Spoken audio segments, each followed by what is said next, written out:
Good evening, you guys. I'm going to give you all the opportunity to start coming in. This was pretty random. This was kind of random. This was kind of random.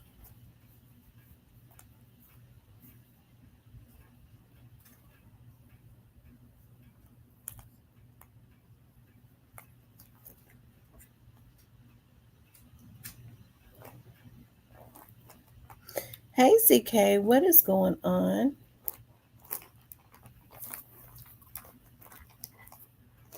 Hey, the Black Barbie. Yeah, I was so tired. Don't y'all know I had been up from 11, really before then. I had been out from 11 o'clock last night all the way up until like 2:30 today. Um I was at home last night for 2 hours and I dared not go to sleep because I had people consistently calling me.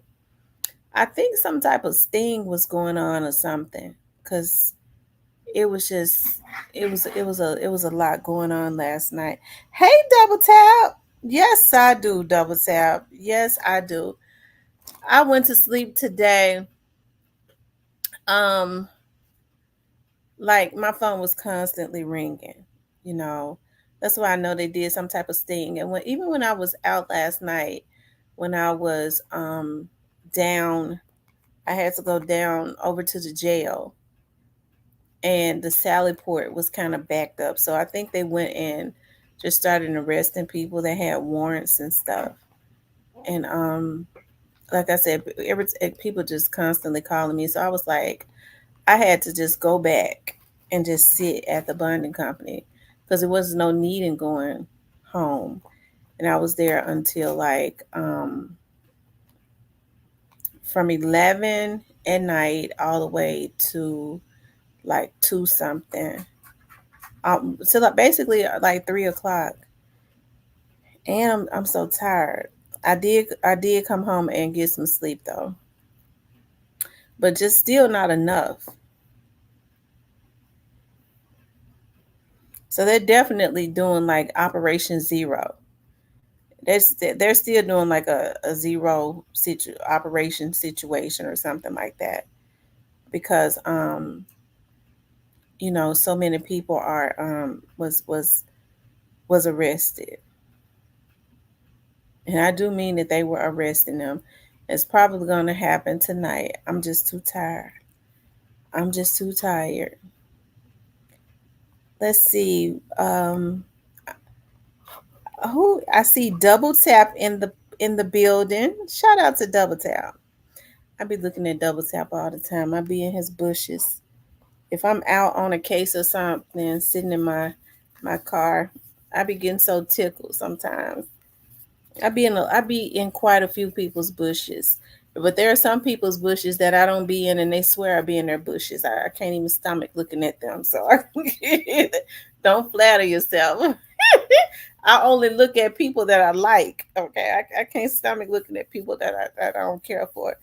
ZK, the Black Barbie, Robert Mapp, Teresa, Shan, Robert, TB21, Dub, JJ, Phyllis, Double Tap, Positive Vibes, Joy Loves God, Michelle Johnson. Shout out to Cypress, G Finley. I'm trying to Positive Vibes. If I called your name twice, forgive me. I wanted to talk about, I woke up and I was looking at some of the comments. Evidently there were some people who didn't like what I said about Ace Youngin. Um I see how I need to buy some bushes. I see now I need to buy some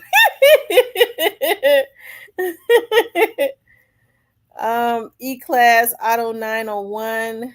Um yeah. Anyway, y'all. Um, I wanted to talk about. He says it's poison ivy in the bushes. Now I be in the rose bush. Okay, I be in the rose bush.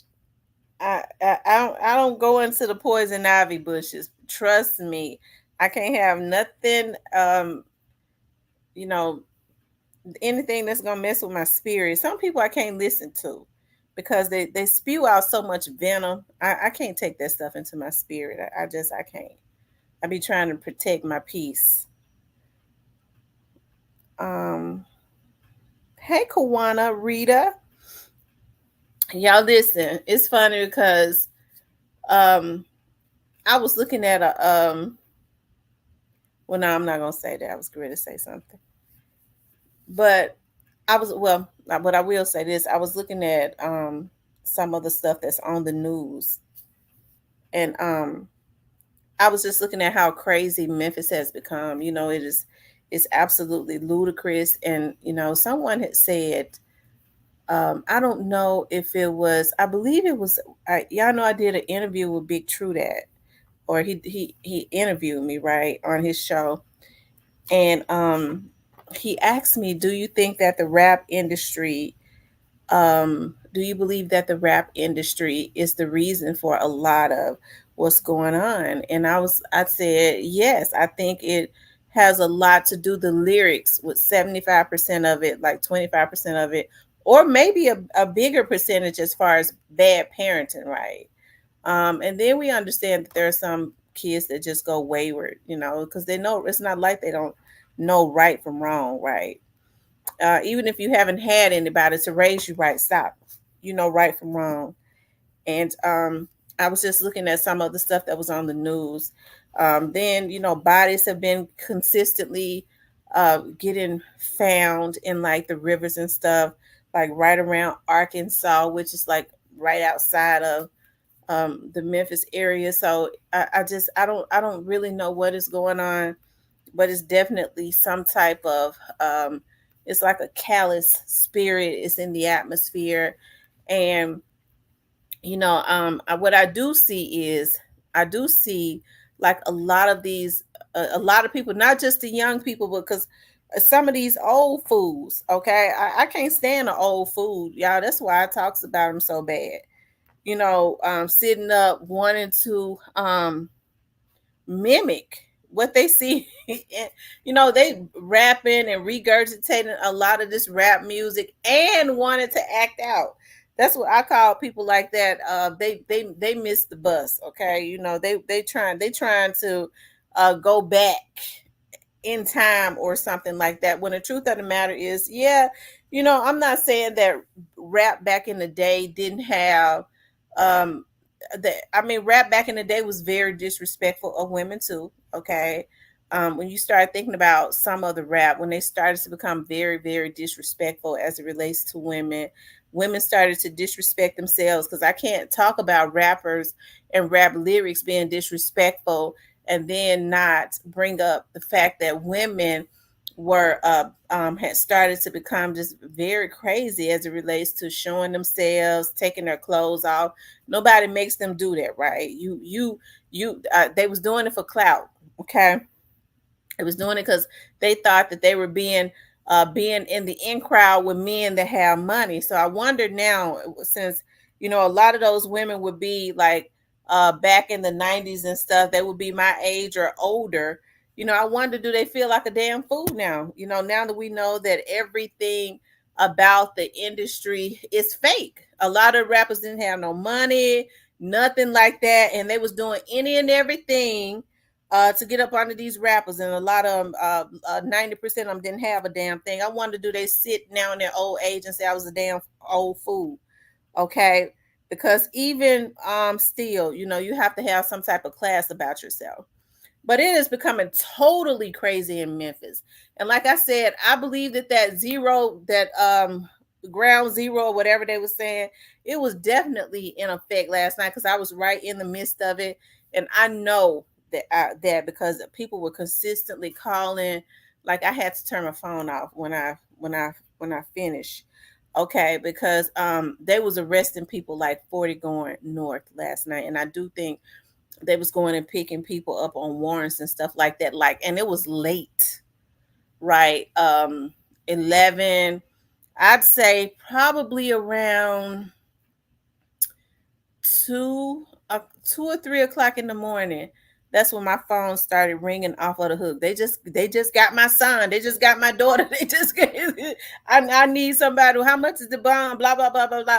So it was they crept up on them over in the midnight hours last night, right? But I want to show a little bit of what happened. Um, this right here is actually crazy to me. Every time I look at News Channel 3, it's very disturbing. Okay, it is. It's really disturbing. Um, I was looking at the men accused of pulling out a weapon on a Kroger employee after shoplifting. Now you walk up in a place and you shoplift, right? And then you take your weapon out, and they take turns putting the weapon in the face of the employee. I'm gonna tell y'all something. One of my favorite stores to shop in is and this was on the news, it's the Dollar Tree. I love to go into the Dollar Tree and stock up on toothpaste and cleaning supplies and all of that good stuff. I kind of go overboard. Candles for my restroom, all of that good stuff, right? And it was disturbing to me that in Bartlett, which is would be considered a suburban area around Macon and Sycamore View, some folks walked up, some guys walked up into the Dollar Tree, and as people were shopping, they was robbing them. Right, it was on camera. People walking throughout the store, and the Dollar Tree is always loaded. It was full. They walk in, pulling on the woman's, snatch the woman's purse, robbing people as they shop in broad daylight. If that's not crazy, I don't know what is, right?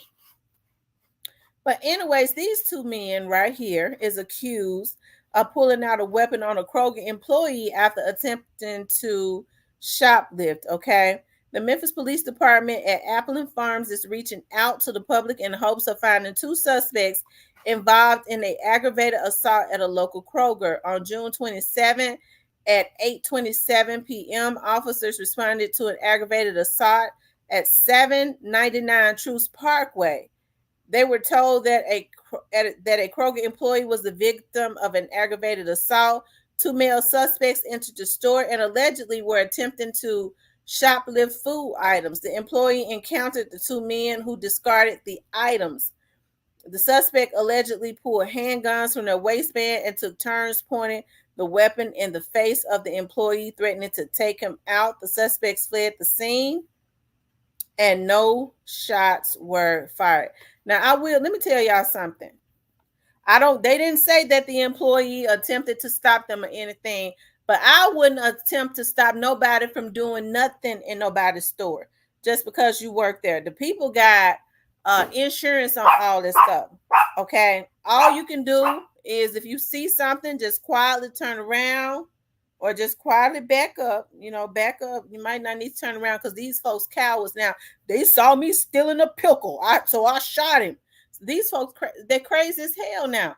So don't back up. I mean, don't turn your back on. You don't turn your back on no coward because they'll take you out. And these folks are cowards. Okay, just back up. Hey, hold your hand up. Hey, go ahead, take the pickle pig piece. I don't care nothing about it. Go ahead, take it. And all you can do is just go on and call the police, right? But now these people want to get, I think it's so sad now when you hear folks start talking about, I'm a gangster. Yeah, I got a background. Yeah, I got a gangster. They think that that's being hard to women when they sitting up talking about they a gangster. As a woman, that lets me know when you start talking about your criminal background, you can't do nothing. You can't get no, you probably ain't got no job or nothing, right? So that ought to be a red flag right there at that point.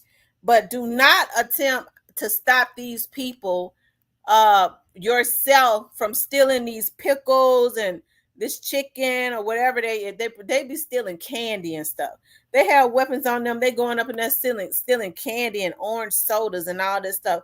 Let them folks have that stuff because especially a grocery store like Kroger that make all the money they make. They got everything in their store insured. It can be replaced, but your life cannot be replaced. Let them damn fools have the potato chips, okay?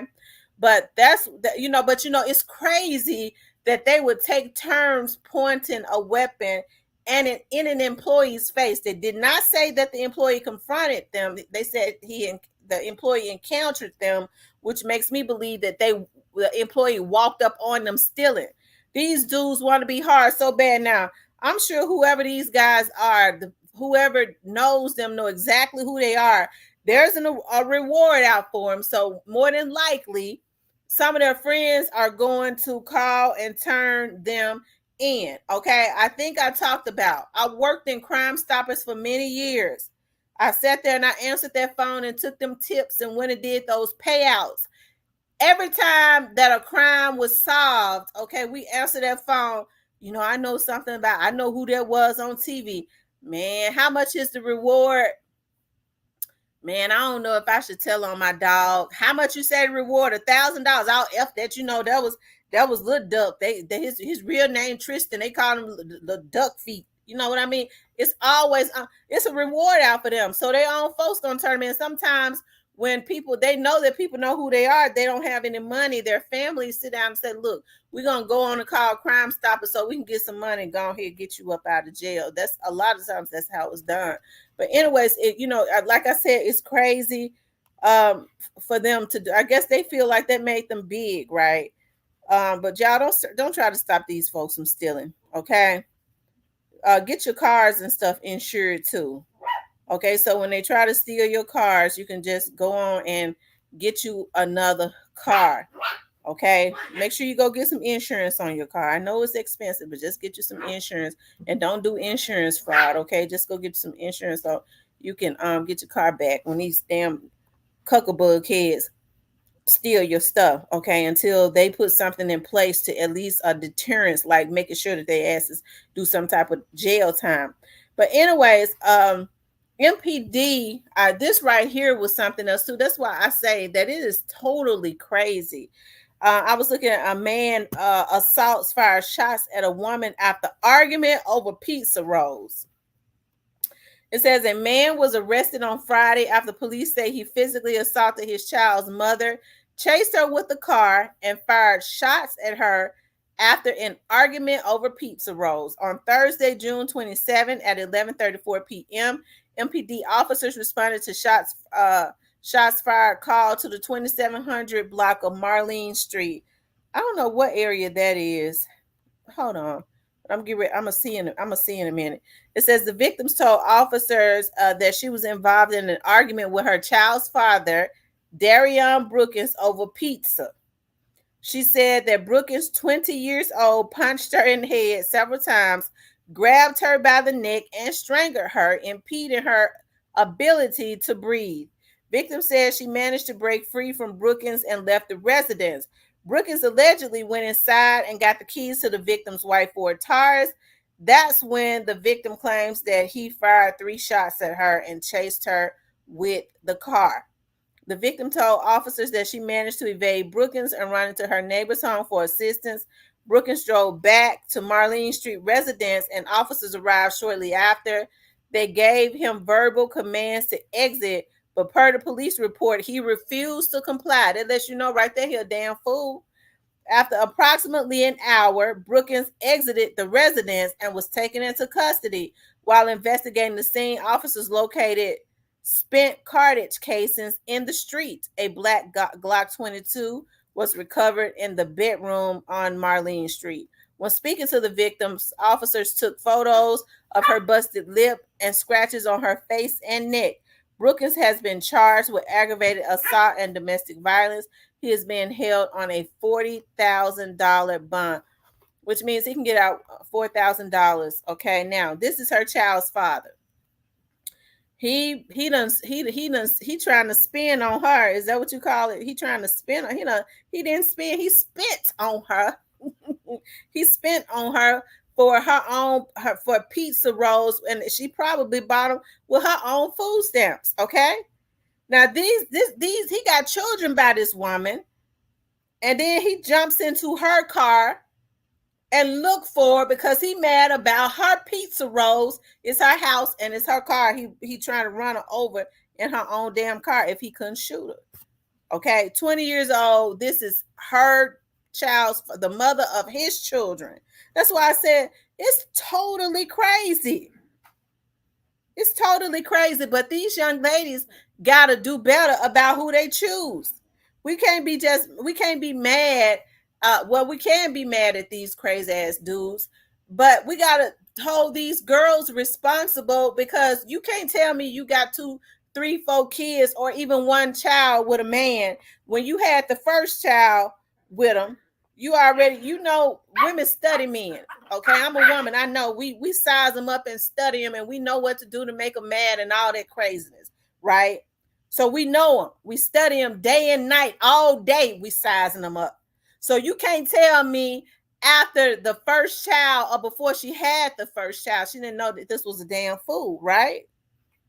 And so that's why I say it's crazy. You see men getting mad about pizza rolls and popping at their baby mama with their children and stuff all in the house and all of this crazy stuff. Then he done barricaded himself, okay? He done barricaded himself in the house when the police tried to get him out. It took him an hour to get him out, okay? So that's why I say it's a lot of craziness going on when somebody want to take you out about pizza rolls that you done spent your food stamps on, okay? He eating up all of his children's snacks and slob and stuff running all out of his mouth and snot running all out of his damn nose. They makes noises when they eat. I can't. A nigga that don't get up and work or nothing like that, they eats real hard. They be making noises, snot and shit coming out their mouth, foaming all at the damn mouth. That's the type of stuff that makes me mad. Eating all the Frosted Flakes and shit. Milk and stuff running all down his damn chin. Okay? Ain't bought nothing. But this is the type of stuff that these girls go for. Why you with him? Girl, you be with him too. He eat my coochie like that. These girls it's a lot of insanity going on. 20 years old, that's still basically a baby to me. My children are older than him. Okay? So that's why I say I believe they didn't release them Kim to the trails in the atmosphere that Prince was talking about, because these folks are completely loco. And y'all want to know what's so crazy. Now he got a bond.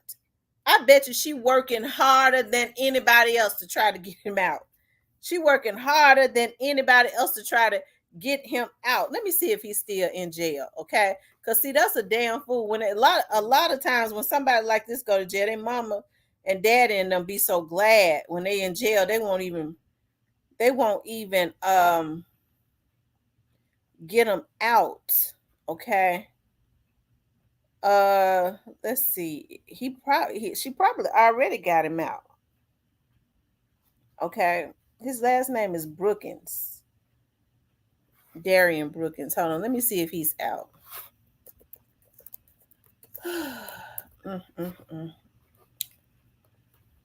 These folks gotta do better.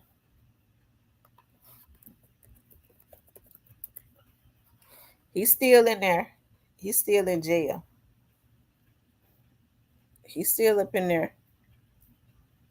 She hadn't gone down there and paid his bond. $4,000 is quite a bit. She hadn't paid his bond. His mom and them ain't nobody paid it. They probably, and you barricade yourself in the house. You try to take your baby mama out because you mad about pizza rolls, probably because she gave the kids. She didn't want him to eat all the pizza rolls, okay, from the kids and stuff. He mad about that. But she had children with him. She been knowing he was sorry. Okay. She ain't just now knowing that. And stuff like this is not just now happening. But I guess it's at the tipping point when people start trying to, slow to get control back or whatever. I don't know. You know what? I'm interested in reading that affidavit. Y'all just give me 1 minute, okay?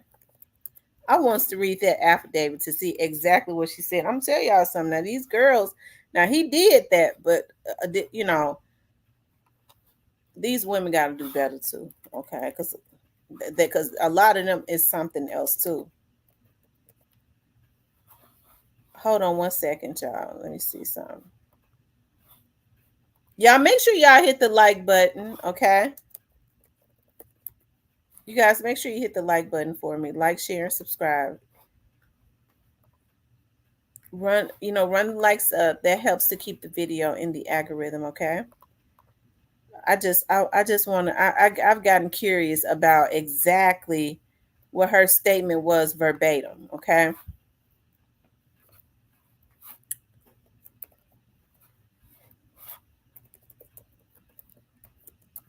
I think his name is Darren. Uh Darion, okay.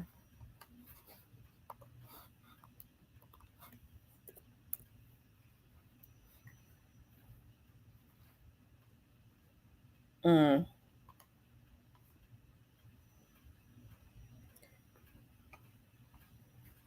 And he has never this would be he's had some traffic charges, but he's never had any. But just because ain't nobody, don't mean nothing. um Marlene Street art, okay, advised she was involved in a verbal altercation with her child's father, Darian Brookins, over pizza rolls. Clark advised Brookins punched her in the head several times. Clark advised Brookins grabbed her by the neck and strangled her. Okay, that's basically what the news said. um yeah, I thought it would have been more detailed, but that's basically what the news said. They was writing it from the affidavit though. um mm, he was mad as hell. He bust a lip. It said she had scratches and stuff all in her face. Now she got scratches and stuff. He was mad as hell about them piece of rolls. He scratched her up and everything. He said that's what's on.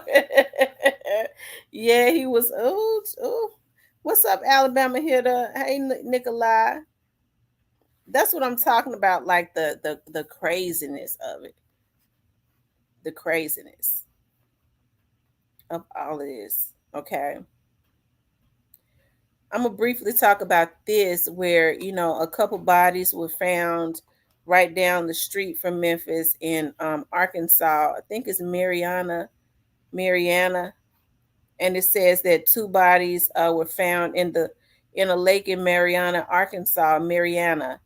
According to Arkansas Game and Fish Commission, two male bodies were found Friday afternoon. Officials have identified the bodies as 51-year-old man and a 28-year-old man. Officials have not released other details at this time, but it is believed that the two men may have been father and son. I don't know. Maybe they was fishing. Okay, I don't know. They didn't say much about that. So maybe they was down there fishing. Okay, I don't know, and fell over in the water. I don't know. It says the Arkansas Game and Fish Commission says it was notified about two missing men Thursday afternoon. Officials are still investigating how the men drowned. Bear Creek Lake is an area known as a popular tourist spot to spend time out on the water. According to its website, there are nearly a half million visitors each year to the Lee County Park, known for its camping, hiking, fishing, biking, and beautiful nature. It's a terrible thing. It really is. Okay. Anything could have happened with that. Okay. But I hate that. My God. Um, Tamarian says, Miss T, did they ever say anything else about the woman that was found in the river? I didn't. Did I do a video on a woman that was found in the river? I don't remember. I don't think so. Was it in the Memphis area? Are you talking about the young lady from back sometime back? What's her name? Maya. What was the lady name? She was on the boat. What was that young lady's name? They haven't said another word about it. I find that weird.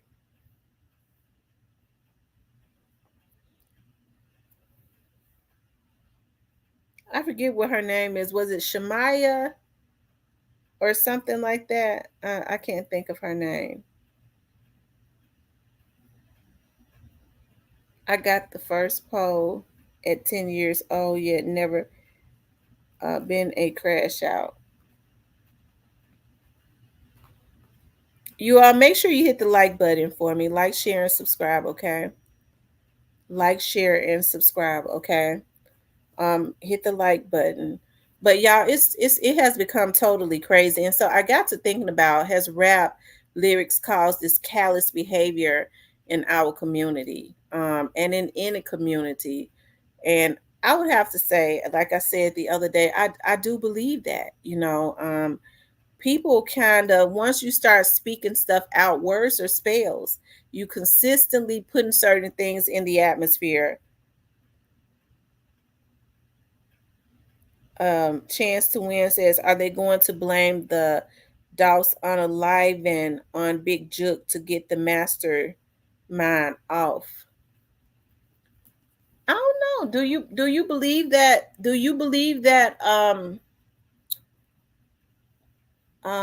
Orange Mound Quets was the mastermind? How many of you all believe that Orange Mound Quet was the mastermind of the Young Douse assassination?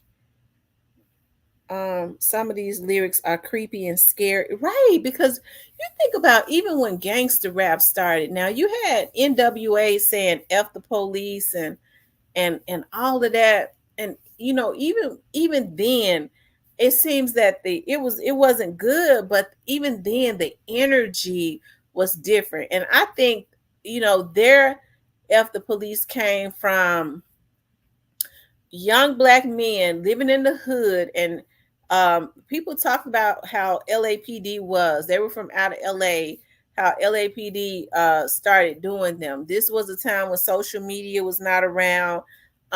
They was harassed consistently, according to them, by the police. So this came from a place of frustration, right? I think now with these young men, they mad because they want to be able to go do drills, and mad that they get put up on how the police going to investigate me because I went and did some drills. These folks crazy as hell now. Mental illness is running rampant, and a lot of the parents are a bunch of damn fools. They just mad at little John because John making money. How in the hell your son gonna go run up in somebody's house and steal and rob your burglarize the neighbor's house?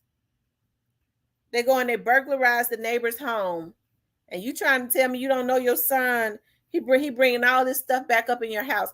I told y'all about my friend who is works with the auto theft task force. Said that they had did a sting and did a raid and went up in one of these teenagers' houses in mother's house in East Memphis. And he said, Tam, you trying to tell me that she didn't know? Because when they walked into his room, the door wasn't locked or nothing. Ain't no kids got no business in your house with their doors and stuff locked. Okay, talk about my privacy. You don't have no privacy in my house. Okay? And so, not a house I pay mortgage and rent and stuff for. Now you leave my door to my room open. I let you live in it. Okay? He said it wasn't nothing but key fobs, bill folders, wallets, IDs laid out all over his dresser. He said just laid out on the dresser everywhere. And they did a sting. They went up in there. They didn't know they would get ready to come up in there. He said, so you trying to tell me his mother had not walked in his room over $200-300, $200-300 key fobs. That's how many cars they were stealing. Okay? He had all these key fobs to these cars, all of these IDs. and all of these wallets laid out on his damn dresser, and his mother didn't know nothing. How in the hell she feel like her son get folks IDs? He said the IDs wasn't in the wallet; they was laid out on this dresser. So as a mother, you trying to tell me you don't walk in your son's room? You might walk in there sometimes. It's your house, and you ain't gonna look at his dresser. That's what you gonna notice. You know, key fobs and keys and stuff. You ain't gonna say, what little Rufus get all these damn key fobs and all these folks IDs and stuff, wallets. Instead, she might have looked in the wallets to make sure he didn't leave no money in it. Oh, okay, yeah, he got all the money out of it. Good. And so that's what I'm talking about. When people blindly turn they blindly turn the blind eye because they are benefiting some kind of way from their little badass kids. How you gonna let your child, your child, some of them IDs you can look at them and especially when they burglarizing and stealing cars in the neighborhood and getting wallets and stuff, you're gonna look at it and know who the people are. Oh, okay, that's Miss Ruth and May. You ain't gonna say what you doing with Miss Ruth and May ID. Why you got it? But you look at it and say nothing. It's because they know what they're doing and they don't have an issue until somebody blow their computer dome out. Pop him right in the head. They ain't have to kill Rufus. He was just a good boy. Yeah, you knew Rufus was no good. You knew what Rufus was doing, lady. But because you was benefiting from it, some of these folks so crazy, their sons and their daughters and stuff, a lot of their sons break up into their neighbors' houses and steal their stuff and take it back. Here, mama, here go a ring. You know, Rufus bought me this ring. You knew that damn ring was wore when Rufus brought it to you. They crazy enough to step out wearing some of these folks' stuff. Like they not gonna know, okay, their stuff. Folks know their stuff. Then had a nerve to talk about the neighbor hating on them. She never did like me. She thinks she better than me because I got all these kids. You know damn well that lady don't like you because your son is a burglar. And then you stepping out wearing her rings and necklaces and sweaters and stuff, talking about Rufus who don't work, who don't even go to school. I'm talking about he ain't graduated. Okay, but he bringing you rings and money, used rings and money and used clothes and stuff like that, just going shopping in other folks' houses and you stepping out with the stuff on. Okay?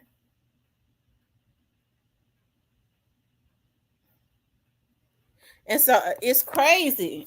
Yeah, a lot of them name is Rufus because she done went and had him with Mr. Rufus, old ass. Okay, trying to get her $40. I'ma just name him Little Rufus. You know, I name him after him. They make a fool out of old man Rufus. Girl, y'all, it's got to be some healing in our community. Okay, I know that there's a lot of mental illness. People are batshit crazy now. Okay, their brain, they on drugs. Their brain is fried, flat out scrambled eggs. But even with the brain being scrambled egg, okay, even with their brain being scrambled egg, they know right from wrong. Okay, they know right from wrong. They know how to run from the police. If you don't think you did nothing wrong, why you try to hide it? Well, you know, Little Rufus throwed off. They put something in they put a Mickey in his drink. He been slow ever since. Hell, Little Mickey see the police. Little Rufus see the police. He strike out running. Why Little Rufus slow ass running? Thought he was slow. If he's slow, he don't know what he did. But he know he don't want to go to jail. So he know it's wrong. Cypress says, it's no hope for the Black community. Said, listen, it's some hope, but there has to be some repercussions. And so people don't want to talk about that. When there has to be a deterrence put in place. If people feel like that they can violate folks and get away with it, that's what they're going to do. See, somebody like me, I don't have a mind to violate people. There are other people like me that don't have a mind to even want to violate people. But then there are some people that do. As long as they can get away with it and they got mamas and stuff who just as crazy as the day is long. Okay? They want them to be able to commit crimes and get away with it. I think it's so sad when I see mothers and stuff. Um, they be the main ones leading the marches. Yeah, we did a march. I got black sons, lady. Why don't you stop your blacks? Why don't you talk to your black sons? That gang members, you perpetuate that. Yeah, yeah. Rufus ass is over all them little young niggas. Y'all, these women crazy as hell. Listen, I've never in my life, when I be listening to some of these women, and they are my age in their 40s, talk like they talk. I listen. Hey, I know I haven't lived in the project since I was 12, 13 years old, but I don't think I'm that far out of touch. These old ass wit don't make, Lord, please stop me, because I'm getting ready to get started. But these old ass bitches know better. Okay? They do. They know better. They send up, yeah, little Rufus over all them young niggas. Like, that's somebody's mama? She bragging. She being braggadocious. My son, the gang leader. He tell all them niggas what to do. What mother wants their son to be a gang leader? You know about here, Rufus will get them the niggas to go and spin for me. Until somebody take Rufus out. Then when somebody take him out, Rufus been burglarizing. He been selling drugs because his mother blindly turns the blind eye, but get mad at the police when they put his ass in jail because it's illegal to sell drugs. Okay. And then she want to talk about the police don't want the police don't want a black man to have nothing. Okay. Now, all that money that Rufus supposedly have coming through, they ain't got no insurance, no nothing. Somebody take Rufus out. They around here selling fish plates, talking about they got to try to pay for a funeral. Folks have the nerve to get mad. Rufus gay, he was good to everybody. Lady, why didn't you sit your son down? Why did you perpetuate that? Okay, your son out there doing illegal stuff. When you already know what the end result could be, because folks are way more jealous now than they ever been. If Lil Rufus out there making $10 more than somebody else, they'd be ready to take him out. Okay, so then now Lil Rufus, somebody to hit him up, and now he gone on. He's not here anymore. And I be hating that for these young men, because I feel like sometimes if they can get the right guidance as they start to grow, their minds might mature. But a lot of them don't mature much because they got mothers and stuff that are a bunch of damn fools. Okay, we talk about fathers not being in the household. And hey, listen, ladies, you have to choose the men that you have these damn babies with better. Okay. I be hearing women talk about folks try to shame women, and don't be going having babies with a whole lot of different men. Okay. Because I don't think I'm better than nobody else. I had a baby. My girls got two different dads. Okay, I had a baby with one. He didn't act right, so I at least I went on and I had a baby with another one, trying to see if he would do better. He didn't act right neither. Okay, so and I tried. Okay, I tried. But when you start getting babies with having babies with the same man, at least all 9-10 of my kids got the same. They dad is match. That's what they said now. They dad, all my kids match. Okay. He said the belt works. But ladies, you got to do better. Okay. You have to be wise about who you have your children with. If you see somebody ain't acting right, don't go have all these babies with them. At least every man you get with, it's not for you to be spitting out, breeding all these damn babies. Okay, stop having all these children. Don't do yourself like that. Use some type of protection. At least care about your body. You have to be very wise now. Choose. You have to be deliberate about who you have these kids with, and men do too, because a lot of these women, it's just they was born crazy. Women are already emotional. It ain't nothing worse than an emotional crazy woman. Okay, them screws already. Sometimes we be so emotional. Them screws already ain't tight. But you get one who screws just completely loose. Man, her coochie good. You brought that on yourself. Okay. You brought all of that on yourself, and now you got your kids got a lot of her traits and characteristics. So you just messed up all the way across the board, because the kids she having them, they gonna take her genes. Okay. A lot of her genes. Okay. But women have to be very meticulous, and men, about who they have these kids with. If you know you ain't on your feet and you ain't got much, stop having all these babies. And then you want somebody to feel sorry for you. Okay.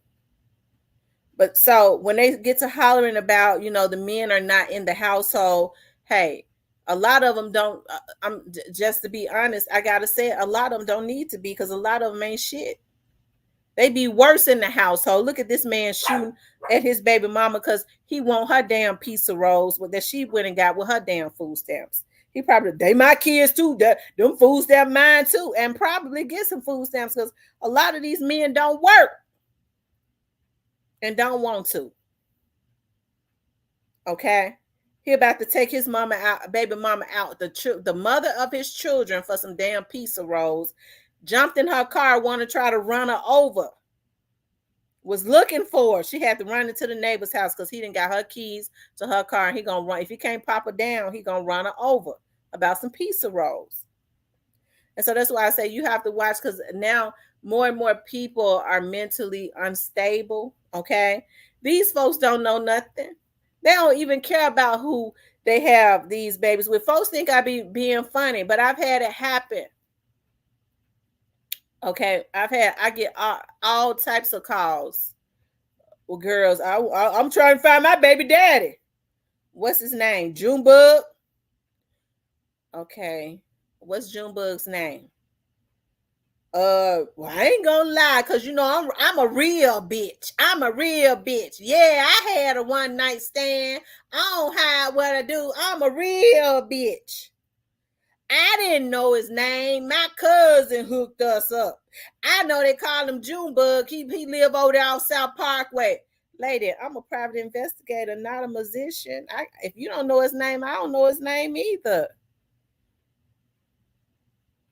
But that's the type of stuff that happened, and these women think that's cute.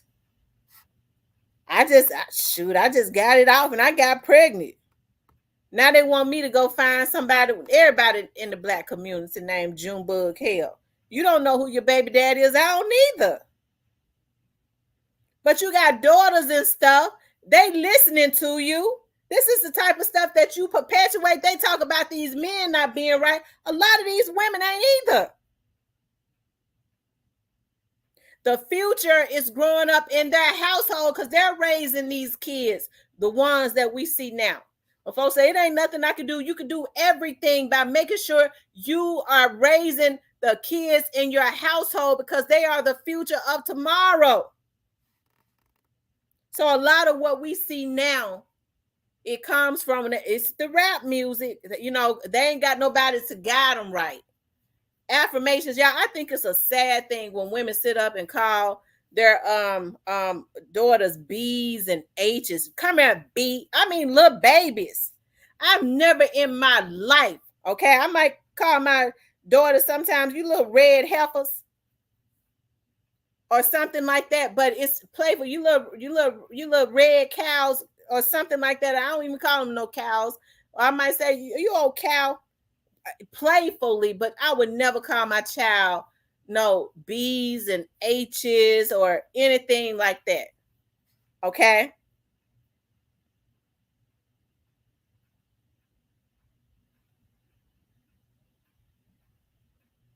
But that's a lot of that's what women do. And so when their daughters get older and they have men being disrespectful to them, calling them B's and H's, and they answer to that. That's what they've been called since they were little girls. Come here, bitch.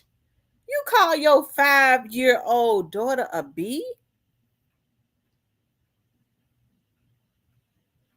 Y'all, what kind of world do we live in?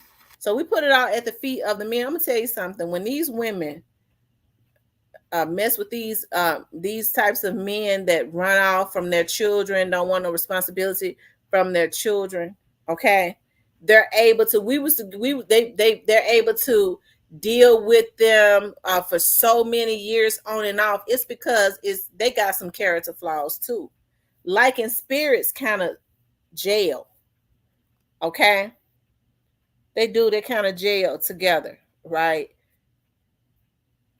Cypress says my grandma used to me black side be knowing how their kids out here bad. Yeah, they be knowing that their kids are out here bad. They know exactly what their kids do. So, little Rufus, little Junebug and them is out here selling all of this weed. They come in with bank rolls in their hands. Their mothers know they don't even go to school. How did your son get that bankroll? Why he living in your house? He don't work. He ain't really going to school. When was the last time you even asked him about a report card? How did your son get all that money? You already know. Okay? You already know. Listen. Okay? Hey, I was not even out there in the street. I had a guy come in last night to pay a bond, okay? And he was like, I don't want to finance it, nothing like that. I just want to go ahead pay the 10%. He had nothing but ones. He counted out, I kid you not, he counted out 1,000 ones.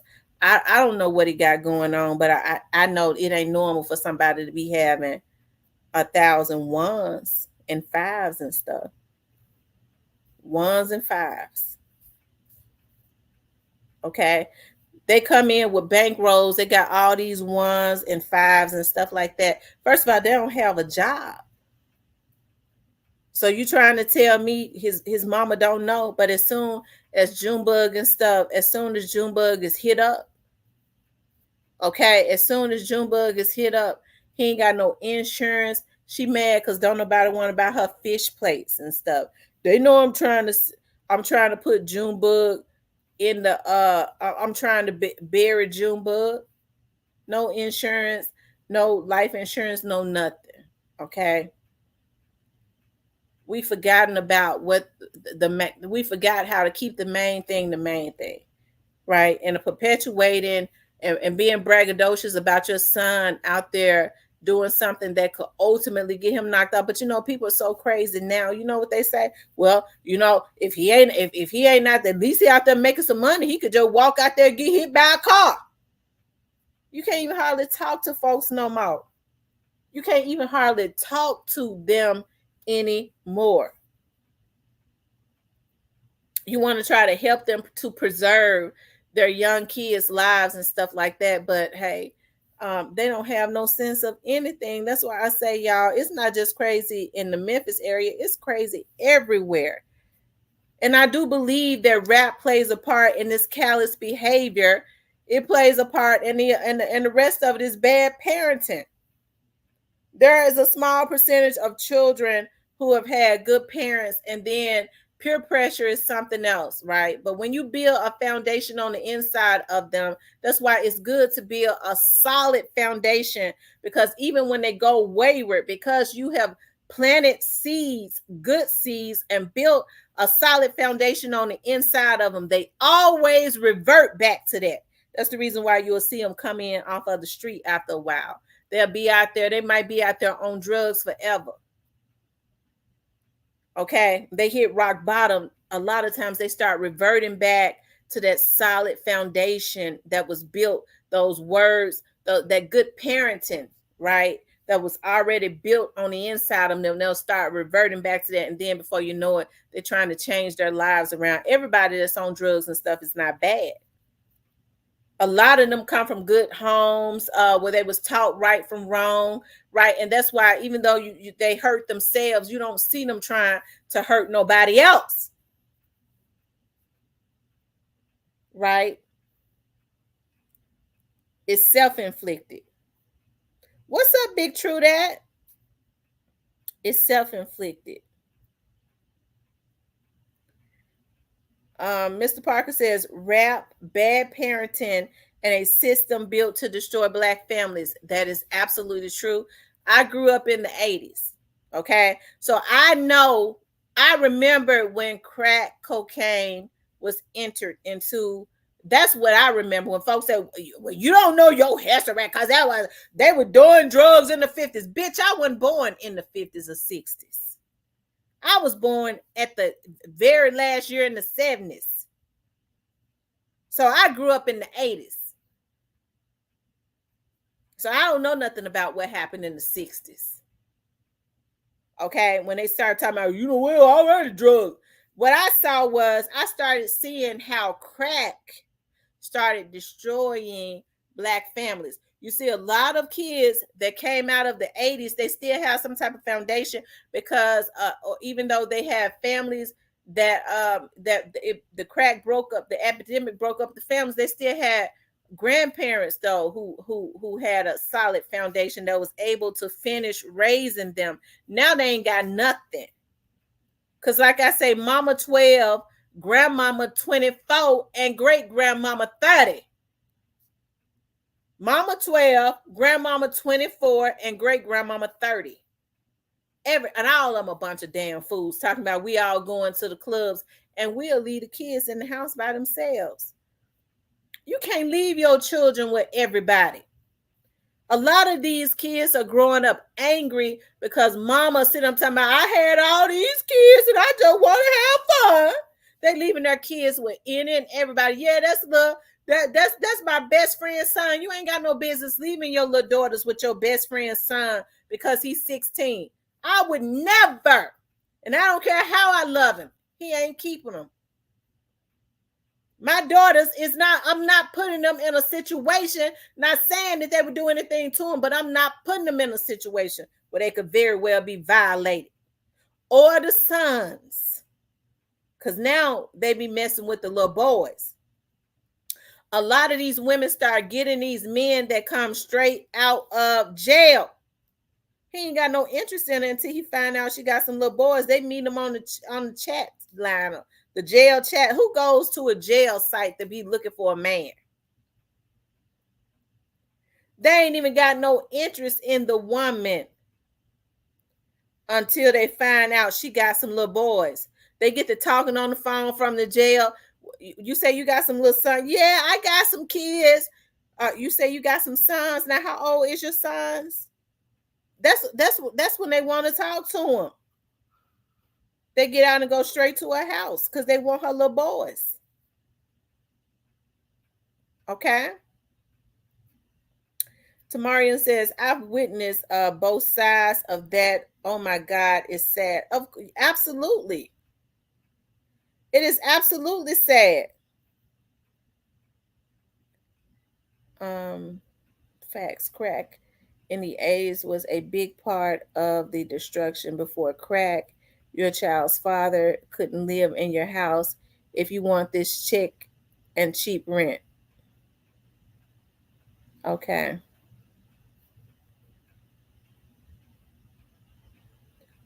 Hmm.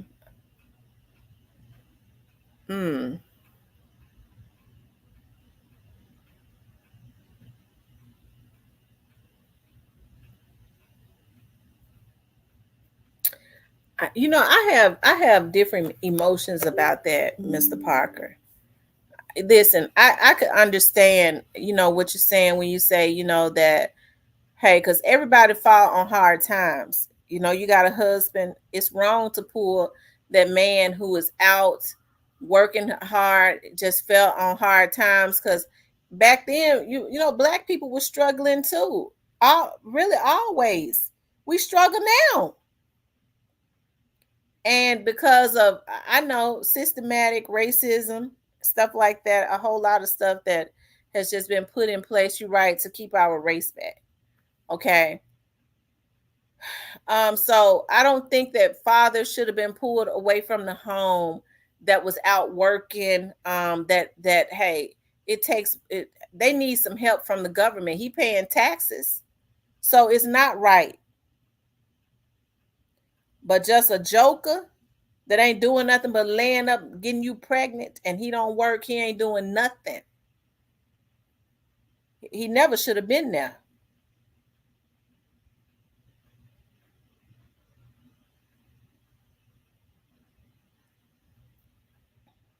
Okay. I was raised in West Oakland from 67 to the late 80s. So in the 70s, we got welfare and no men in the house. In the 80s, we got crack. In the 90s and 2000s, they tore down projects, gentrified neighborhoods, and right, this stuff was, a lot of the stuff was engineered, and they already knew what they wanted to do. Hey, how do we stop it? We've been knowing now for a long time what they've been doing to our community, because we've been talking about it and screaming about it on every rooftop. How do we as people stop it? First of all, we got to come together. We can't even unify to stop nothing. Okay.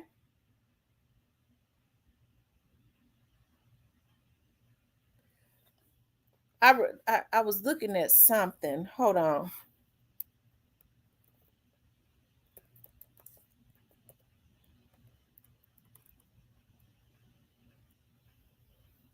Okay.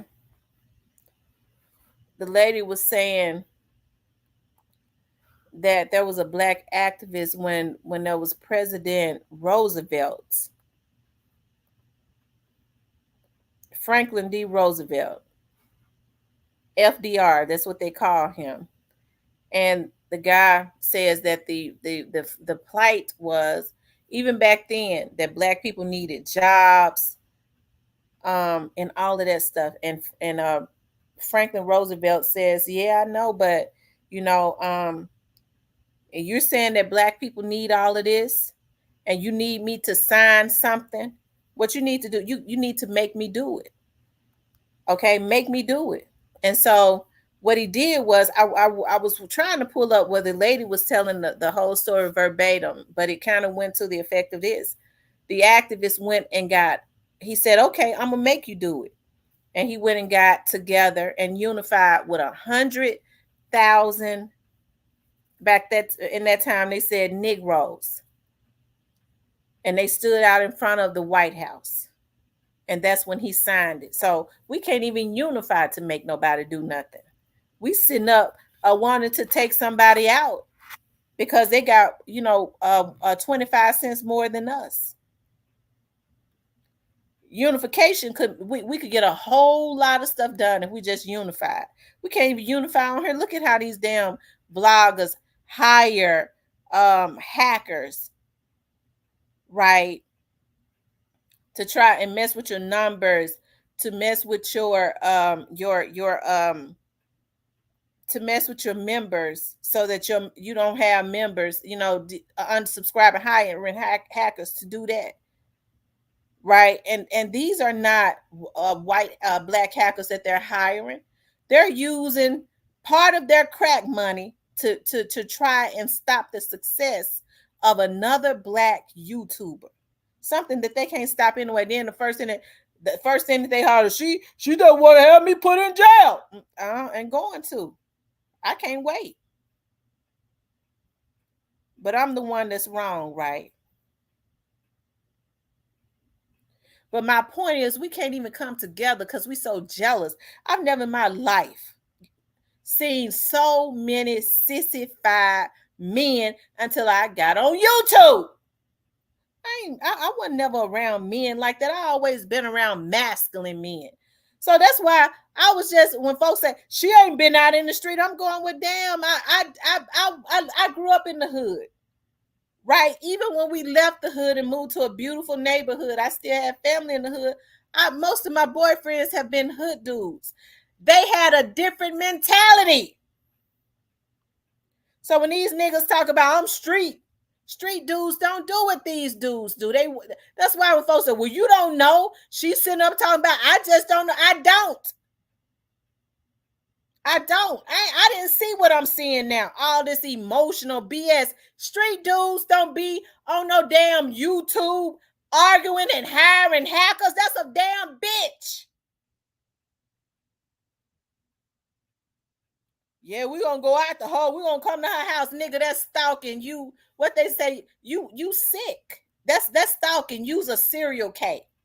Street dudes on that. I'm a street dude. Yeah, we're in a gang. You only in a gang because you feel like it's strength in numbers. Okay, you ain't getting no money because you're trying to stop somebody else's money. Real street dudes don't care about nobody else making money. They just don't want nobody else stopping their flow. And it ain't gonna be by trying to interject themselves in somebody else's stuff. Okay. I dated real street dudes, and they didn't do a lot of what I see on here. And a lot of these niggas doing it is the same age, 40s, 30s.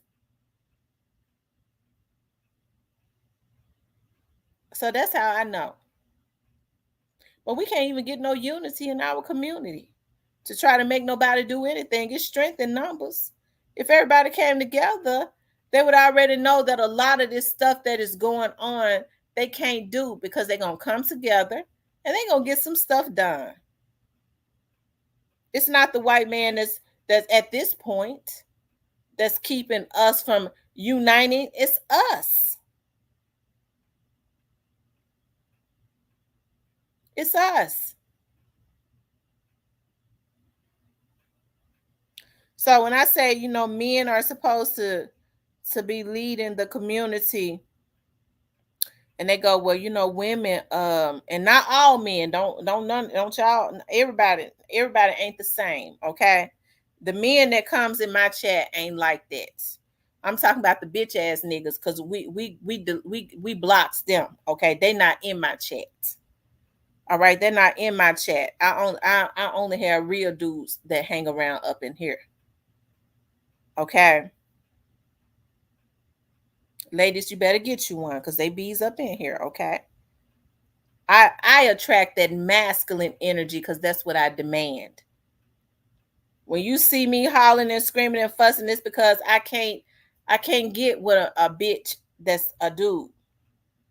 And that's somebody that's constantly wanting to mess with somebody. Don't know real dudes know that they can't be constantly trying to figure out how they gonna throw stumbling blocks. They got to be trying to strategizing on how they gonna maximize their money. They don't have time to be having women into it. They ain't gonna even be letting their woman be into it with no other woman or nobody else. Right? But we can't even unify.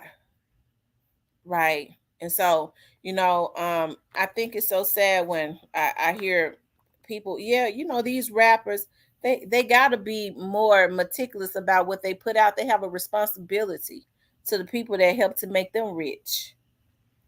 And so they go, well, they won't sell if they don't put out certain stuff. Okay, that means we got to change our mindset because we're the consumers. That ain't hard. Okay, so now we got to change our mindset. We won't accept all of this bad energy that is being put into the atmosphere via rap. We don't accept it. Okay, so then that forces the people that are backing these rappers to say, well, listen, you need to go in this direction because I got to make my money back and I got to make money. We have the power to change everything that's going on if we unite and change our mindset. We don't do that. Tamara thinks she better than me. Folks sit up and be talking about, somebody think they better. I don't like her. I just don't like her. She thinks she better than me. Bitch, I am better than you, bitch. I'm not gonna be on this motherfucker starting shit and trying to dig ditches and all of that. I'm on here to vlog. So if when you start going too low, that you got that low vibration, you got that garbage vibration, you're supposed to be a woman, and women are automatically supposed to dwell on a certain type of frequency. Okay. So I turn my nose up at you. I'm better than you. I can't go on them levels that you go on. My spirit rejects that.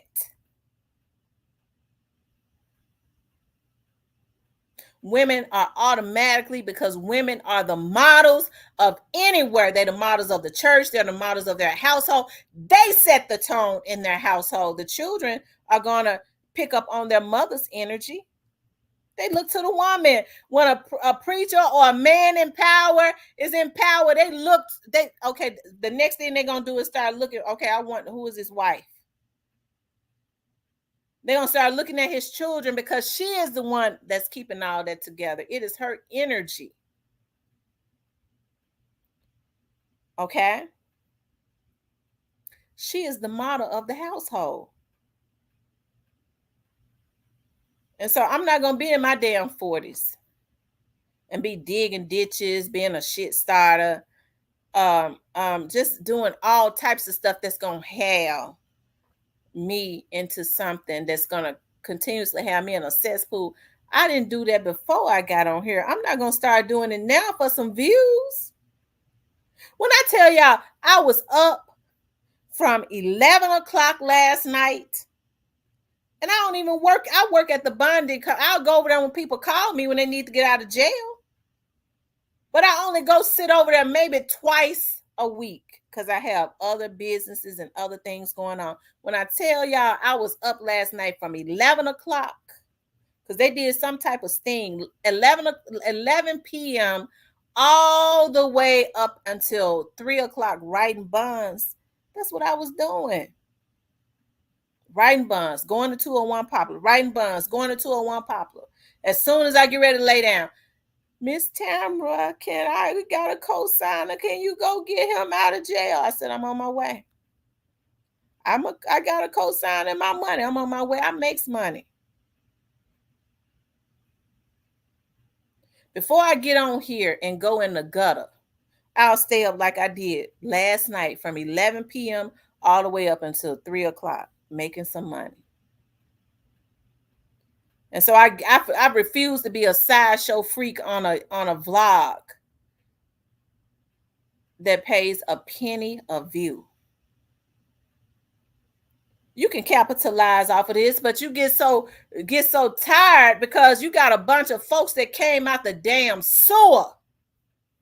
It's a lot of money to be made on YouTube, but you got to fight these damn folks. You got to constantly be down at the FBI headquarters and all that, because these motherfuckers on here sick.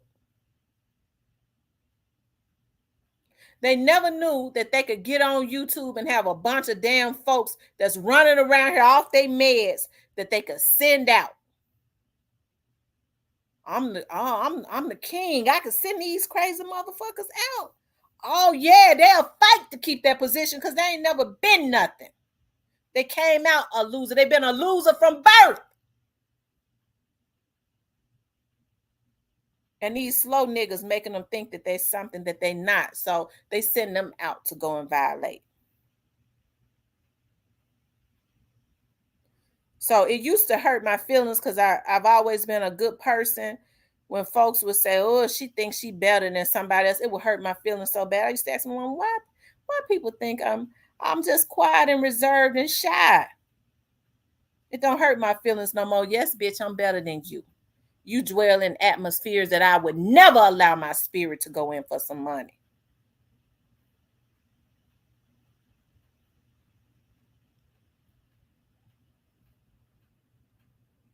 And so people get mad because you don't want to get off of your high horse and get down in the slop and throw and get down in the mud and throw slop with them.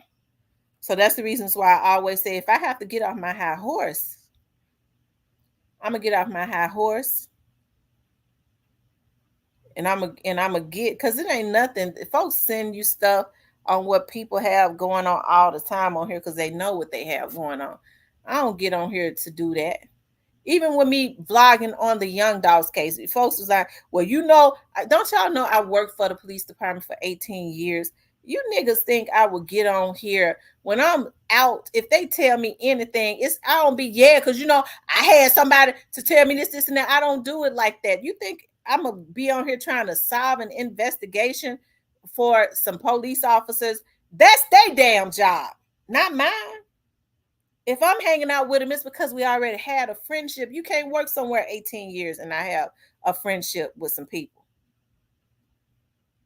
And so if I hear something, they tell me something. If I can say something about it, I might get on here and say something about it. Okay? But these crabs, being true to who they are, they steal your stuff and try to discredit you. Okay? That's what they do. That's a crabs in a bucket mentality. See, I'm not going to get something off of somebody else's show and not say where I got it from. Because I'm not a damn crab. I understand I got the mentality. I'm a motherfucking hustler. I got the mentality to go make money, and I do it the legal way.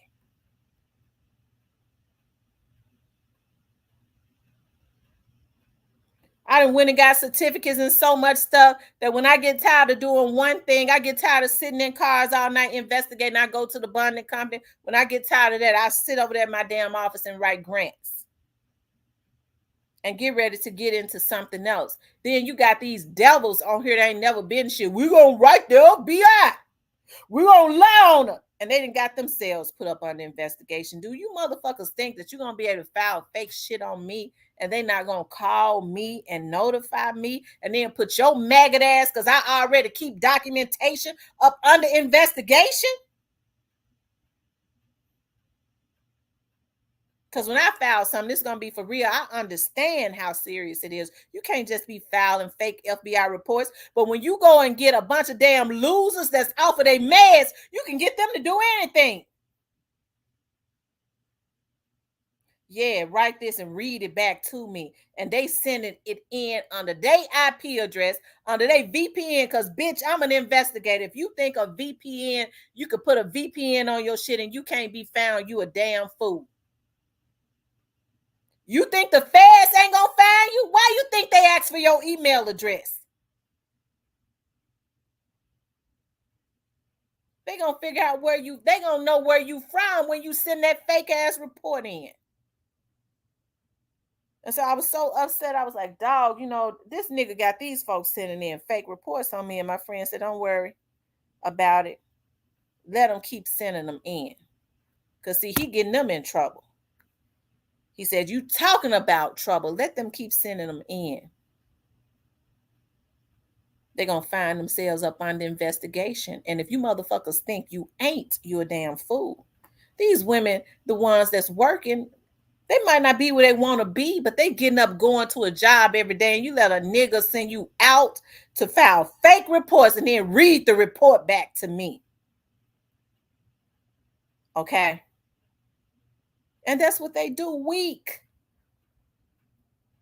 I could never be involved in any situation where somebody was sending me out. I don't let people send me out. When folks get talking about, why don't you say this? I don't be wanting to talk to them no more. Bitch, you don't send me out. You don't tell me what to do. If I do something, it's because I want to do it. You don't ever think that you can send me out. And so you definitely not going to be sending me out to dig ditches for other people that ain't never did nothing to me, because that's creating bad karma for myself.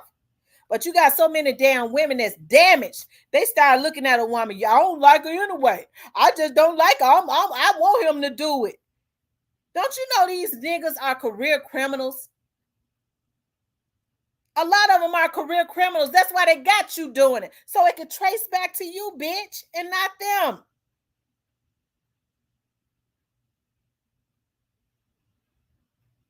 And so that's how I know a lot of these niggas that holler about they street dudes. I dealt with real street dudes. When folks say, well, she thinks she dealt with them street dudes.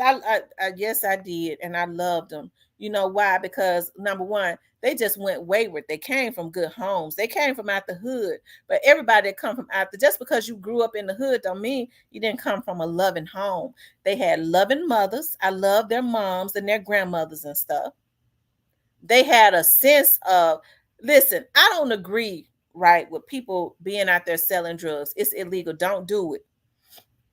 But I can respect the man all day when they said, nigga, why are you constantly out here doing this? You ain't, why you shouldn't be doing this.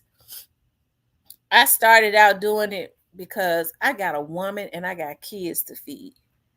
These niggas out here now doing it so that they could wear Gucci Nor. They killing folks now, and they doing it for clout. They want to be able to go buy. They can't afford the whole Gucci outfit. They want to go be able to stand out there and sell weed so that they can go buy a Gucci hat and take a picture of them in a Gucci hat and put it on social media. They don't give a damn about their children. They don't give a damn about nothing. They're nothing. Clout. That's it.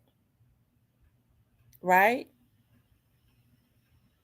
And so I've always been attracted to providers. Let me tell you niggas something right now.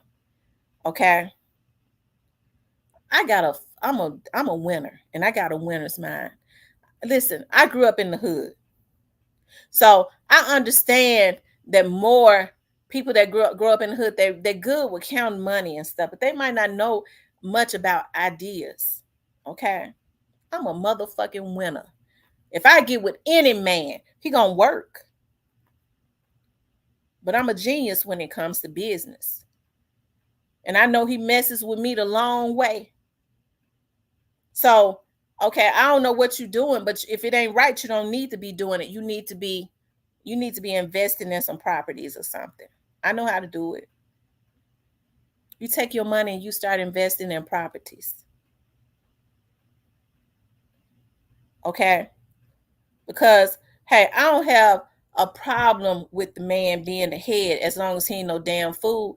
They say the women is the neck and the head can't move without the neck. That's the reasons why they say that the woman is the most important piece on the board. But too many women are crazy. A lot of them are messy. A lot of you have more women that just hate other women. They hate themselves. They're manipulative. They feel like the only way to keep him is to keep him boggled up in mess.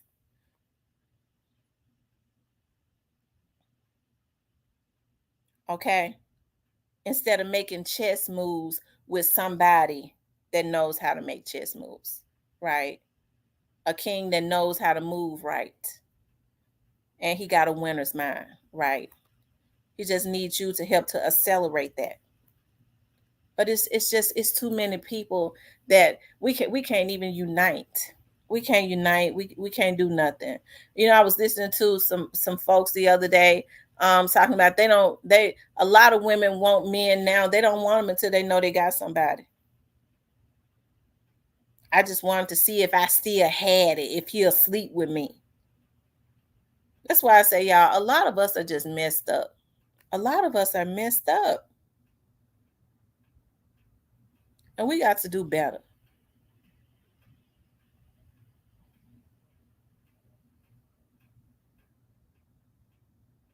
We got to do better. So has rap music caused the callous behavior? Of course, but you know what? That falls on the parents, because what you're supposed to do is instill and build a foundation on the inside of your children, right? That's what you're supposed to do. And so even if they're listening to the rap music, I'm not saying don't enjoy the rap music. You don't allow it. Okay? You don't allow it to penetrate. It's because you have built a foundation on the inside of your child. Even if they listening to the rap music, they know reality from what's not reality, right? They understand that. They understand they're not going to go and be popping up 20 or 30 people. because you've already taught them better. No rapper should be the role model to your children. They have a responsibility because to what they put into the atmosphere, because we're the ones that make them rich, right? But you are supposed to be your child's damn role model, not the athletes, not the rappers. The parents are. And you're supposed to be setting examples that your children are supposed to rise up and call you blessed. Not teaching them, baby, shake what your mama gave you. Shake what your mama gave you. I get secondhand embarrassment as a Black woman. A lot of women are encouraging their daughters to be whores. That's what they do. They'll take their daughters and put them in bed with a man because he preferred a younger girl, and mess their kids up from teenagers. Well, he paid the rent. I know he 50, but you going to be elfing anyway. You might as well elf somebody that's going to be paying our rent. Yeah, we got to do better. A lot of it is bad parenting. Don't nobody want to deal with that. It's true. And it's bad parenting because it's like their generational curses. A lot of them was messed up. That's what it is. A lot of them was messed up. Let me tell you something that I know. I know with prostitutes, people are hard on prostitutes, and I'll talk, but I say a little bit about it. But I know with prostitutes, a lot of them are on some type of narcotic. And you know why? They'll say, in order for them to mess around with all them Johns, they gotta be high to do it. They gotta be high. Because if they're not high, I'm talking about the ones out there walking the street. That's why they'll tell the guys, don't kiss me, don't lick on me, don't do none of that. It'll gross them out. Just get your nut off and I'm on to the next one. And they said they have to consistently get high, because if they weren't high, they couldn't do it.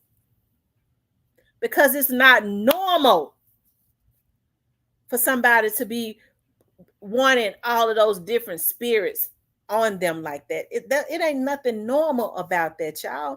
That's why I say it ain't nothing normal about these 16, 17-year-old girls prostituting themselves. It ain't nothing normal about that. At that age, that should not even be crossing their minds.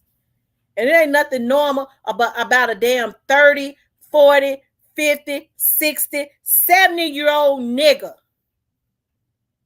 Okay? Wanted to either whore out or pay for a young girl. Nigga, you sick. You's a pedo. You can't even be trusted around your own damn daughters, bitch. But don't nobody want to deal with that. Everybody want to have callous behavior. Everybody want to do whatever it is that they want to do, but they don't want to be called on it. My dad used to say, folks don't want to have to deal with what they do, because then they would have to do something about it. They don't want to deal with their wrongness, because then if you call them out on it, they have to deal with it. Then they got to do something about it. And don't nobody want to do nothing about shit.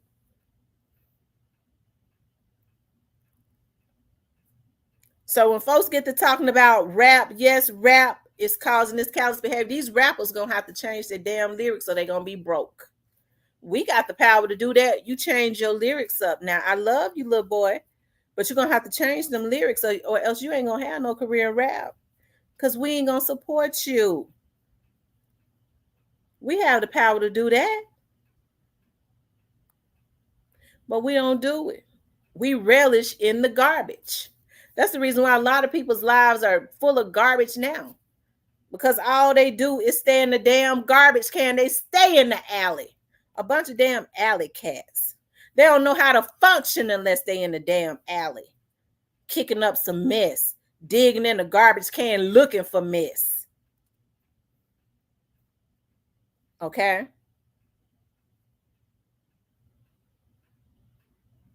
It don't make no sense. Oh, anyways, I'm gonna open up the lines. I know y'all. I done talked for an hour and 30 minutes. Y'all know when I start going on rants, I be forgetting I supposed to open the lines up. I'm gonna let y'all talk. I was up all night. I came home when I finally was able to lay down. I laid down and closed my eyes when I made my last bond at 2 or 3. I laid down and closed my eyes at 4. Okay. I woke up at like almost 9 o'clock or 8 o'clock or something like that. And then I got on here and I'm thinking about, should I go out? I'm supposed to go out on a case tonight, but I ain't gonna be able to go into over in the early morning. I'm tired. Okay, I'm tired.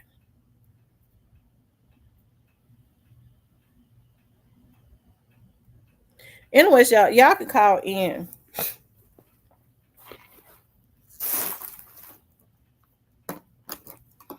The number is 615-854-7509. 615-854-7509. We're talking about Memphis has become crazy. But it's crazy everywhere. But these folks have flipped out around Memphis. They just cool. They're crazy. What okay. What kind of advice you need, Mr. Parker? And we're talking about, has rap lyrics caused this callous behavior in our community? That's what we're talking about, okay? That's what we're talking about. So you all call in 615-854-7509. Tamarion says it's a lot of diamonds in the rough. Just gotta you gotta take your time. I hate to say it, men are messing over a lot of good women for, they try to say they want good women, but I always say they don't want a good woman. They want a good whore. They want a good hoe. They want a girl that's been in porn movies and all of that. That's what they be wanting. They'll mess over a good woman for that. And then she be trying to act like the girl that's really, that was really, that really had your back until she gets you. And then she'll tell you you're a broke nigga, ain't got shit, this and that. But he'll mess over the good girl for the porn star. That's what these dudes do. That's why I don't be feeling sorry for a lot of these guys when they say they can't find good women. I'll go, you mean to tell me you ain't ran up on no good women? The truth of the matter is they've been messed over 5 or 6 good ones. She talk too much. She always nagging me. Yeah, she gonna nag you if she loves you and she see you ain't doing it right. Yeah, they don't even want the girl to show her emotions, express how she feel. Nigga, you messing over me for a porn star. That's flogging. Kawana says, I say R&B and blues rap stink, and I used to love me some Too Short. I haven't heard anyone getting killed off his song, and he curses. Multiple strings of things you can do well. I love it.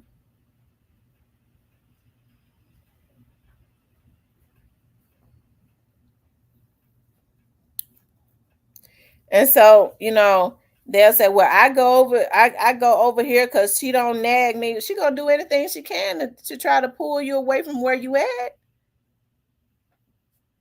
That's what she gonna do until she mess you up with what God had really said, what was really for you, what was really could have been good for you. All you had to do was do right. Right? And then once that's over, women can sense when the other woman don't want you no more. They start to show their true colors. It ain't no more competition. I don't want you. I ran off your good thing. Something I could never compare to. I ran it off. I mean, so it ain't fun no more. I just wanted to compete with what I knew I could never compare to. You put a woman that was way up there in a battle with that's the reason why it's hard for women to forgive a lot of these niggas. Once they get past them, they never go back to them. I've never gone back to any of my exes, right? And I don't have no issues with them. I just don't want them. Because once I'm out, once I get out of it, I have the opportunity to reflect. Oh, that nigga tried me for real. I can't go back to that.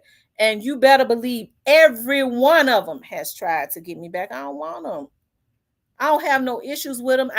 Some of them I'm friends with. Like one of my boyfriends from up there, I love him. But I don't want him. I don't want him at all.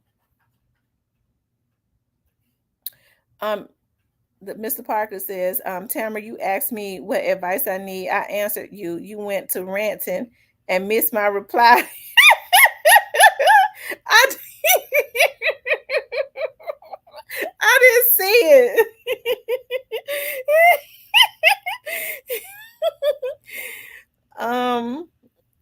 Nikolai says, Tamara, why when guys got a woman, other women holler hard? Because I'm gonna tell you what women do. They don't even be wanting a guy. They'll peep out a guy and go, oh, okay, he got a woman and she got this going for herself. I know I can't compare with that. But see, they be wanting to make themselves, women become real fixated and obsessed with other women real quick. They don't be obsessed with the man. They become obsessed with the woman that he with. And I mean, a lot of them are, and it takes women that are kind of mentally off to do stuff like that. Okay, she got this going on. She thinks she's some. She got a little TV show. She thinks she got this going on, this, and that. I bet I can make him cheat, and she ain't what all she had thought she was. When they ghetto bitches, I find out he cheating with a real ghetto bitch. I don't never want him back, motherfucker. F you, because I'm not real forgiving, anyways. But I get to looking at that garbage. No, I don't want you no more. I don't want you. Can we work it out? I might get to thinking about, I got a lot of history with him. And I might love him still. And then I look over there with what he messed over me with. And I go, nah, motherfucker, I would never want you again. You messed over me for that. But more women become obsessed with a man if he got a girl, especially if she got something going for herself. She want to try to prove to herself, I'm better than that woman.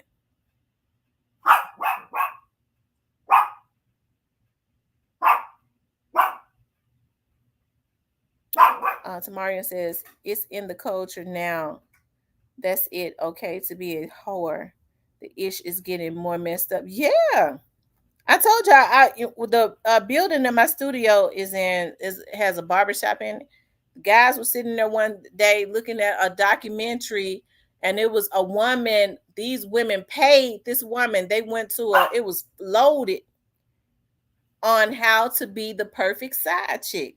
What kind of world do we live in when women prepare themselves to be a side chick? Yeah, I don't understand. They're not preparing themselves to be wives anymore.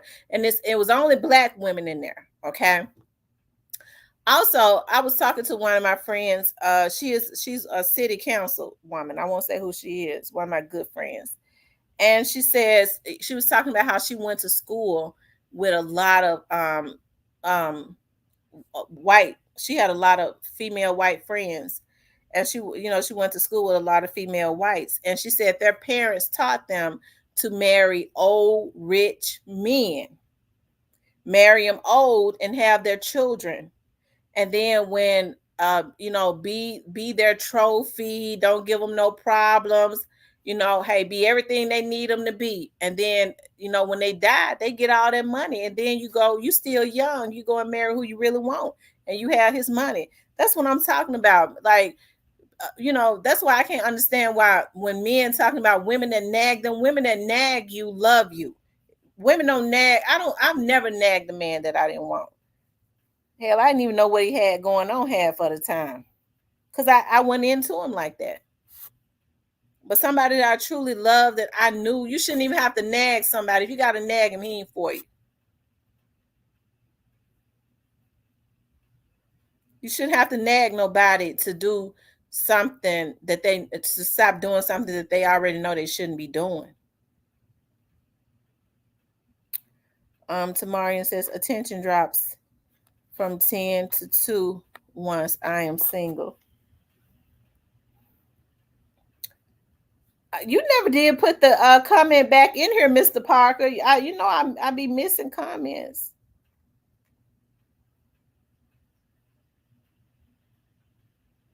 Lord have mercy.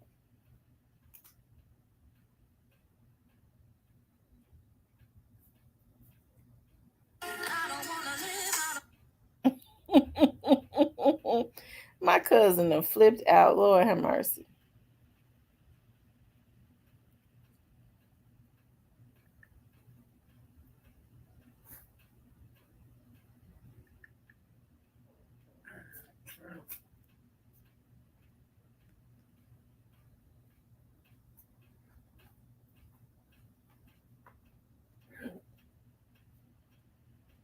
Mm-hmm.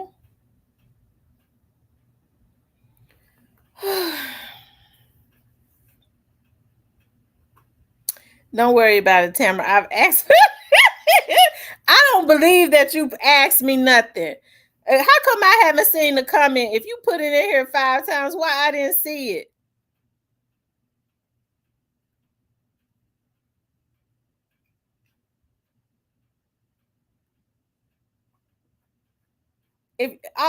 I'm going back up. Okay. He says that he's going live on his channel for the first time. I just want tips on being successful. Be engaged with your audience.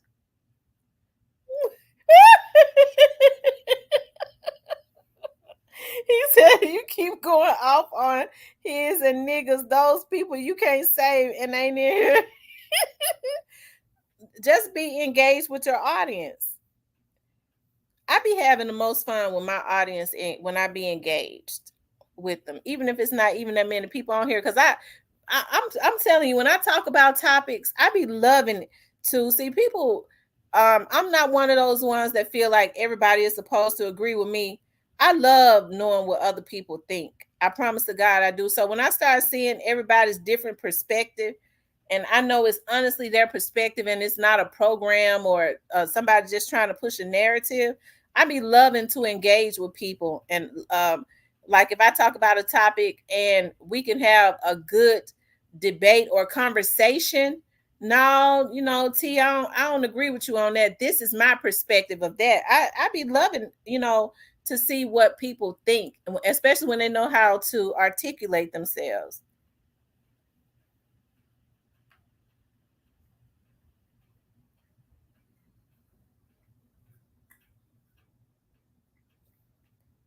Yeah, and read the comments. Always read the comments. I be missing comments though, because when I go on my rants, y'all know how I get when I go on my rants. I miss all of the comments. Nikolai says, I love me some Tamara. Thank you, Nikolai.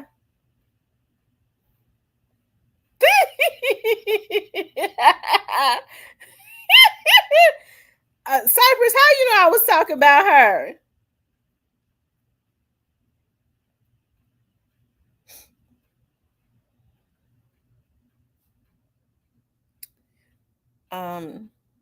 Samarian says, then try to come back crying and ish. Get out of my face. Mm-hmm. It always happens. They always try to come back. Always. Everyone that I had has always tried to come back. I told y'all I was with the last one I was with for for a long time. It was up and down, and it was only because of him. But I had made up my mind this last time, and I didn't think I could do it. Like I had not dealt with that man in um like a year. Sure enough, him being true to who he is, he just up and called one day recently. But guess what? It's just it's over. I have my mind set on other stuff. Like I had the opportunity to get past him this time, and it's over. I don't want him. But they always try and come back. Okay, when they get tired of doing the porn movies, I guess it's too late. Then try to come back crying and ish. Um, okay, I'm gonna come over there.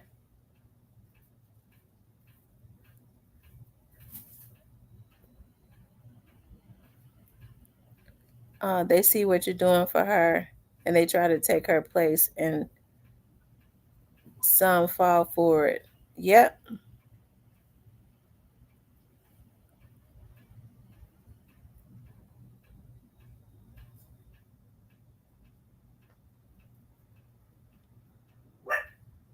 Tamara, it is how you lean and grip that table.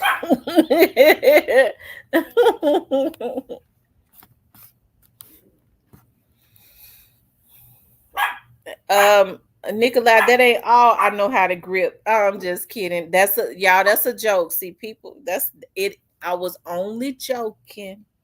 I was only joking.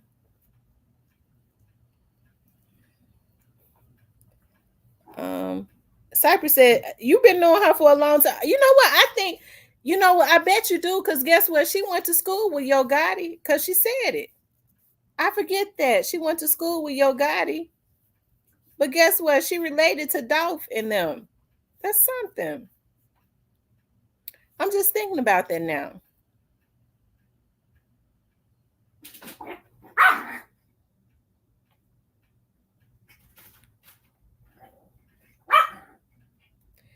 Hey, that's one of my favorite cousins.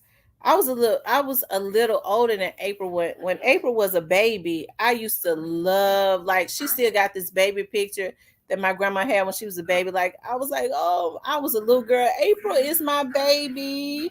I used to love to hug her and stuff. Like, my grandmother had kept her while her mom worked, right?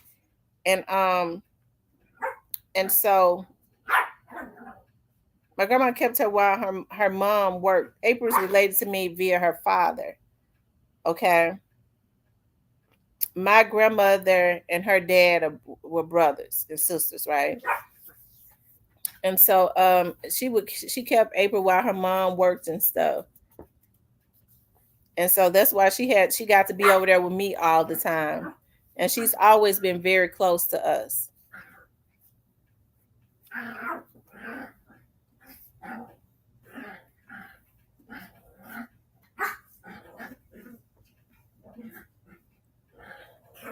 He says it's a style fashion. I can't wait to see. Grandma Wade says that grass doesn't be as green. And no, the grass don't be green. So when they get tired of doing, porn movies after they, I guess, finish doing all those things to them, and they get tired of that they know I'm not gonna do, because a porn star will do it. They want to come back to the best thing, and it's over. Now this best thing is gonna be the best thing for another man. Okay, and that's that. I be hearing men say women ain't as great as they think they are. I know I'm great.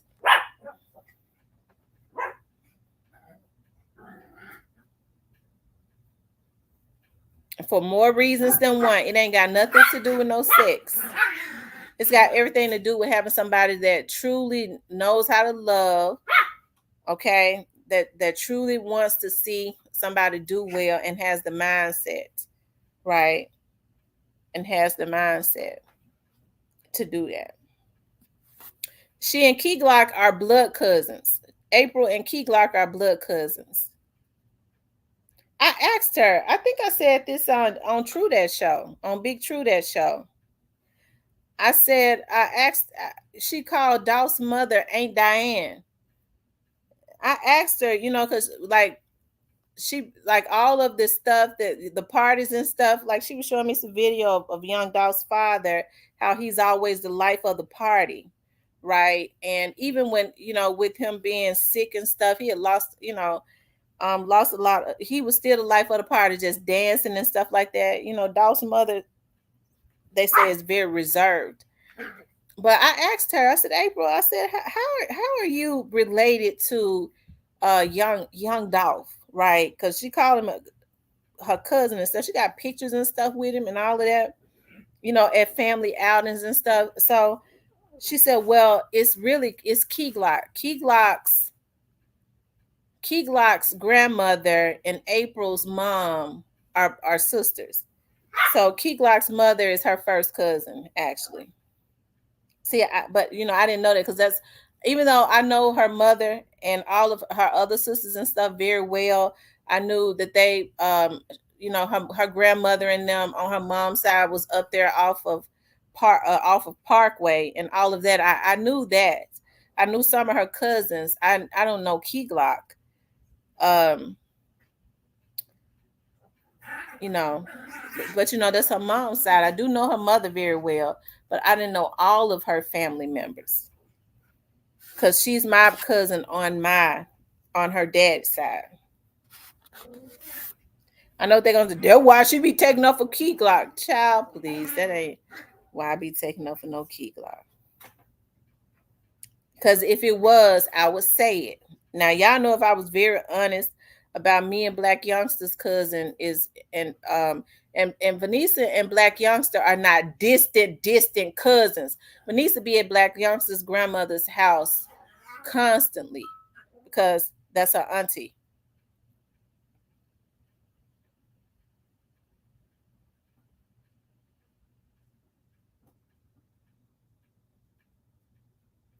He says, Tamara, as a carpenter, electrician, and landscaper, could I find work if I came to Memphis?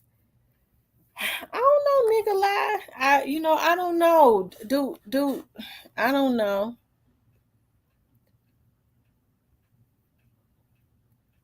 Um, I think electricians can go anywhere and get jobs, right?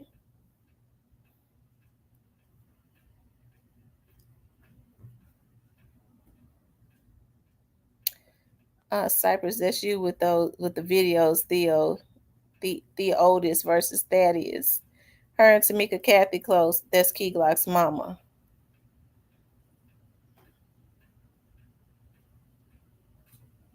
Why you put Key Glock mama whole name in the chat? Yeah, I don't be wanting for yeah, I don't want to do that. I don't want to put her whole name in the chat.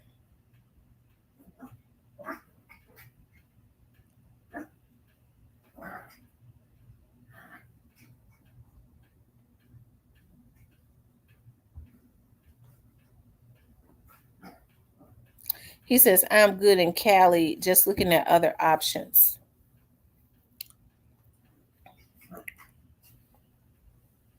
I could see somebody now doing a video, but you know what these people do is they just make it easier for the feds to get them. These folks are sick. I'm telling you, I've never in my life met Key Glock or his mom. That's my cousin's. That's my cousin's cousin. And I didn't know that until I just happened to ask her not too long ago. I said, "How you call Dawson's mother Aunt Diane? How are you all related?" And so that's when she told me, about that.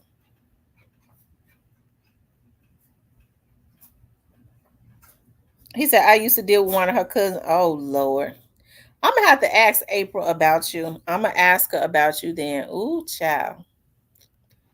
Ooh, child. Which one of her cousins you used to deal with? Are you talking about one of April's cousins on her mama's side? Because see, I only know a few of her cousins on her mother's side. Which one of them did you used to deal with? Because if you say the name, I might know who.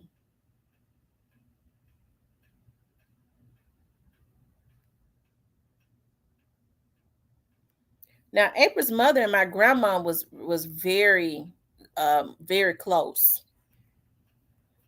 That's how her daddy ended up getting with her mom.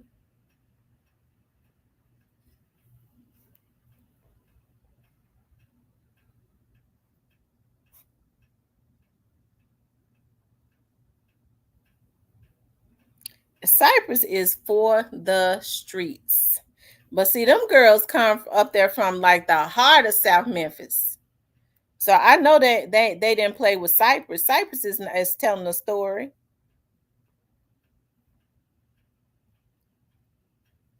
Cypress, who? What was the cousin's name that you dealt with?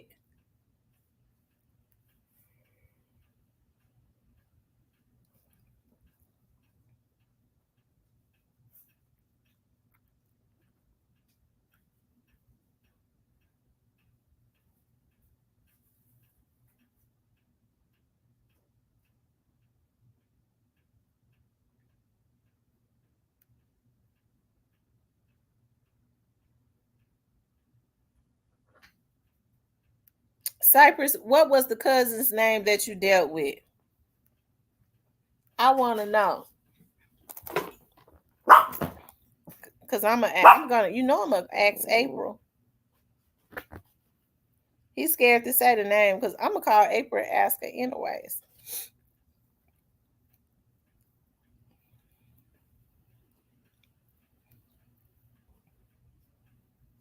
If she knows you. Because now April did go to school. April went to school in North Memphis.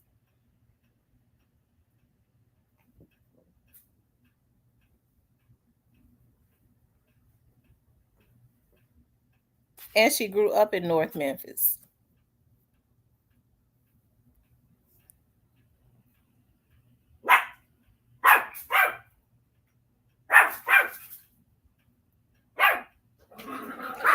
Anyways, Ashley. I've never heard April say she have a cousin named Ashley, but of course, I don't know all her cousins on her mom's side, but Ashley.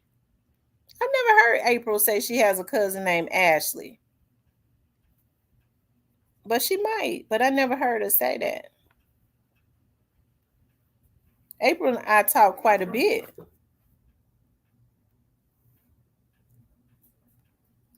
At least a couple times a week. I've never heard April say she had a cousin named Ashley on her mother's side.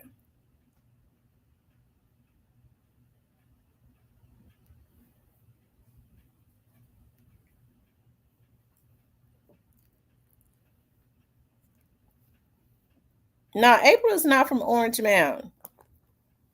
April from North Memphis.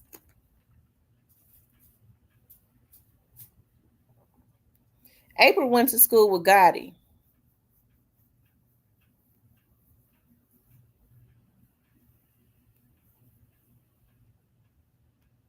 Call her because Cypress be telling lies. Let me call. Let me see something. I'm getting ready to call her right now, Cypress. You just wait.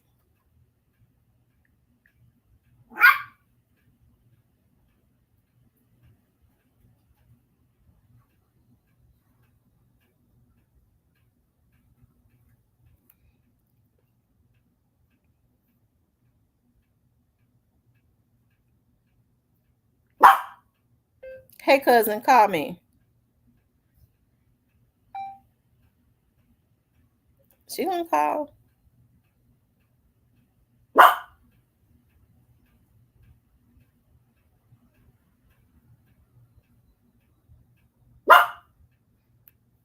Because I never heard April say she got a cousin named Ashley, but she might. I don't know all her family members on her mama's side. Because, like I said, I didn't know that Key Glock was her cousin. Hey, April, call me.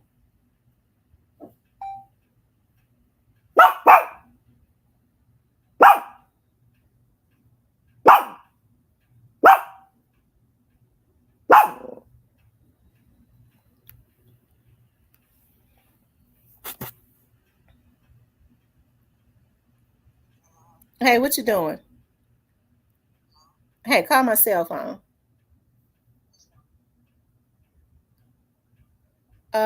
Anyone, either one of them. I got them both sitting here. All right.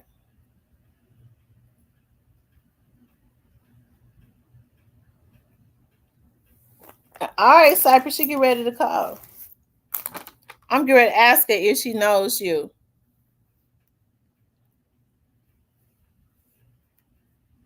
And I'm asking if she got a cousin named Ashley. Here she go. Hey, cousin. Listen, you got a cousin named Ashley. Uh, Somebody said that they used to you got a cousin named Ashley.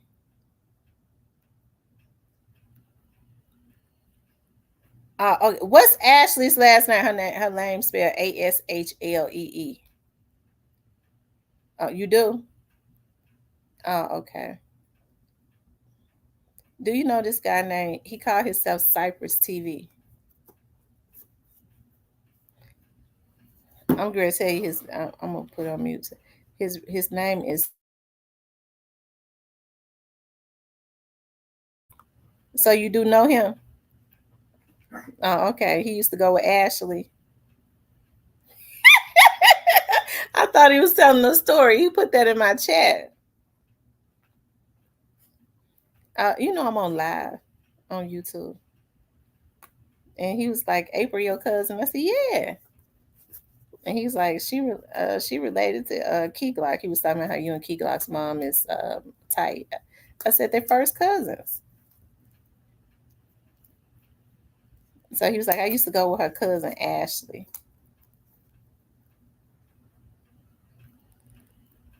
Oh, I see. See, I told him, I said, you related to me on your dad's side, so I don't know all of your cousins and stuff on your mama's side. Even though, I know your mom very, well close with your mother now, but I don't know all of your cousins.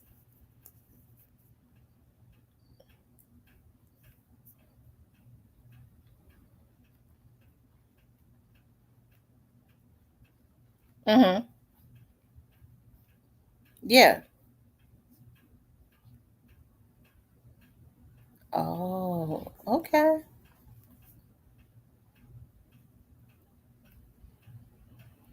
Oh, I see. Mm.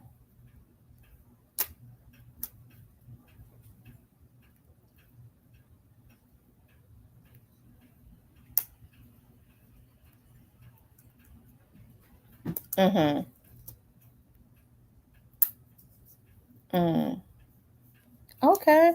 Well, I was just saying when cause see, he had never said that before. He jokes quite a bit. But when he said April, your cousin, I know I had said that before, so I thought he was just repeating it because I said it before.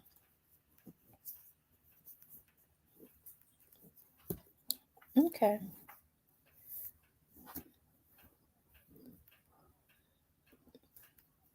Well, I was just looking at you dancing out in the rain, and I said, "Oh, my cousin, crazy." I'm gonna call you when I get. I'm gonna call you though when I get.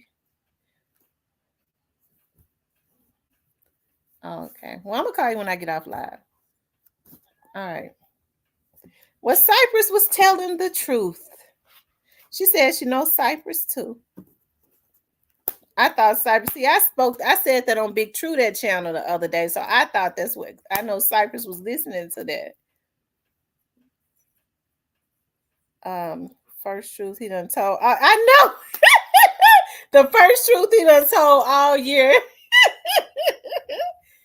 I'm gonna tell y'all something. Memphis is look. I bet this Cypress. Yo, it's Cyber TV. To accept, press 1. To send voicemail. I knew it. What's up, Cypress? You was telling the truth. They said that's the first truth you done told all year. Oh,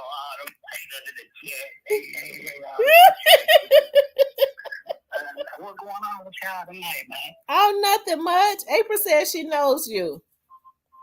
Yeah, see, April, see, I'm gonna tell y'all. See, I'm gonna keep it real. April didn't like me and asked me.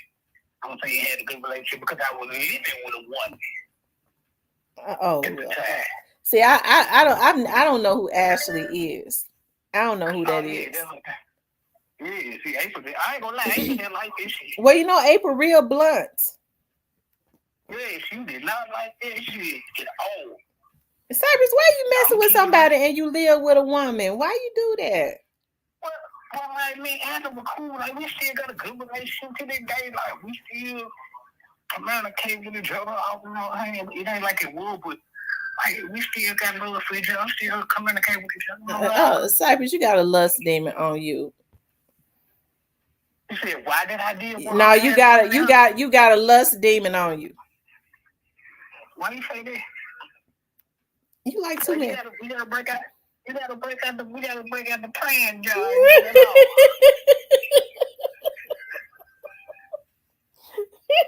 You comes into the chat flirting and looking for women. What I supposed to be looking for? But that's the first thing you do. It's like that demon jumps on you when you start seeing certain women. Well, that mean they jumping on me for the right reason.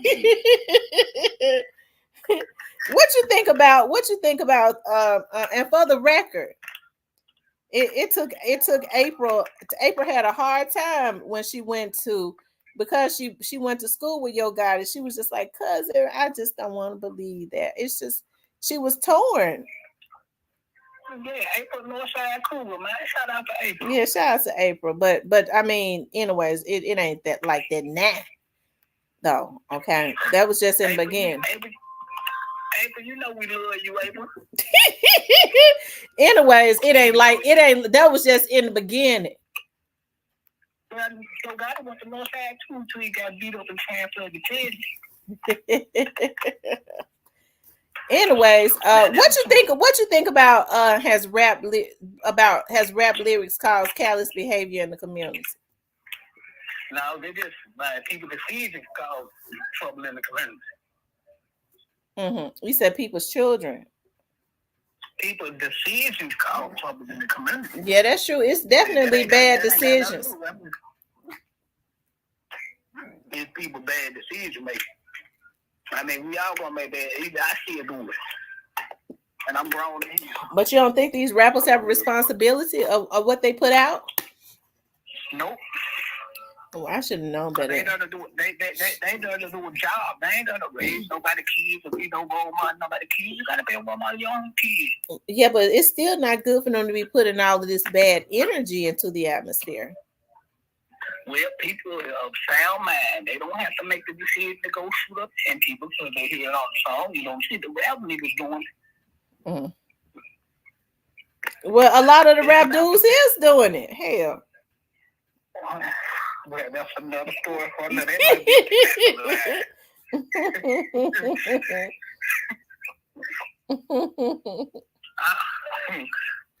Yeah, so I just think it's the people decision. We gotta quit blaming it on the rap music. Man, don't people obligated to raise your kids to be your kids' role model. I'm saying you gotta share the better up for your kids.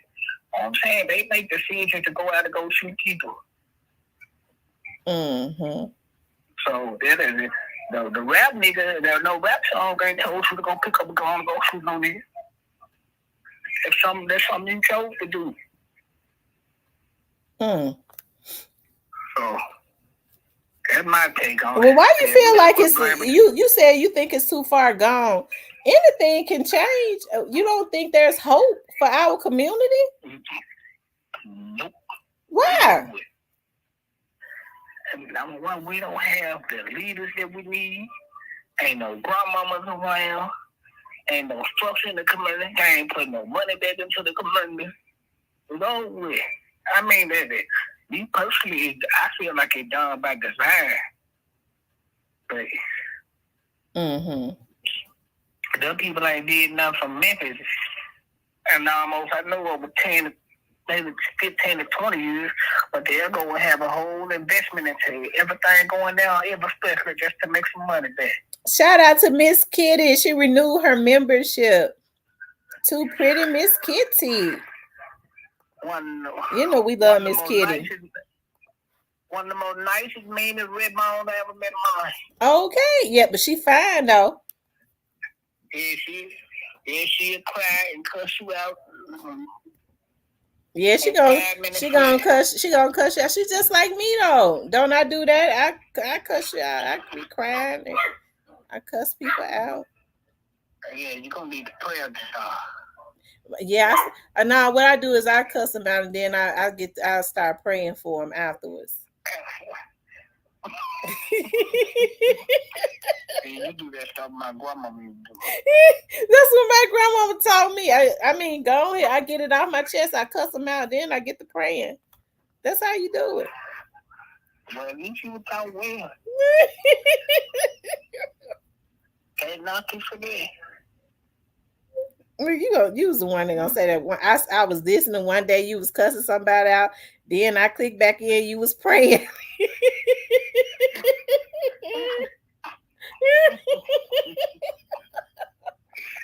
I like, yeah, this is the show I need to be on. This is it.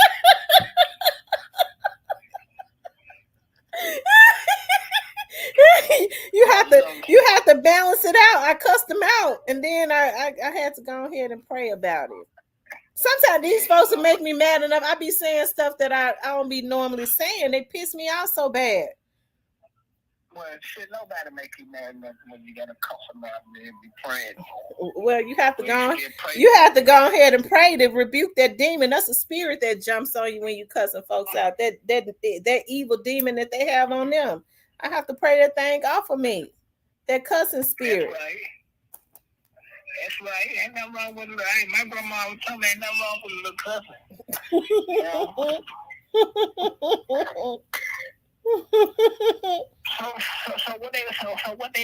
What Paul Young plans to do with Memphis? Is he plan on doing something for the kids and put something in the community? I think that he does. I'm gonna have Paul on my show.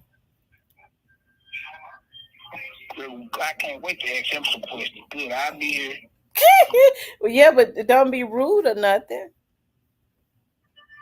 How did you like the interview that Benny did? I love Captain Cobb. He cool dude. Yeah, he a cool dude. I like what Benny is doing in the community even now. Well, one thing about him is he always kept it real. Like he didn't if he said it, he stood on it. Yeah, he was one of those ones that always stood on what he said. That's why I like Captain Cobb. Yeah.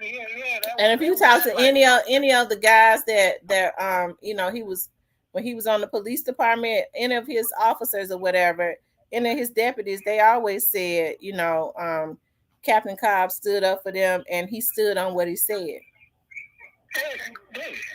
Even though I ain't gonna lie, that's why the TV be the place for him to say it. I am not under the police. No shape, form, or but Captain Cobb is a good dude. Yeah, he a good guy. Ben is a good guy. Yeah, he always been a good dude. He always push for, a lot of stuff in the community that people didn't try to do that with it. I think he should have been the chief. Well, he ran for sheriff. He ran for sheriff twice, and he almost won. Almost don't count. And let me just say this, because I'm thinking about what I said now when I went on my rant. I don't ever want any of the women in the chat to ever think that I'm saying that I'm better than them. What I'm saying is, in general, when I say that I'm better than somebody else, and I'm not just talking about women, I'm talking about I'm too good to be just getting on here throwing dirt and slop at people just for no reason, to be kicking up beefs just for views. No, I am too good for that. I'm not gonna do that. To be viciously going after people just because I feel like I'm running off the competition. That's lower than gutter to me.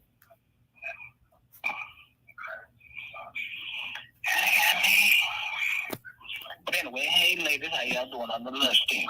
Oh Lord, you sure the lusting? Sure is. Y'all been turning me. Lord, you even messing with Ashley. Now you messing with Ashley, and you was living with a woman. How long did you do that for? Probably like a couple years. Oh God, Cypress. But why? But like I you have any remorse for how you did these women? Do you have any remorse for things that you've done? Hell no, because gonna get me.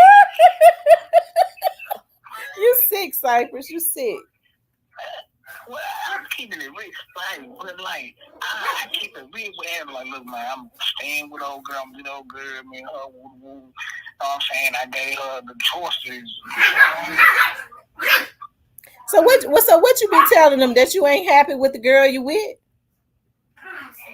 No, I'm with her, but you know, I had a friend. This time I was young niggas for my time. Listen. I ain't gonna have no man trying to holler at me, and he got a girl. That's an insult to me. You think I'm a side chick? You look at me as you trying to make me a side chick. That's an insult. Well, here's the difference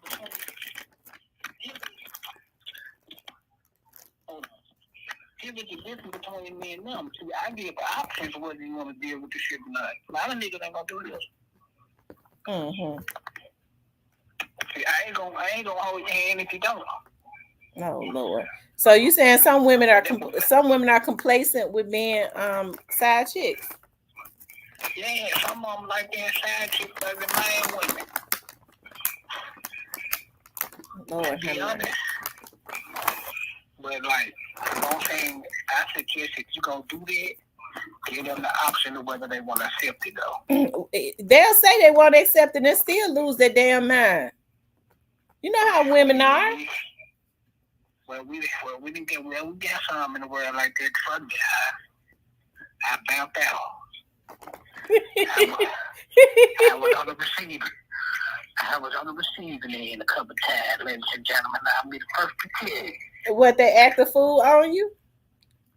Yeah, man. You know, you get your cold clothes cut up, all that come with it. They cutting up clothes. Oh God! See, I don't have the energy to do stuff like that. Go on, just get you another man. I did say, that was a long time ago.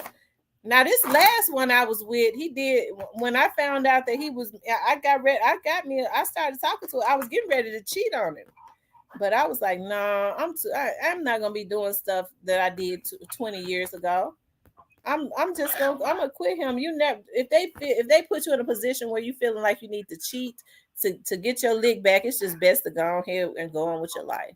It's not worth it. Well, don't cheat if you don't know how to do it. And you gotta know how to cheat. If you gonna cheat, know how to do it. Know what you're doing. Well, the guy that I had started talking to, he was too anxious. He was already ready to try to. He was trying to move too fast. He kind of scared me. He wants to move enough. You did with the wrong nigga.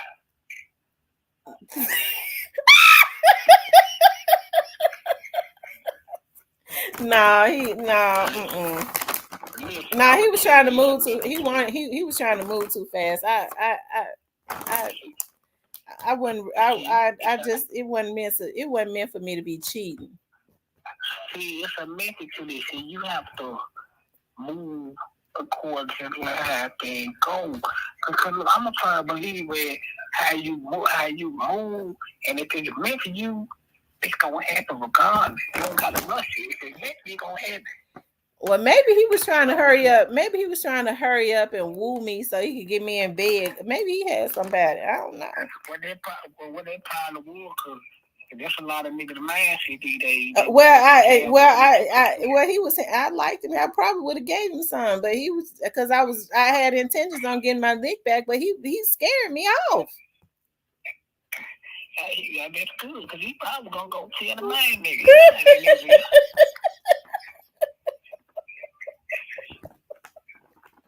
What you just gonna deny it? Yeah, I was gonna deny it. Then they get Tamara out of the bathroom curtain. Look, you were gonna deny it. Well, okay. I'm gonna tell you something. I let him come to my house. We look at movies and stuff. when me and my ex, we when we was before we broke completely up, we was breaking up and getting back together. I was trying to make it work. I just knew he had been messing up, and I couldn't hardly forgive him. I couldn't stomach him.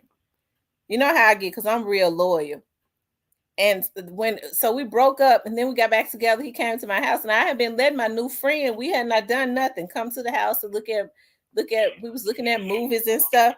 That dude, my boyfriend, went into their restroom and came out and said, "It's a man been in this house." I didn't know what to say. I said, "Ain't no man been here." He said, "It's a man been here, Tamara. Why you do me like that? It's a man been here." I said, "It ain't no man been here." I don't know how he know. I don't know what that dude talk about. He was telling the truth, but I don't know how he knew. No, I wasn't gonna admit nothing. He didn't admit to nothing.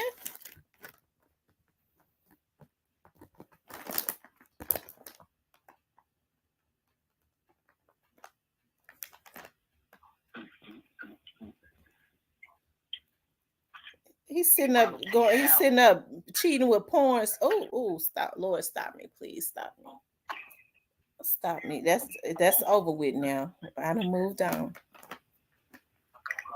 That's what he tried to say. He was like, it was I clean up my restrooms every single day. And I use that lemon. I always use lemon, so it's yellow. I always use lemon scents to clean up my restroom, like the lemon fabuloso or something like that. So he gonna say it was a he was like when men use the restroom they kind of splash ain't no he was like it was little drops.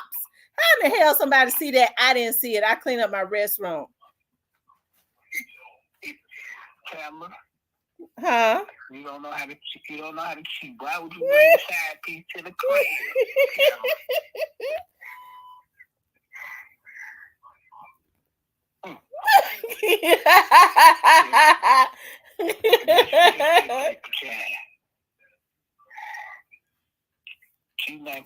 So he goes, Tamara, why you do me like that?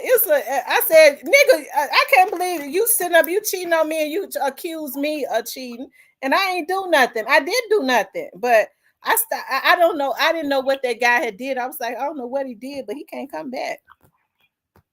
He probably left some socks in there or something. No, he didn't leave no socks in there. He said it was little spots on the back of the toilet. I clean my bathroom up every day with lemon fabuloso. My restroom smelled like lemons. That's what that was. That nigga was, I don't know what he was talking about.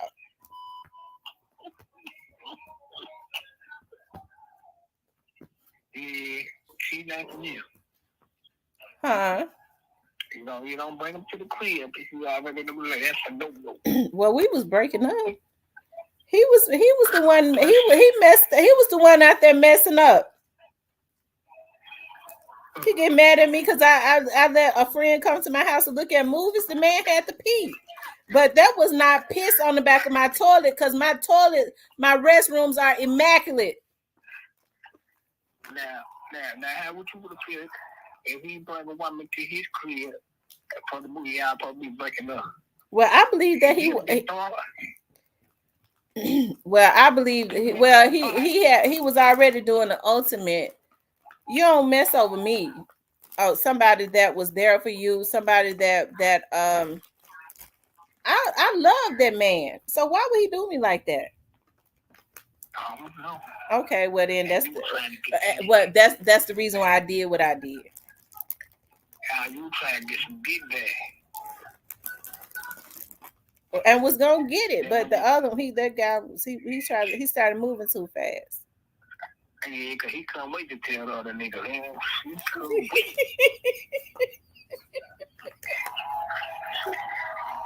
can already tell you how they were gonna end from the way you tell him. New lips and ships. He said, Tamara, the man loved you. Damn, he wanted some brains. And I guess that's what he was getting. And I'm proud. I guess but he lost his. Don't get me started talking about him because it's just the idea that people had a nerve to mistreat women that truly love them and then had a nerve to call them back. I don't even want to talk about it. It's just real. It's insulting. Well, the number ain't saying they gonna call. Well, no, you don't treat me like that, and then think you could call me back. So now you think you could treat me like I'm a rag doll. Just call and be like, I'll get called, see how you doing. Have mama doing? No, don't. No, that's not what he called and said. Yeah, well, see, We've been broke up. We ain't talked in a year. He called and said, I think about you every day. Yeah, why are you cheating with whores? hey, whores ain't always bad sometimes. Whatever. It ain't bad if you look. Well, I mean, what that's why you have to just go. So when you remove yourself from the equation, you get an opportunity to have what they really, what they want. If you mess over some, if you mess over somebody that had your back for real, I'm talking about that truly loved you for real. If you mess over a woman for a whore, hey, you just don't need to. You have to just go and let them have what they want. Hey, you gotta let them do what they do. They'll find out. And that's what I did. The other guy was real. The other guy was handsome. He was real tall. He was handsome. He had some things going for himself too. He was funny. He had good conversation and stuff. But that man wanted to get into my panties. What else you supposed to do? Well, I would have did it, but he was moving too fast. Because the ultimate goal was to get my get back, but he wasn't trying. I needed to think about it. He was moving so fast I couldn't think. Well, if you had to think about it, it wasn't for you. You gotta go. You gonna get some get back. You gotta go and go with the mother. I ain't promoting it, but if you gonna get some get back, don't even think about it. You gonna do it. See, I can't do that. I can't do that. You have to get to know the person. You can't just be you have to get to know them. You have to be it has to be right. It ain't, but everything ain't all about sex, though, man. Don't get it twisted. Right, and it wasn't about sex with us because I actually liked him. I actually enjoyed talking to him and laughing with him and watching movies with him and going to the movies with him and sitting having dinner and stuff with him. He was actually cool.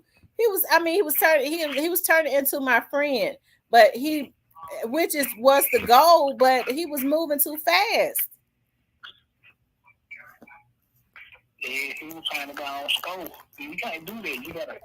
You gotta move accordingly, man. You gotta be cool. And when he came in there, he's went in that restroom. My boyfriend, we started back, trying to work it out. He went in that restroom. It was over, and because I don't know what he did. He wasn't. He couldn't come. He wasn't coming back over. He wasn't coming back to my house after that. No ways. Mr. Parker says, STG Tamara be sounding like she was raised in the 1930s. He said it sounds like I'm raised in the 30s because I say there are a lot of things that I don't do. It's just a lot of things that I feel like are completely off limits. These folks do anything. They then folks piss all on top of their head. They just do anything. But some Jack Purtle. And if you put some gravy on the French fries, shoot. Hey, you better not get them some bitches no good one, boy. You do that. Look, Kevin says, quit giving up the game for free Cypress. Cypress ain't got no game. Cypress is a whoremonger. Actually, I'm waiting on the right one to come through. Cypress, you always say you waiting on the right one to come through, and then you mess when you get somebody, you turn around and go get you another damn woman. It's like you gotta have two women. No, not at this point in my life because I done grew older and I can't keep up with this shit now. I just want one good woman and we rock it out.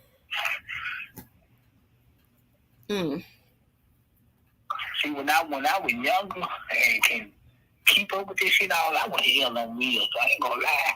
I ain't a saint. I was hell on wheels. And now I just want to be, cause like when you like, cause that don't last long when you doing that. It only fun when it lasts. Then it's over. So, but now I'm waiting on the right one to come through. When she come through, it's all good. We're gonna make it happen.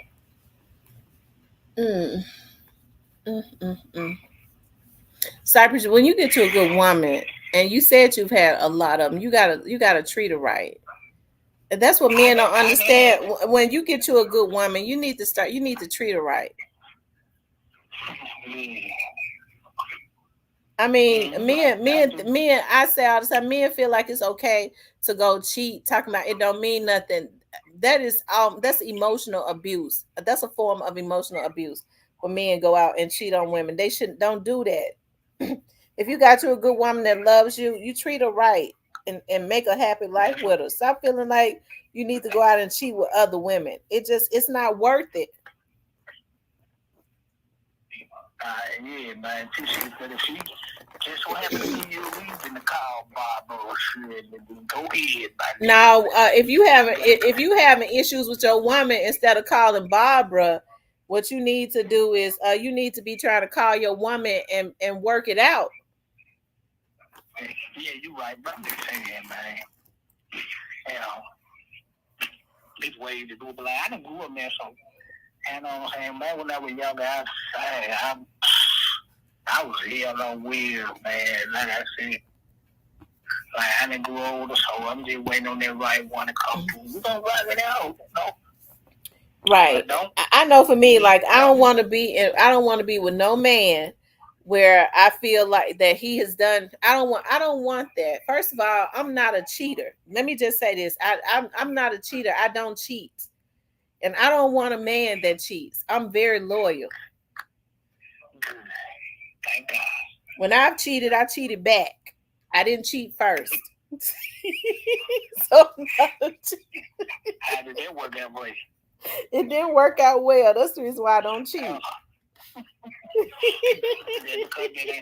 Because it ain't for you, so you to be faithful and loyal. Right, it's not for me.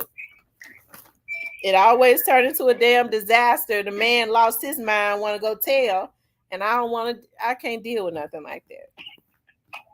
Ooh, you gotta be glad that you go. You gotta be glad you dodged the bullet. Yeah, because the first time I did that, I didn't do it but one time. And first time when I did it, that dude flipped. I'm gonna tell him. I'm gonna tell him. I said, no, you're not gonna. No, yeah, I'm gonna tell him. I'm gonna tell him. Yeah, I'm gonna tell him. We're gonna be together. I'm gonna tell him. You don't want to tell him. I'm gonna tell him. I said, no, you're not gonna tell him. I said, yeah, I'm gonna tell him. I'm gonna tell him. This right here ain't gonna. I'm gonna tell him. I mean, we been meeting. We're gonna be together. I'm gonna tell him. I said, no, you're not gonna tell him. No, you was not gonna tell him.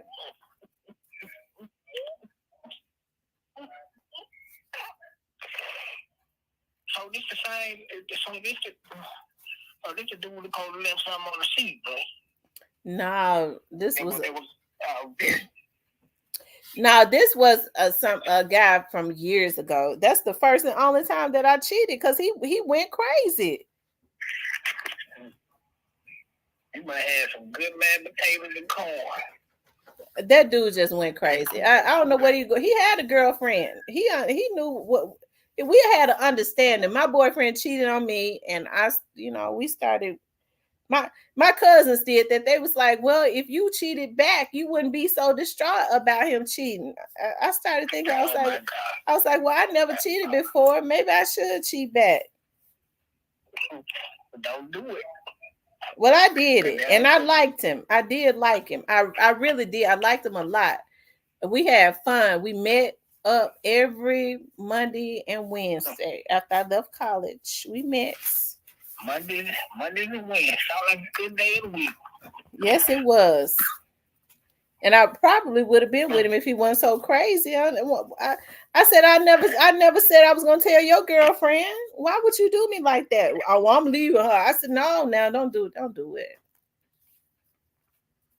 Because he leaving her, he wanted to try to get something, have something done to me. Yeah, man, no women, they weird telly for they weird children. I had to quit him, and I hated that too, because I liked him, but I couldn't deal with nobody that was gonna do something like that. He he he he broke the rules. That was not a part of what we had agreed to. So he broke the rules, so we couldn't be together. Oh my God.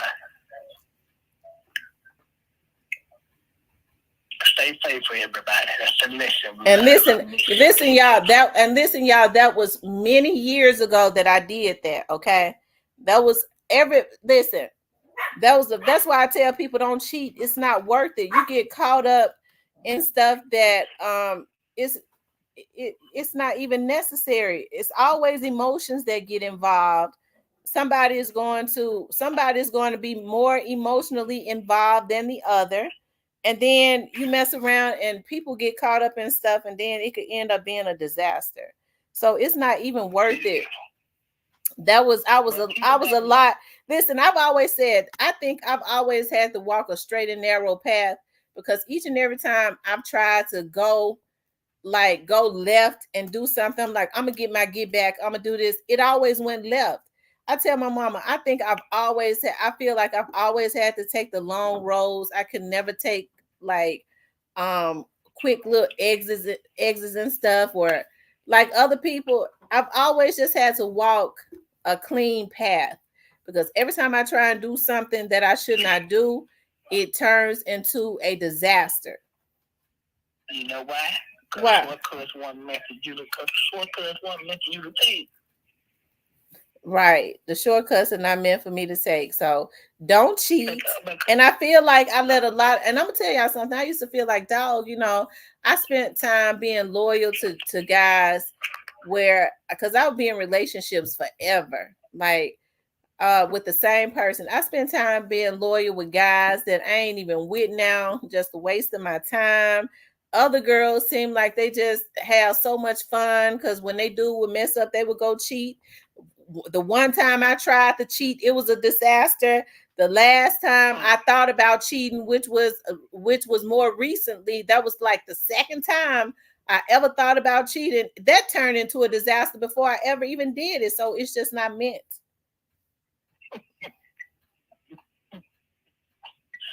Ladies and gentlemen, you learn what not to do. Right, you learn what not to do. It's just not meant for me to do anything that's wrong. Facts, because it's meant for you to take the long road, because when they come back, you probably ain't gonna be able to take it. If you come back, you're gonna be hurt. I don't know. Like I said, I just feel like some people do stuff and it seems like it don't bother them none. They don't get caught.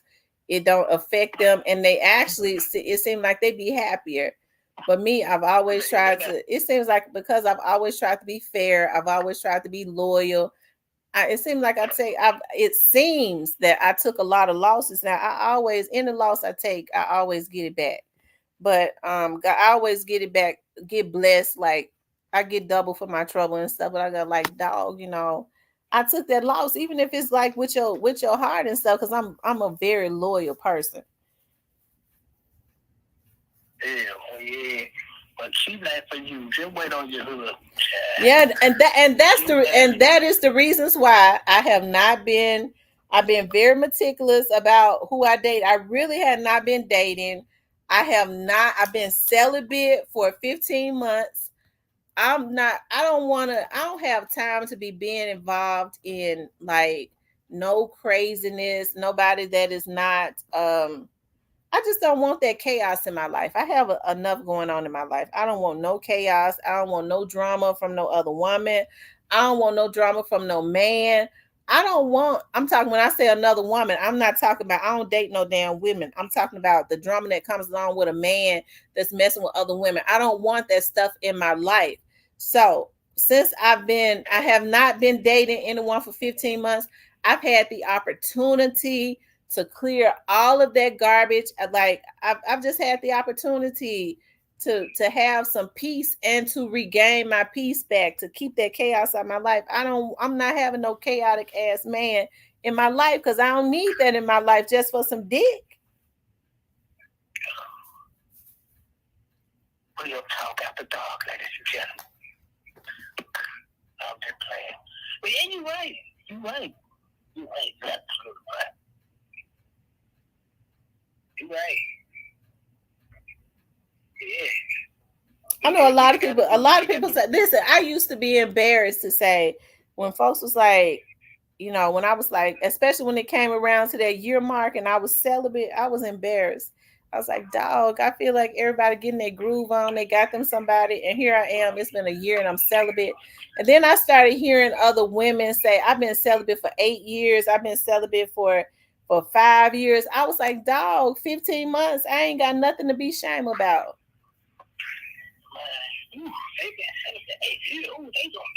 Yeah, I don't want to be celibate for 8 years. I don't want to be celibate for 8 years. I don't want to be celibate for 5 years. I don't want to be celibate for 2 years. Well, you know what you're gonna have to do. But I'm not getting ready to get involved with nobody. As a matter of fact, I don't want to have sex. I'm not having sex until I get married. That's a long time, man. How you know it's gonna be a long time? Well, it's just the way you said it. It seemed like it's gonna be a long time. It was like, I'm just gonna wait till I get married. That long pause and well, I figured, if you get married, like if you don't do the do, when you get married, you have something to look forward to. Now I know people say, well, what if the person, what if he got a little nub? Now I ain't gonna tell no lies. I ain't gonna tell no lies. I'm gonna ask him. I'm gonna say, let me look at it. Let me pull your pants down and pull it out. Let me see. I just want to see. I want to see, because I don't want to, let me look at it. Let me see what it looks like.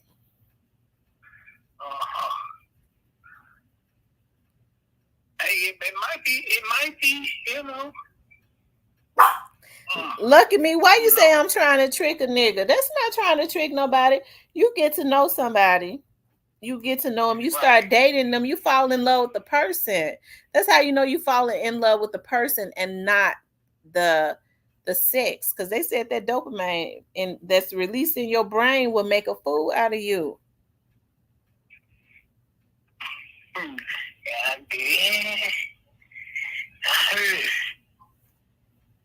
So I'm not. I had initially said recently, I was like, no, I ain't gonna be able to wait until marriage. But yes, I am. I feel like I'm worth it. You can have, like, when you have great conversation with a person and y'all vibe and y'all on the same frequency, you could date them. And hey, once you get married, you have something to look forward to on your honeymoon night. Yeah, but why would, like, I don't know, man. When the marriage, they just like waiting till you touch them, man. That shit, I don't know. I think if a man really loves you, really wants to be with you, he falls in love with your mind, what you stand for, the person that you are. I mean, he ain't got to. He just like being around you. He ain't got to be doing the do with you. Wait until you get married. Shit. What's wrong with that, Cypress? A lot wrong with that. People dying every day. Shit, we gotta go and get to it, baby. Well, if he want that,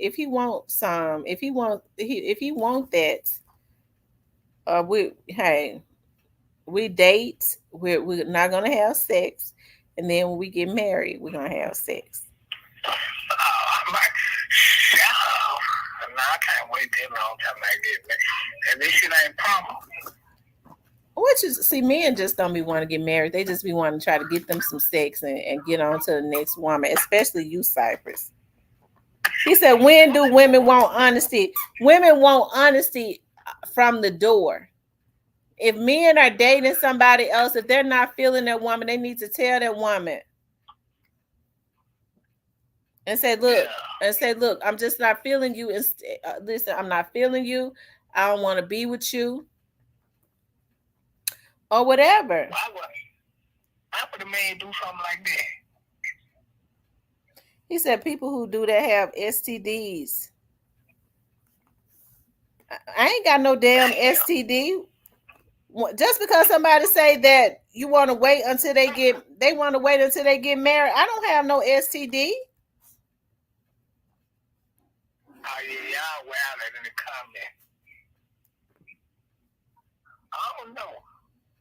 I can't see myself waiting till I get married, but when I find that right one, I don't know. Cause man, people dying every day, so I don't know. He said so all the time women want honesty. Yes, women want honesty all of the time. And listen, and this is how I feel too. I think before people get married, I think they should go be tested. Go get tested. You should know somebody's status, and you should know. That's what I think. I think you should be tested before you even if you ain't gonna be married. You should. Women want honesty. Then why most of y'all lie and cry? Well, no, that's because I think a lot of women do lie and cry, or a lot of women cry because men lead them on. Men already know if they want to be with a woman or not. So don't be spending those 6 months with 6 months to a year to it, and then with her, and she has all these feelings and stuff for you, and you go, well, I don't feel that way. These women be lying and crying and spraying their damn makeup, walking around looking like goddamn Ultimate Warrior. Shit is crazy. Nah, I see you though. I spent 5 years with a woman I knew I wanted to marry. Well, so you kind of got a point. Well, why you spend that much? Why you spend that much time with her then? Because I love that woman. But she wasn't gonna marry me no way. Cause I would have fucked up, but she loved me. I had fucked up so bad. I was so far gone. My man was one even in the future, but she loved me. We just tried to stay together and fight through it. I was like, you know what? Fuck it. He says, want honesty, but wear lashes, weave, waist trainers, and makeup. I mean, but that ain't got nothing to do with nothing. That ain't got nothing to do with nothing. Just because a woman chooses to put on makeup or something like that, that has nothing to do with a man telling her the truth. That has nothing to do with a man telling her the truth. You know, tell the woman the truth. At least I did. I ain't like saying, like, I got a woman that I always do with. I have friends. I'm quite sure she was doing the same thing. I know if I was doing it, she was doing it. You know what it is. I ain't get mad. I said it for what it was. Kept this shit easy. I wasn't tripping. Again, tell the woman the truth, man. Give her the option whether she want to deal with your bullshit or some real nigga shit.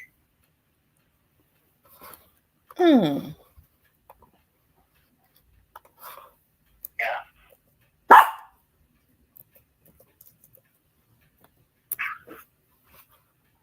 He said, I don't worry, but I put on lash. Oh, my God.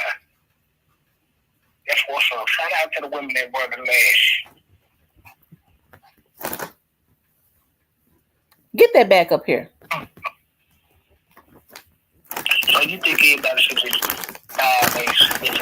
get married? Hold on for a minute, Cypress. Let me feed them. I'm listening. You said women did what now? So you think everybody should wait and get married? Here. Yeah, I think everybody. I do. I think that people should. Now, some people that can't. I mean, I'm just saying this is what works for me. Okay. Now I'm trying to go back. I'm trying to go back to no, I heard a Memphis woman getting married and infected men Then started crying, telling the man, "You said you love me, but she never was upfront. She had a STD." What kind of STD are you talking about? Listen, now AIDS is on the rise in Memphis. Of course, AIDS on the rise in Memphis. Everybody at school and everybody.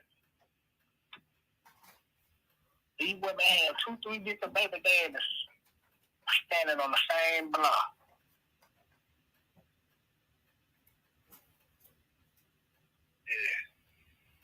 Yeah, shit. Herpes. Well, yeah, that's well, listen. You gotta find the right one, love. You gotta find the right one. Because if they infect you with anything, okay, I feel like you should be able to file some types of charges on them because I believe in filing charges.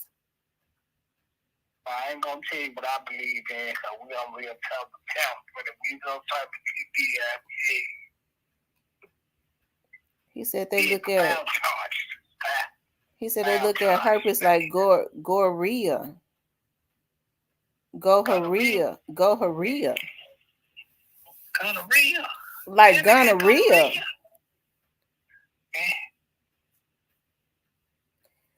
I'm trying to go back to that. He said he talking like I got herpes or like I got AIDS. He said you trying to trick me. So what are you talking about? This lucky me talking about you trying to trick me. So what are you saying, that I got AIDS or I got herpes or I got gonorrhea? Cause see, I've never seen this man in my chat before. Because he said you trying to trick men.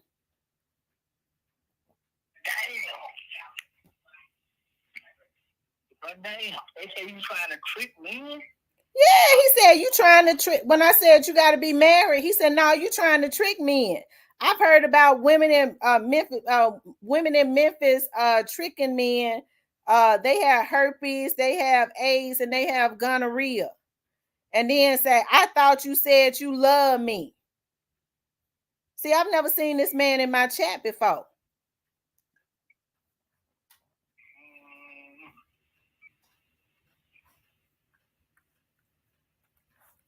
I'm see. Well, I'm on the panel. That's crazy, man. Yeah, man, get y'all somebody gonna lure y'all to y'all right. Just live life and be it, because this shit come back.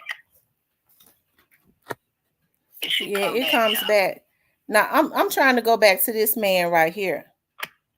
Are you trying to say are you trying to say that I got AIDS, sir? Are you trying to put into that? Because I'm trying to see if I should block you. Are you saying that I have AIDS? Damn.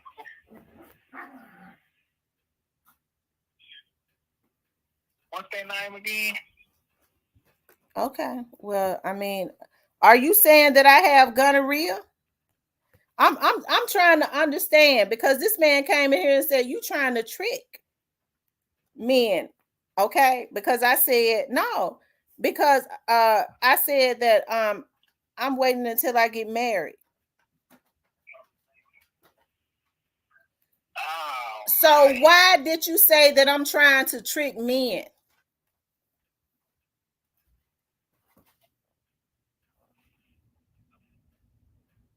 Oh man, why they say this shit in the chat?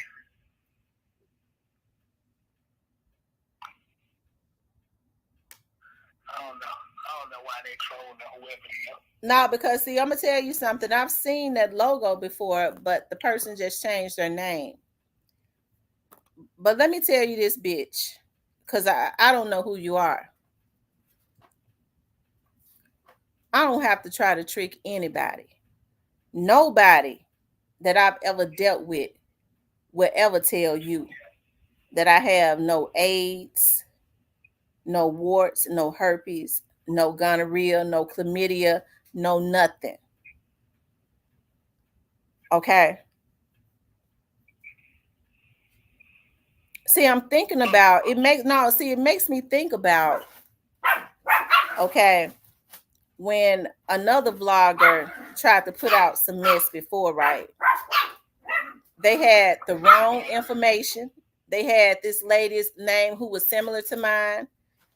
They had the lady's bank account information, all of that. They had gotten all of this lady's information.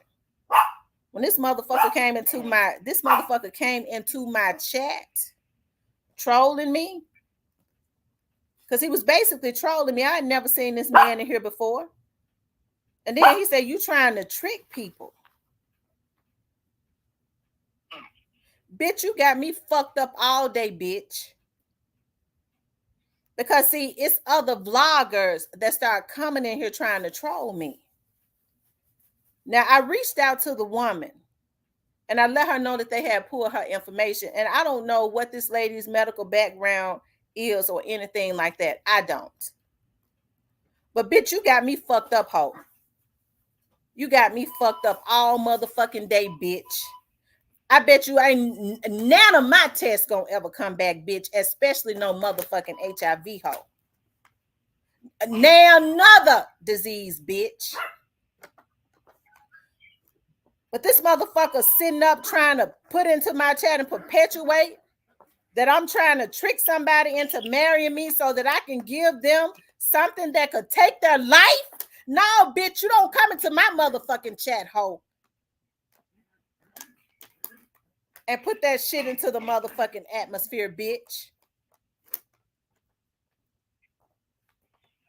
I get so motherfucking tired of these motherfucking vloggers. It don't make no goddamn sense. I dare not know what the other lady whose information that they pull. I don't know what she got. She looks healthy to me.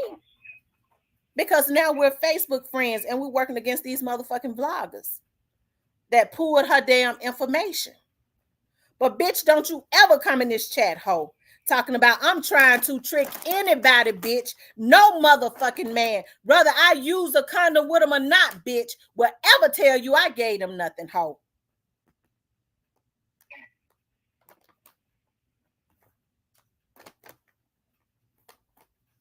Dang, I don't even see the car yet. They gonna block me. I guess they block them. I ain't see it on. And what it is it's that motherfucking bitch. Okay? That I had to file charges on. Okay? You know why? Because she stood in court lying, telling the judge. Now, I never knew this. She came from Onans and Paperwork Parties Camp. They sent her out. Okay? She was crying. Said, "Why you gonna be with her and not with me, Officer Durham?" And the judge said, "Who is Officer Durham?" I said, "Ma'am, I don't even know a Deputy Durham." Okay?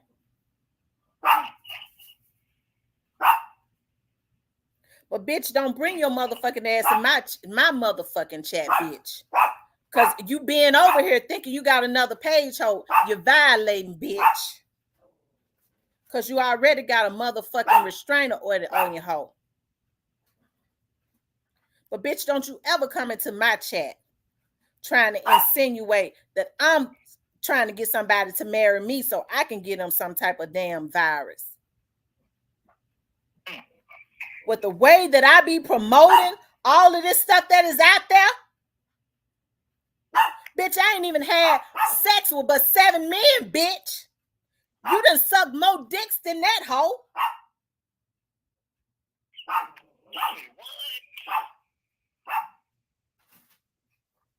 Don't you ever come into my chat talking about I'm spreading deadly viruses and shit like that. Don't you ever.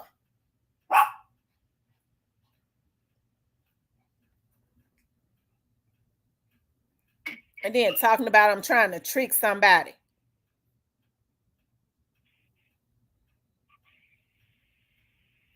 Oh, y'all crazy them comments. Me and my last motherfucking boyfriend didn't use no condoms. Ask him if he got any viruses. Ask him.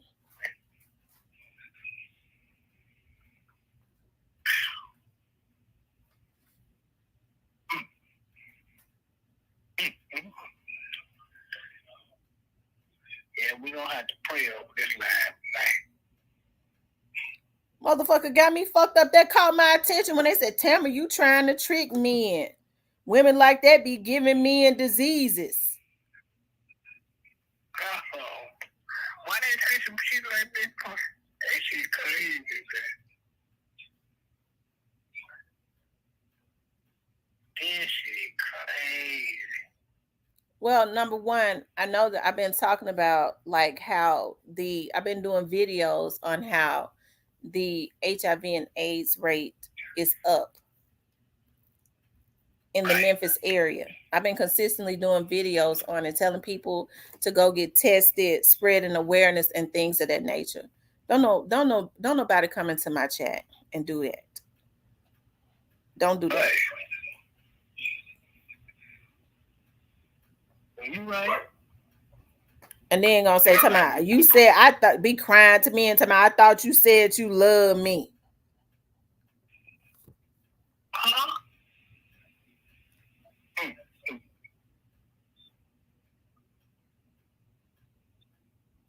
Yeah, man, save yourself for marriage. Like, we pushing marriage and get the relationship. Now let's go back to this because I don't like for nobody to come into my chat and try to put into the atmosphere because these folks have lied on me enough. They was putting out fake information about me. You should have seen the stuff that Miss Lowdown sent me. They selling this latest information. That's not even my information. Now, I've seen it. Like I said, this lady is my Facebook friend now because we're working together with the FBI. They was selling this lady shit. But no motherfucker is going to come into my chat and try to put into the atmosphere that I have any deadly diseases that I'm spreading.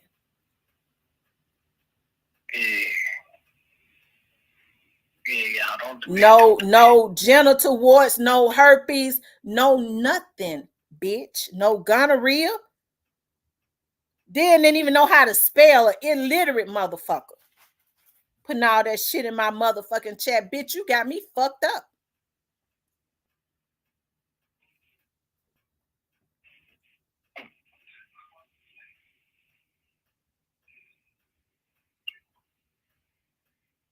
No, you don't put that type of stuff out on people, y'all. No, you don't put that type of stuff out on. I'm not gonna let that shit go in my motherfucking chat, bitch. It would have been one thing if he had came in here and said, you know, women be trying to do this, and that. He said, Tamara, you trying to trick men.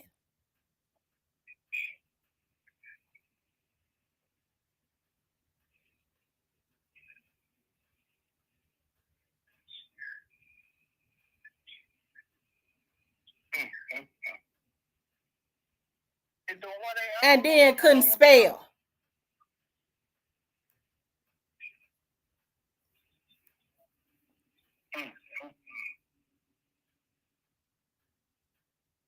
Let me tell you something, bitch. Let me tell you something, bitch. One thing this motherfucking coochie ain't got hoe. It ain't got no motherfucking diseases up in the bitch. Bitch, you done sucked more dick and ate more booties hoe than I done had dicks up in my motherfucking coochie, bitch. Say what?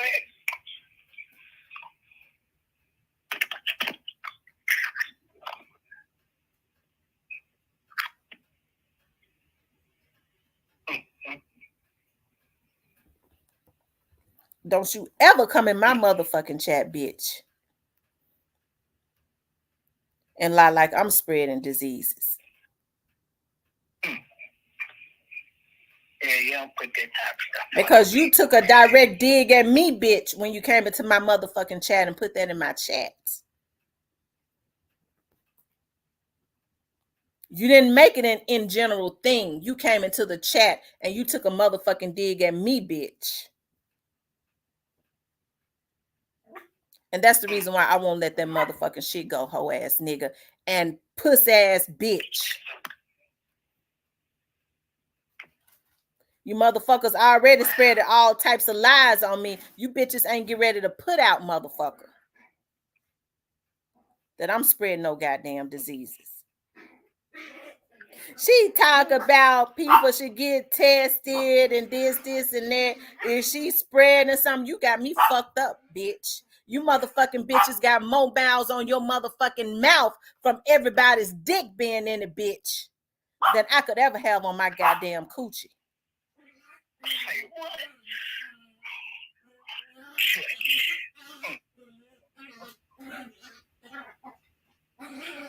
Y'all don't start up, man. We had a good night tonight.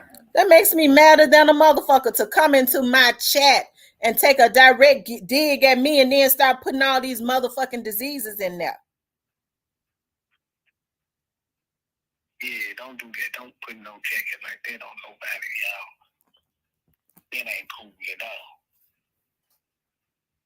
They gonna say I'm trying to trick people like I'm motherfucker, don't you ever.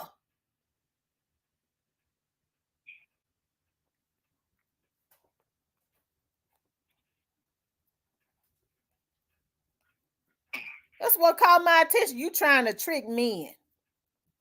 Motherfucker, don't you ever, bitch.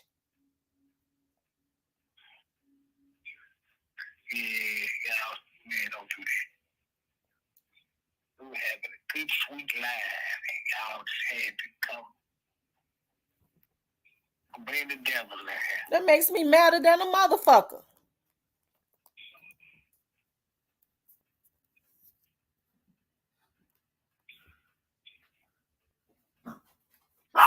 Yeah, they done told all types of lies on me.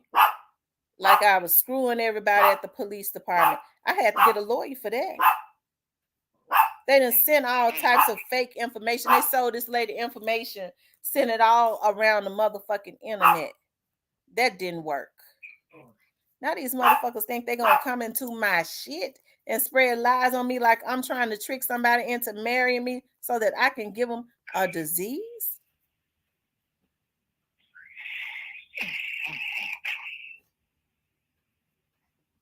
You motherfuckers don't need to stir the pot, bitch.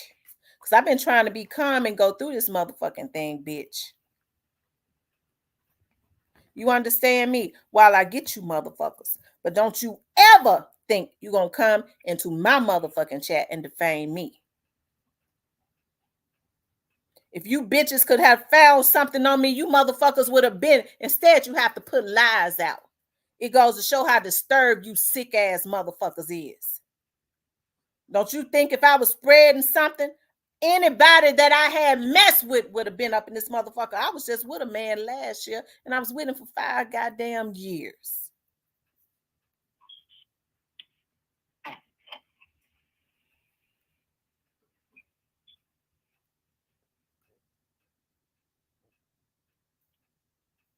Okay? That's the type of shit that these motherfuckers do.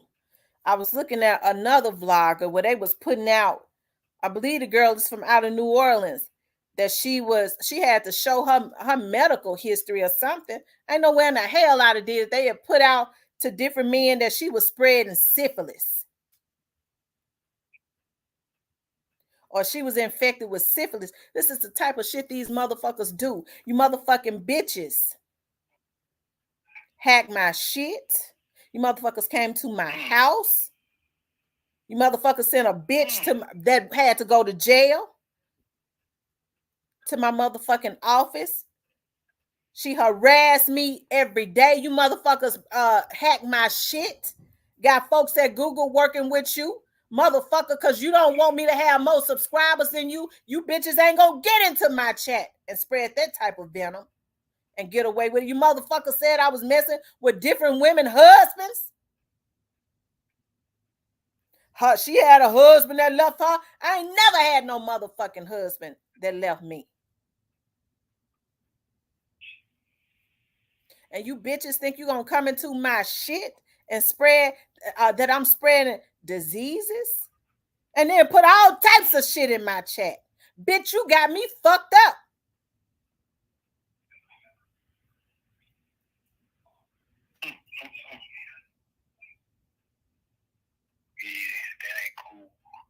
You can't name a woman that would ever say that I'd mess with her damn husband.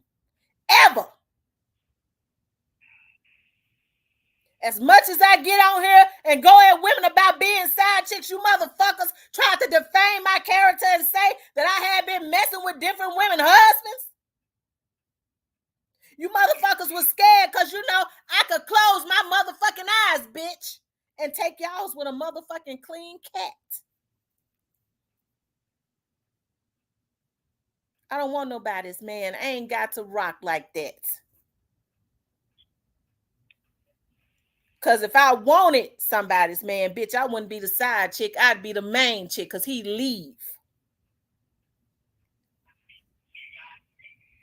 That's right.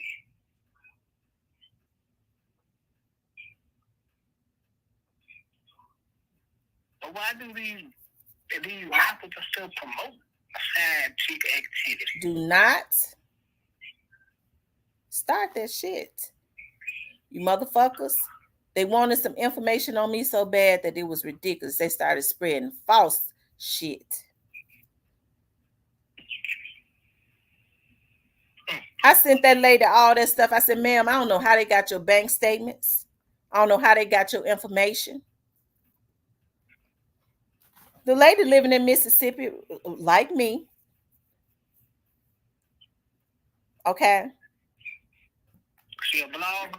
No, she's not a blogger. The lady work at the hospital. Got this lady bank statements. All of that was for her bank statements. This motherfucker thought he was selling my information. Why would he even want to sell my bank statements?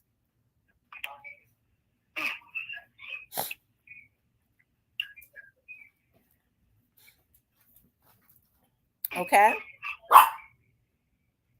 That's crazy. That's wild. Okay. And just go get a regular job. It ain't that bad. No, it's that crabs in the bucket mentality. She thinks she's something, so we gonna just tell lies on her. They can't come up with nothing. Why don't you? Well, no ex-boyfriend that I ever had would ever talk to them. You know why? Because they real street dudes. They ain't gonna get on here and talk to motherfucker, no niggas that's acting like bitches.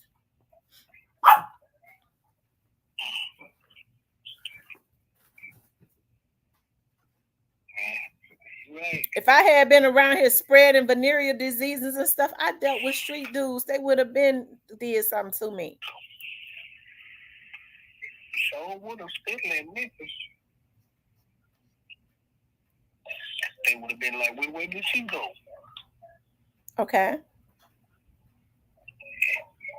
But don't listen. And I'm not playing with y'all. Don't come into my chat spreading that stuff. Like I said, I've seen that vlogger in here. It ain't nobody but Countdown John in there. Countdown John, your motherfucking days is number, bitch.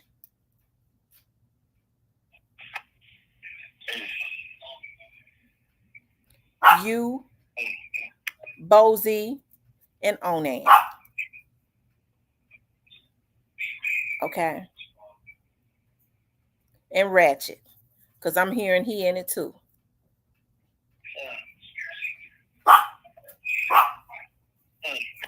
You motherfuckers try to get with people. Bozy, everybody know you the hacker. And Bozy, don't make the mistake of coming into my chat to write nothing, bitch. And I'm telling you, I've asked you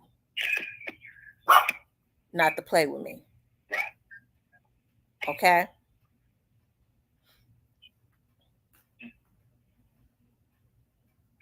But now these bitches think they're going to be spreading. Then I'm giving out venereal diseases. Y'all got me fucked up. And then can't spell, illiterate. Oh, man. Yeah, I gotta cut that out, man. I'm over with that crap.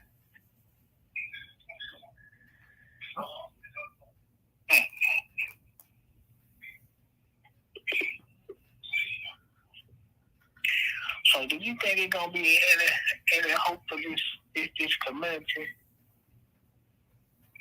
I hope so, but I'm mad as hell.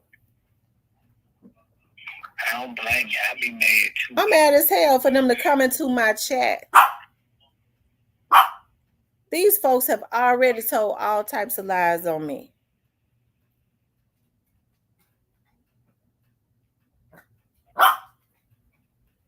I looked up one day. They said, T, be quiet. They said, T, they around here spreading that you was messing with everybody at the police department. You know why them fucking police officers respect me? Because I could work in a damn bureau with them.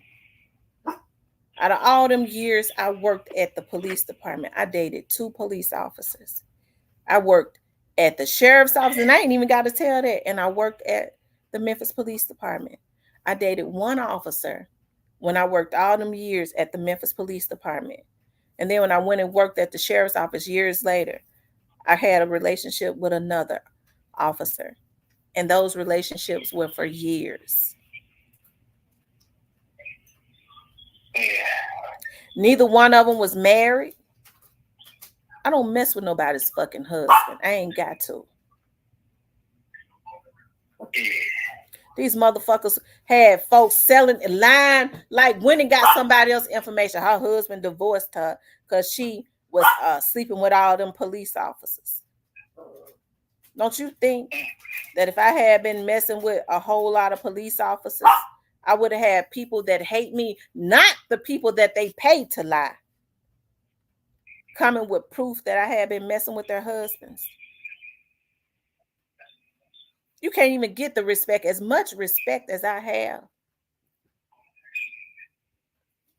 Nobody's gonna ever tell you that I mess with their damn husband. Ain't nobody's motherfucking side chick.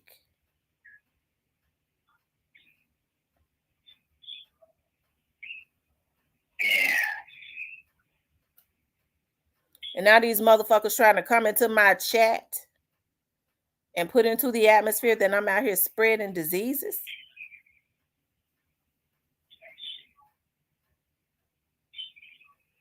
Some of these niggas that's sitting up hacking and paying to hack got more miles on their motherfucking booty from being dick in the booty ass niggas than a lot of these women, because I don't take dick up their ass.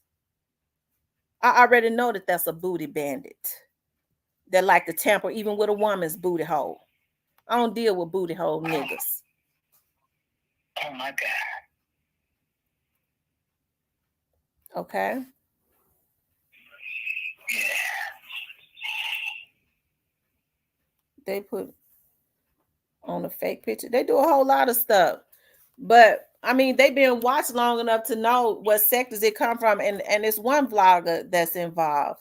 I actually thought the guy was cool. You know, he seemed like a cool person, but he kind of have women, from my understanding, they got women. Some of these women work all in California, you know, at certain government offices that be getting these folks social security numbers and selling them. I mean, a lot of these women have put themselves up under investigation to some of these vloggers in these sectors, and that's how they're able to get these social security numbers and go and get IDs and stuff. Like, it's a whole lot of stuff that has been coming out. And so that's the reasons why I keep myself separated from, when people go, well, you know, this sector, and I go, I don't have no issues with no sectors, but you know, I don't get in, you know, I don't want to deal with no sectors because I already know what they got going on. You see what I mean? I don't want to involve myself in that. I'm not scamming. I don't want to deal with people that's scamming. I don't want to deal with people that's up in investigation.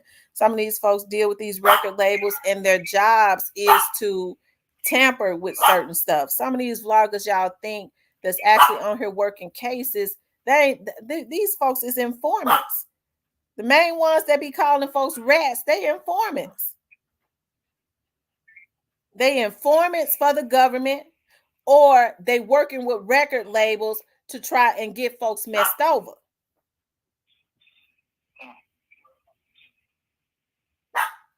But you never hear me say nothing. But these motherfuckers isn't they're gonna back up off my they're gonna back up off of me. I've seen that nigga. That's a Big Stepper them or somebody. Big Stepper. They found out who Big Stepper was. One of my subs who is tech savvy caught Big Stepper trying to hack into his stuff, and Big Stepper ain't been over here. Okay, so what I did was I was able to find one of the pages that Big Stepper is from.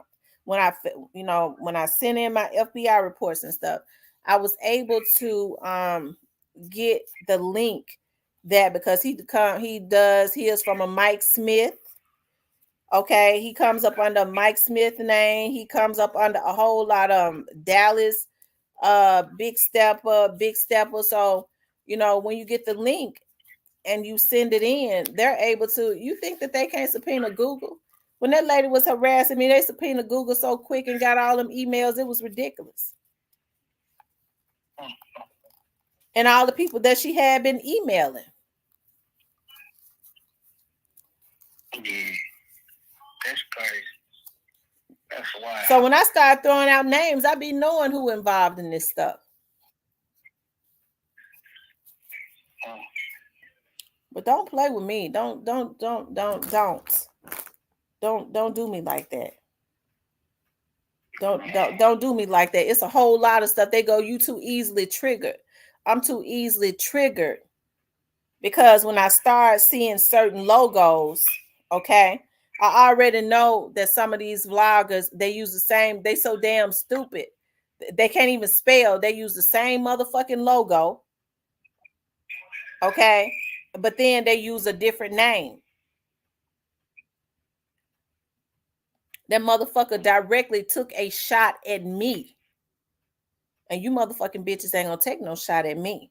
Because I know what they want to say. She be on here talking about, the rate is up in Memphis, the H to the I to the V, and this, and that. Motherfucker, you will never come in my chat say I'm spreading that.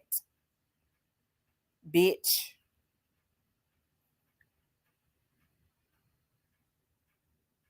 Y'all gotta cut that out.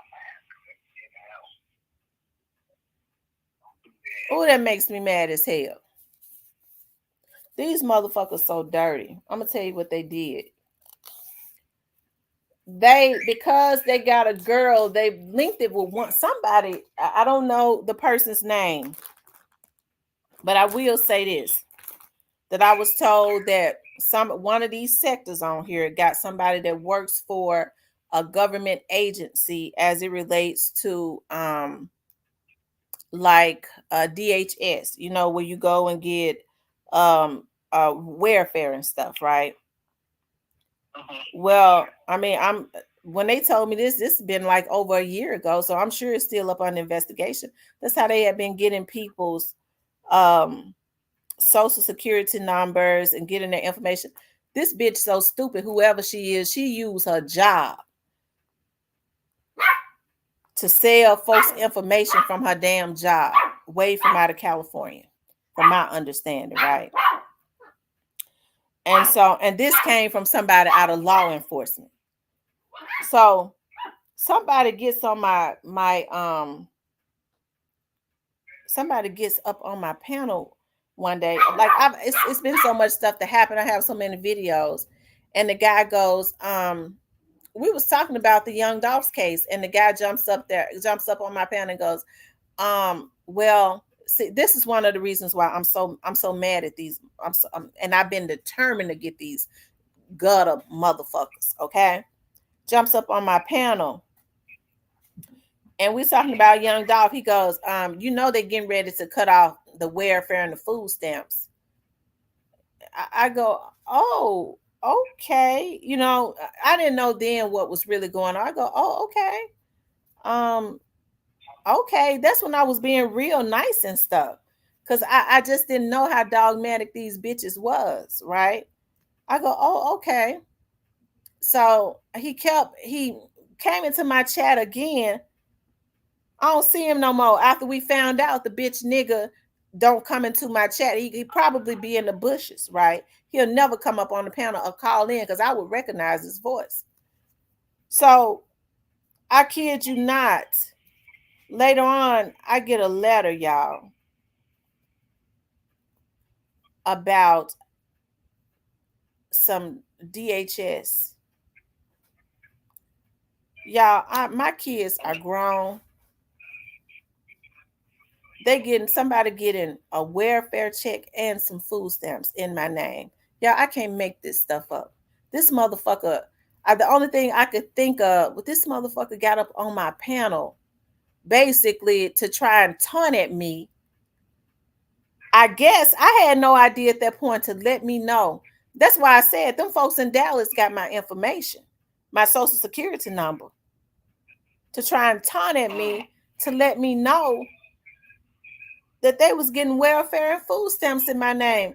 I didn't know that was using my information to do was getting welfare and food stamps.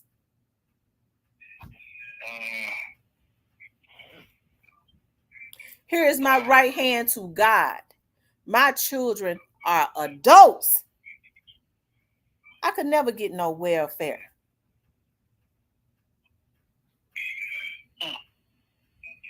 So did they find out who did it? Yeah. There is a guy named Jose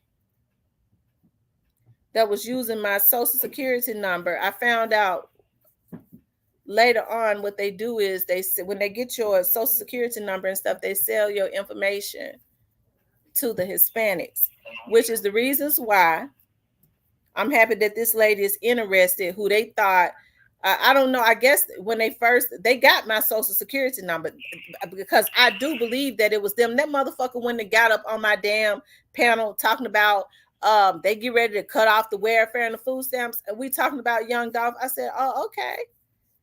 I said, oh, okay. I was completely oblivious. How in the hell a Jose from in some parts of Tennessee using my damn social security number to get some Hispanics using my social security number to get some damn welfare, to get some food stamps and stuff. So then I used to have a friend named Helen. She don't get on here no more. I first started getting on here. Helen worked for the court. She just retired every single day. Somebody up in some parts of Nashville was getting an unemployment check in her name. And she was working every single day. That's what these motherfuckers on here do. Oh, man. Oh. I'm like, I don't think that's cool to be doing people like this, though. So when people start seeing me go off, it's because I kind of know who it was just based on some of, or the groups of people. Some of these folks that people think straight, they not straight. Right.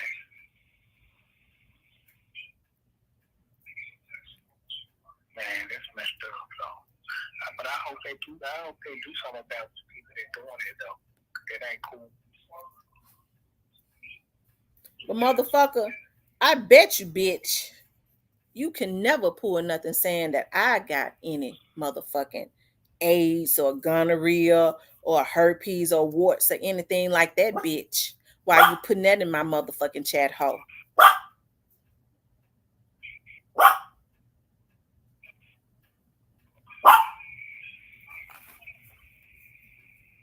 That's wild, man.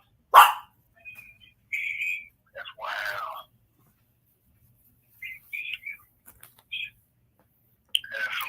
I don't have no tolerance for them at all at this point. It's been 3 motherfucking years.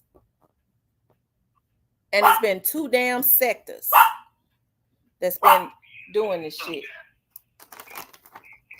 And it's been 1 damn man it's been several men that's been pulling people out. I don't know why Countdown John had such an obsession with me.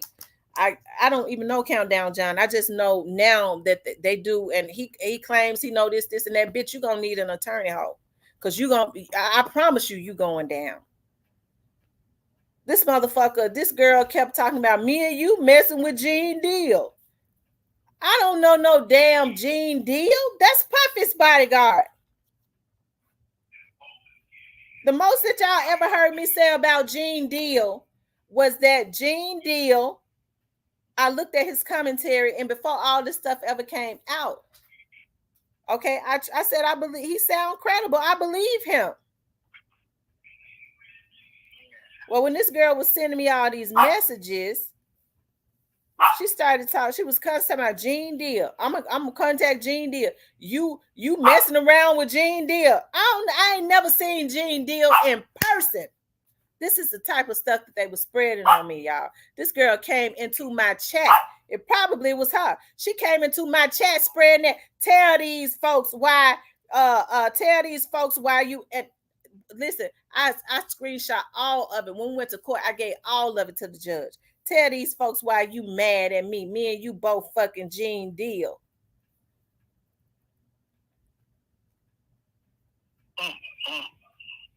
Putting that shit in my chat. They had her over here doing that exact same thing to me. I don't even know no darn Gene Deal. So then I see now Paperwork Party, and I never seen this lady. We got to court. The first time I'd ever seen that lady. That was my first time ever seeing that lady when we was in court. Because I was tired of these folks having this lady. She would send me at least 10 emails a day. Then Countdown John and owning them hacked my emails. They thought they was deleting the emails when they knew it was getting real. When we had to go to court. And the investigator was able to subpoena Google. Okay? And get all of the emails, okay? But now I see. Come on. So now I see Gene Deal. Somebody sent me something showing that Countdown John and Gene Deal doing a show. So I put 2 and 2 together. He one of the ones behind having that girl, because I didn't know what was going on. Again, I'm like, why is this girl talking about coming into my chat and let these folks know what's you got? You mad at me because me and you both effing Gene Deal. I don't even know no fucking Gene Deal.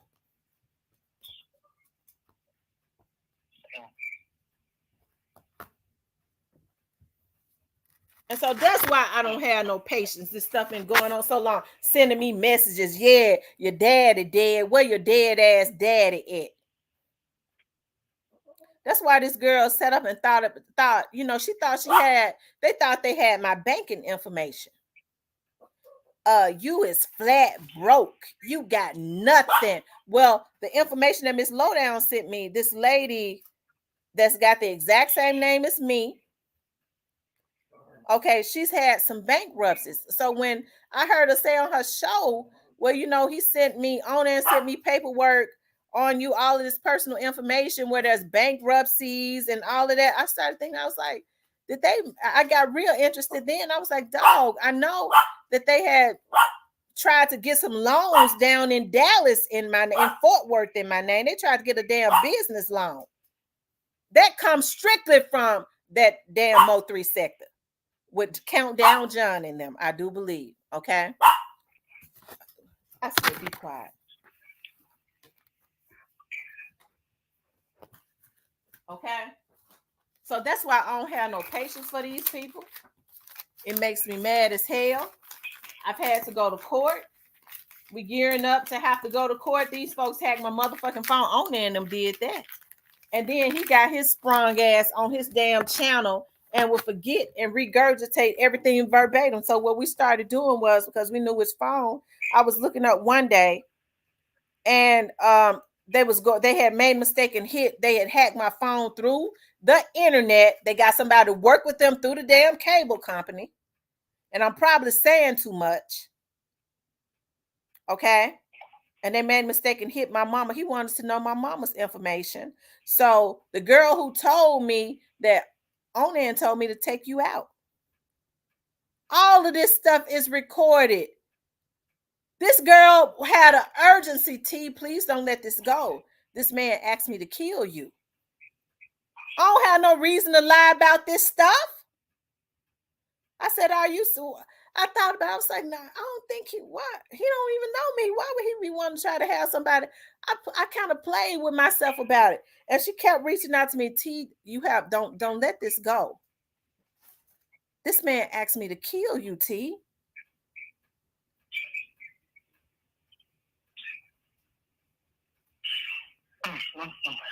So when y'all see the frustration, okay, it comes from the violations that's been going on for 3 years. And all these folks is mad that someone work with these motherfucking record labels. They want to put out fake ass narratives. And they know I'm not going to go along with them. And then now they have just become obsessed. Like Countdown John and them is obsessed. And if it's the last motherfucking thing I do, one thing that Captain Cobb did when I reached out to him, when Miss Lowdown gave me that paperwork, he said, listen, I know somebody that works over there with TBI. He says, I'm going to connect you with him. And it ain't been nothing but gravy every motherfucking since. Right. Travis, I know you one of the ones behind that damn page. Okay, that Young Dolph Unsolved bullshit. Okay. But Travis, I don't think you're going to be able to handle it in jail. We know you down there outside of Houston. Uh-oh. Did you say H-Town? He outside of Houston. Travis swear he ain't got nothing to do with it. And I have not seen them, since one time before. They tried to mess with me on that page. They started coming into my chat. But I know it's several of them that works that page, and Countdown John is the main one that works that motherfucking Young Dolph Unsolved bullshit. Did y'all know that? Who? Countdown John.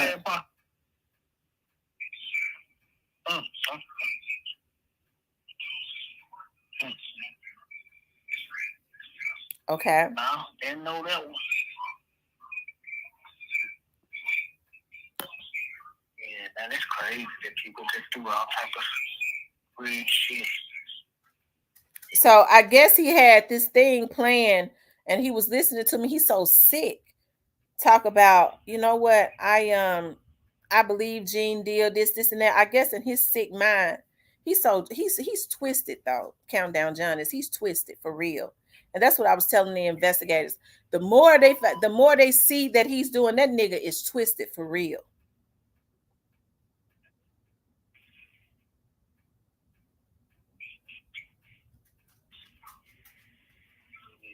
That's crazy. When you have to deal with, people think that, first of all, they want to spread all kinds of lies and innuendos. Right. Then they done sent some nigga I was looking at, and they ran they took the picture that was on my camera. He had on a red cap. He had on all red. That was the day. I remember it because it was March 27th, 2023. I had just gotten home from the hospital. And I had just sat down.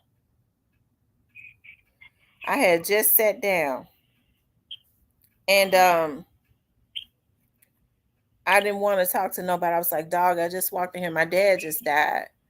I don't want to talk. Somebody started knocking at my door. I was looking at him, and as I started looking, I was like, I don't know that person that's got on all that red.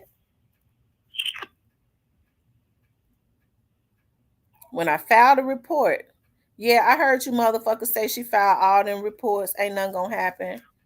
Okay. Y'all think I filed them for nothing? Okay. The only thing about it is mine ain't fake. So I don't have to worry about no charges on me later on. like some of these other ones that's found in these fake FBI reports do. I don't have to worry about no charges backfiring on me. Okay. But when they ran his picture, they got some hits. But I've never seen that man before. But I started getting some emails on Tamara. I think this is who was at your door. Okay. I don't know at this point, but it's gonna come around again. I promise you. Because one thing that people that used to be in these damn groups and sectors, when they used to rock with somebody, the one thing they will do is they'll reach out to you and say, listen, I was rocking with them, but I don't think what they're doing is right. The man is obsessed with you.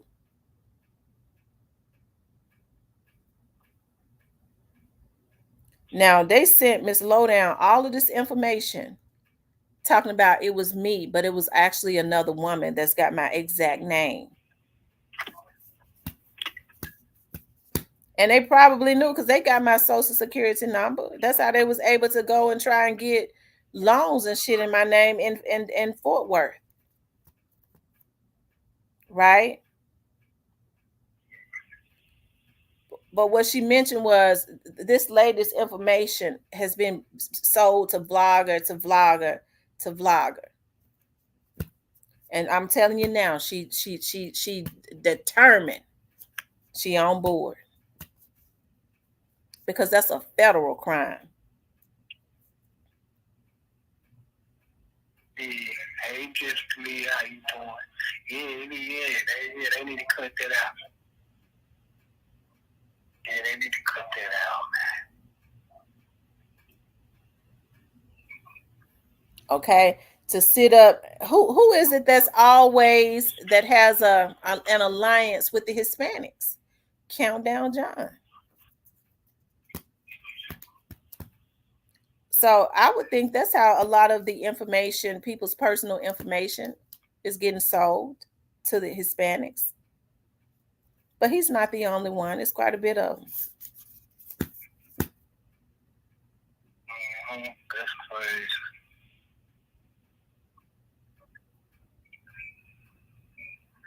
That's crazy.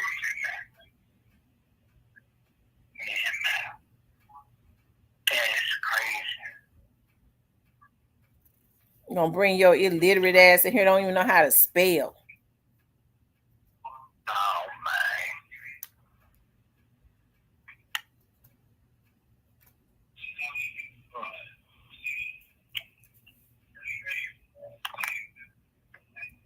That's wow.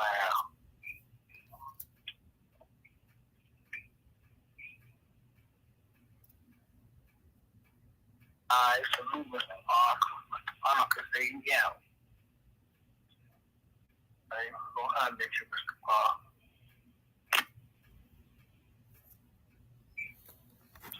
That makes me mad as hell.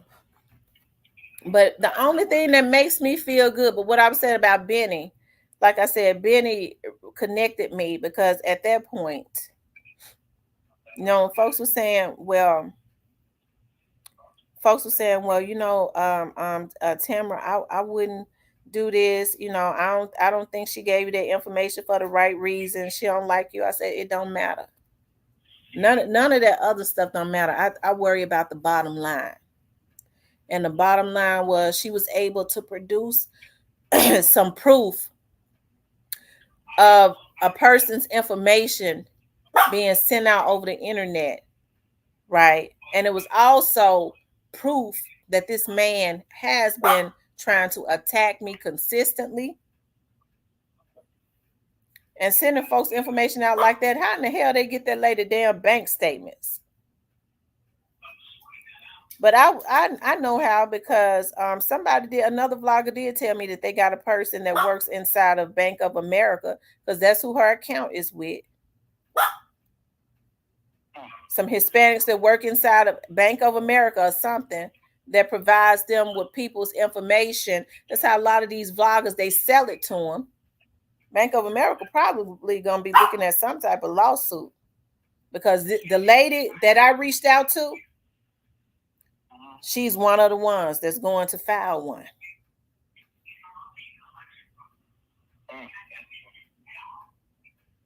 And they're gonna have to come up off of one thing they don't know is that when people go into your accounts and stuff, they can look that up. And they sell this lady banking information.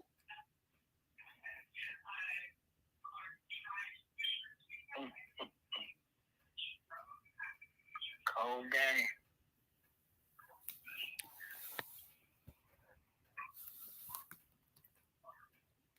Man, that's messed up. Somebody had commented on one of my posts when I did that video on, the H to the I to the V rate has risen in Memphis. I deleted it. Why you always trying to spread awareness on H to the I to the V? Is it something personal? I didn't think about it. Then I was like, well, I'd never seen this person before. But you motherfuckers got me fucked up, bitch.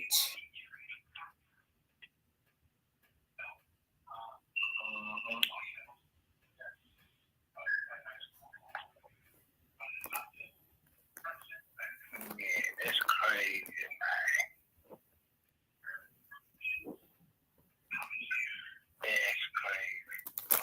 So we don't keep spreading the awareness and you know what I'm saying, and keep pushing the claim, you know.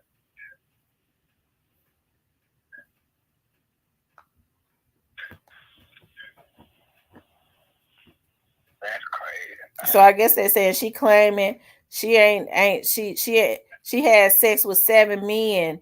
And I haven't had sex with but 7, bitch. 7. You ought to be glad I ain't making your man number 8, ho.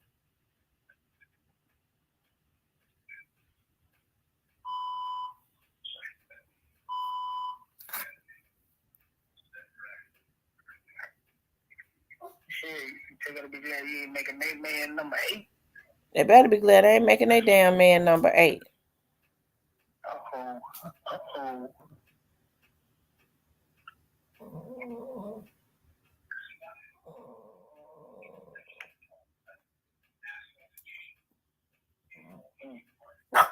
Oh no, man. It ain't so, man. You really finna have messing with your man.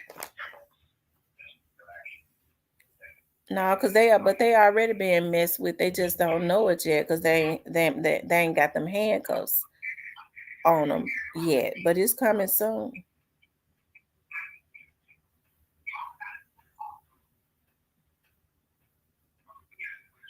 Yeah. Uh-oh. Oh, man.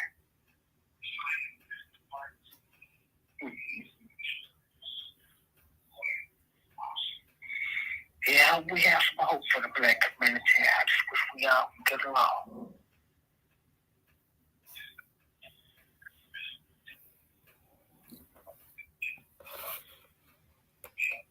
Some of these motherfuckers, when they turn their cameras on, all you see is blisters and shit all over their mouth. Bitch, I bet you I ain't never had a motherfucking fever blister, bitch. What? See, it ain't so.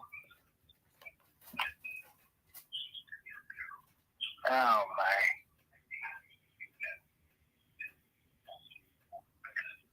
They really had people blisters on their shit for you.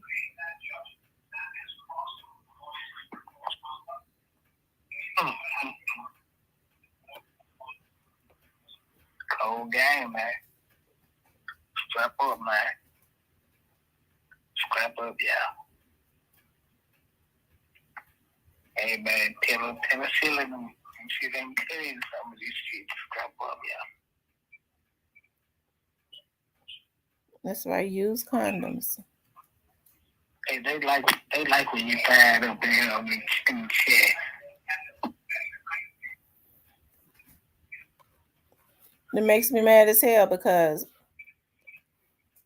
when I was talking about just spreading awareness about the H to the I to the V. I'm not talking about the H to the I to the V, y'all, because I have it. Believe it or not, I am actually a community person.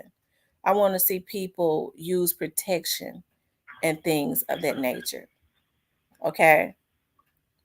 So don't ever think that I'm talking about using protection and things of that nature because of me. Because I promise you, if I had the H to the I to the V or anything else, I would say, if I, as open as I am, if I've had disease, I would have said, because I had a guy to burn me and this and that. Ain't no motherfucker burn me.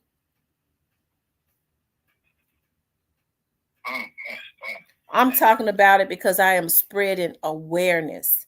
Because I saw on the news where they said that the numbers are out of control in Memphis.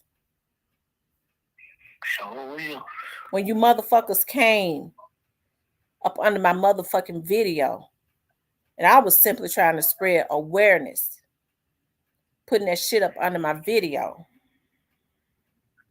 So what, they don't want to spread awareness about it? No, they just want to try to mess with me. And they just want to pass around the S to the T to the D, huh? That's what they doing. Trifling so and so. That's real trifling. It's passing around the S to the T to the G. Stacks Max, I've never seen you in here before. Stacks Mac, I've never seen you in here before.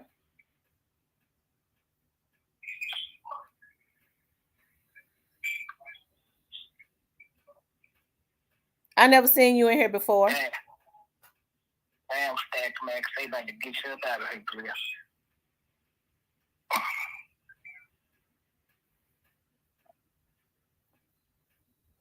I never seen you in here before.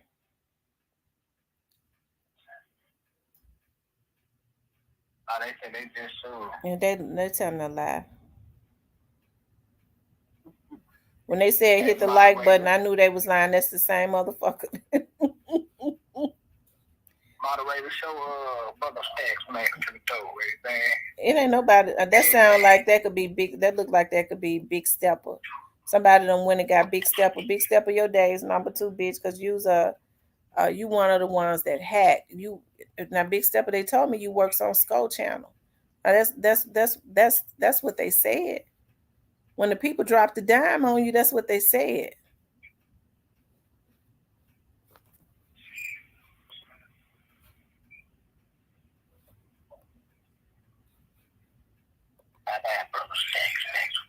Here you go.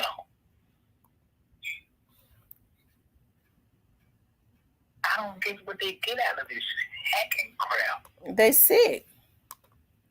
Stacks Mac, you blocked. You're gonna have to go make another page. Bye-bye. One go.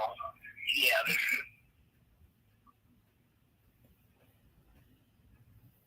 That's what you're gonna have to do. You're gonna have to go make another page, Stacks Mac. Big Stepper, they told me you works on Skull Channel. Now I thought Skull was cool. That's what I thought. Oh my God. So did we ever find out who? Cause somebody asked me about Fat Packs. I was like, I ain't seen Fat Packs. I don't know who Fat. I don't know who Fat Packs was. Fat Packs, has he been back on your channel? Nah, I blocked Fat Packs fast way.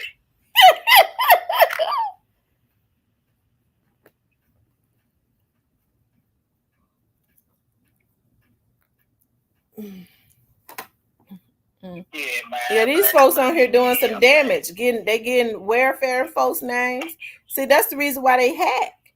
They sell your information. They sell your information, and some of them doing it. They go and they have different IDs, and they go and try to get the loans and stuff.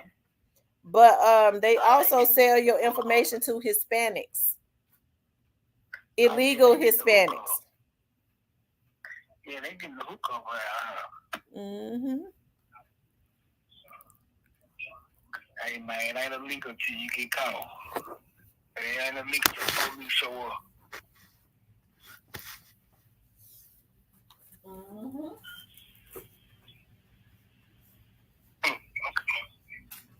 They already done showed up. Yeah. Sometimes when people get away with stuff for so long, they feel like well, she just talking.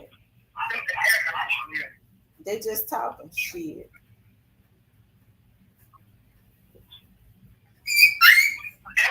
Move out the way.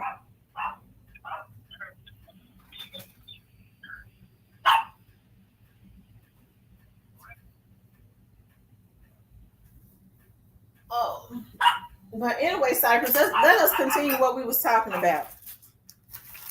There you go. Y'all know I be getting mad every time I have a flashback on these niggas. I get mad. Y'all know how I be doing it. But we gonna keep going.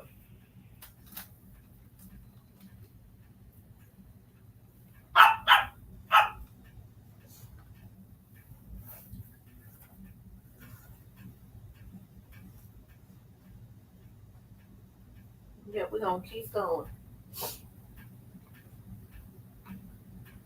Okay, I'm back. I hate this song. Yeah, we back. You said what now? I said I hate this song, but we back. Mom. Yeah. But I hope we get some intervention in the black community, especially in Memphis.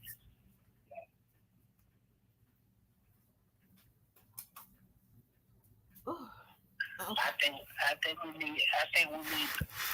we need better politicians though. Mm-hmm. I do too. I think we need better politicians too. I think we need better politicians too. Yeah. I think Memphis just need to go full Republican at this point to see if something go change. Always pay attention to y'all to like certain names that I mention. When I mention certain names and the trolling starts, always pay attention to that, okay? Right. Yeah, I think they just need to go with Republican for change. That's gonna work.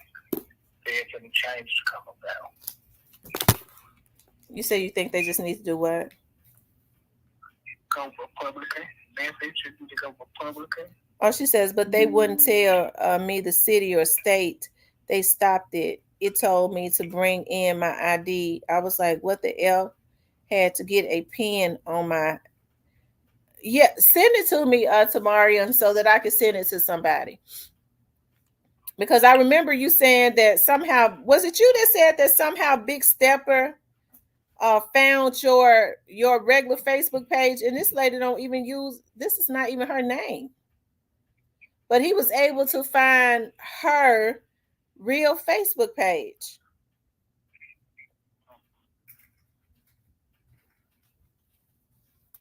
I do know that one of my subs that is he's tech savvy. As a matter of fact, the company that he works for does security, cybersecurity. And he says that Big Stepper was shocked. He said he was trying to hack into my stuff. And he was able to see him trying to hack into it. He said, I ain't seen him over there since.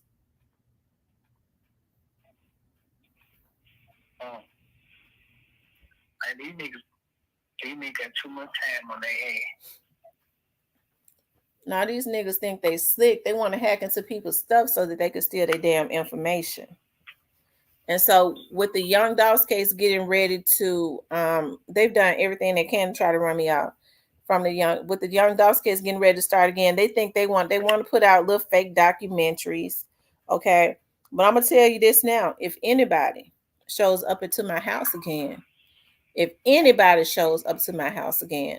okay, I promise to God,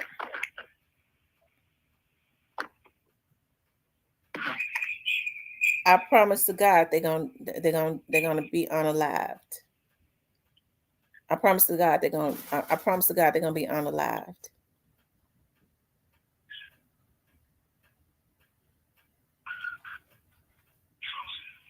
She said my wife told me not to drop it down because them folks might be with the cartel.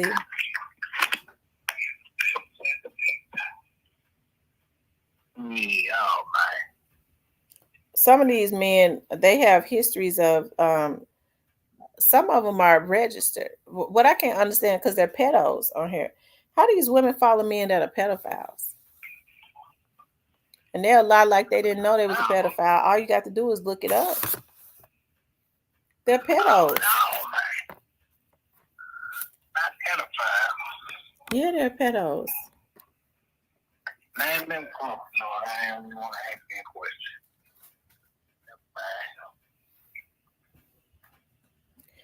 He says, Kevin, she told you right. Kiss her, tell her you love her.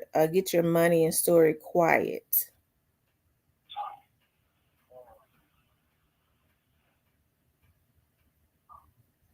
Oh man, not pedo, man.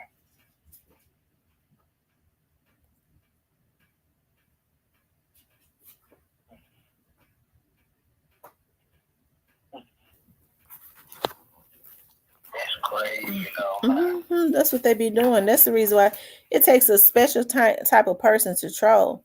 So my lawyer was like, Google don't do anything because they feel like when you sign up for email and stuff, they think that they have disclaimed it. That's what they think. They think that they have disclaimed it.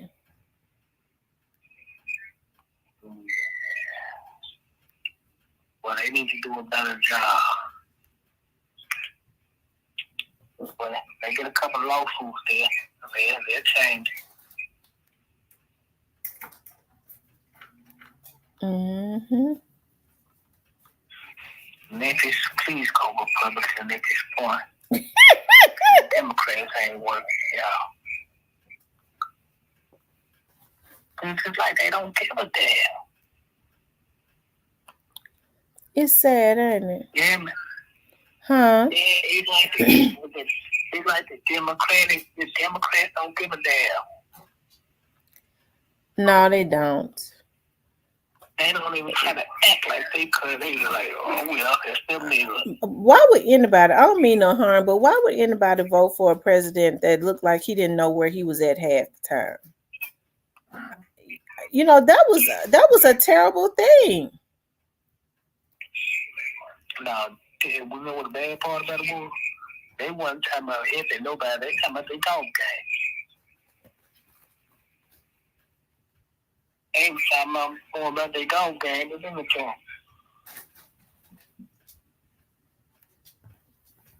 I'm like, keep them out here dying if y'all talking about y'all damn dog game. Well, I don't know. I don't know how Biden golfs because I don't think he can remember how to. Biden is in a terrible shape. And this is a setup for an old girl to be president. No, I don't think. Well, she is a figurehead. She's like a bobblehead, so they might make her. And then plus she hopped up all the niggas in California, so yeah, that'll be perfect for her.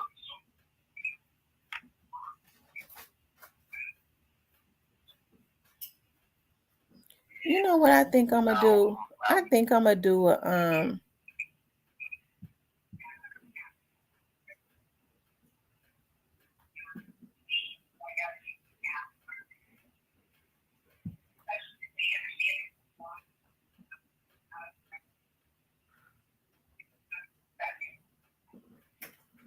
Yeah, you right, DJ.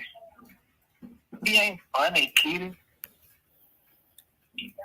You know what? I think I'm gonna have a person to come onto my TV show. I had another lady, and it's funny because I ran up on her again, and I did a video on her.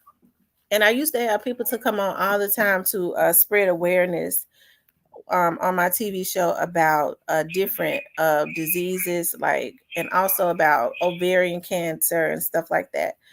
But I had a lady to come on to my show.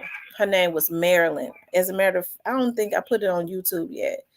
And she talked about how she contracted the H to the I to the V. She says that when her grandmother was raising them, and when her grandmother passed away, she had two twin sisters. She had a twin brother and sister. And she said her mother was on drugs. So when her grandmother passed away at 16 years old, she was forced to work two jobs because she wanted to keep her sisters and brothers together. And she said she had gotten an apartment in McCorkle, right? And you know what McCorkle used to be? I don't know if you remember McCorkle. That was in the Whitehaven area.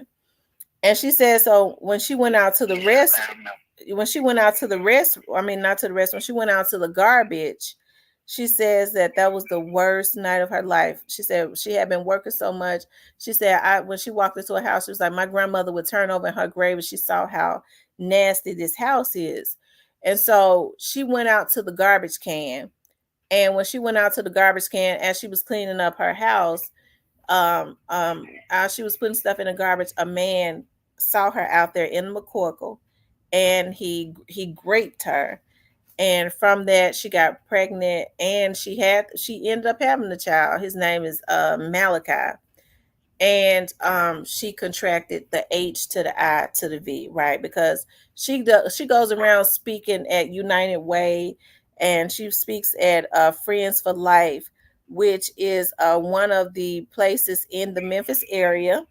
Okay, you can go over to Friends for Life. That's where a lot of the people with the H to the I to the V and the A to the I to the D to the S, that's where they go, Friends for Life, to make sure they help them to get their treatment, help them to stay healthy, and things of that nature. Those are the types of things that they do over there at Friends for Life, right?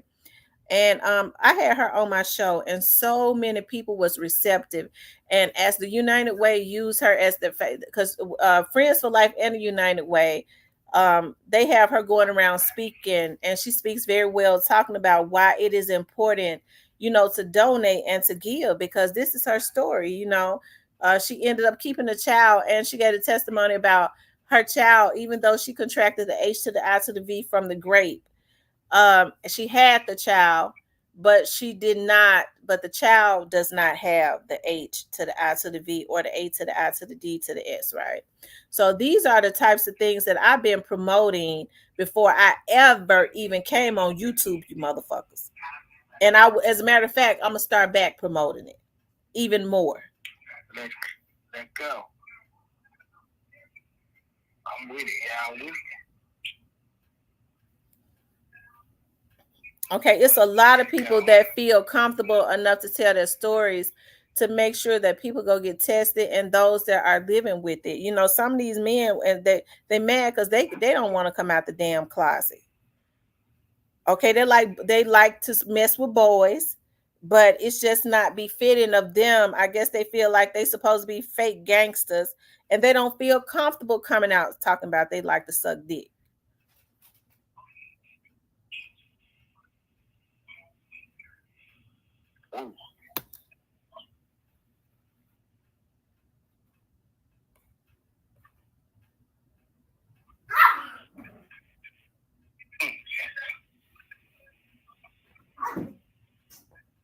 So they be acting gangster, and the whole time they be on.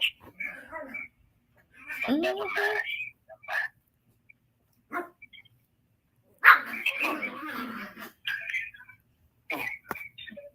Well, now, never mind. Why do they do this? They might well just be who they are.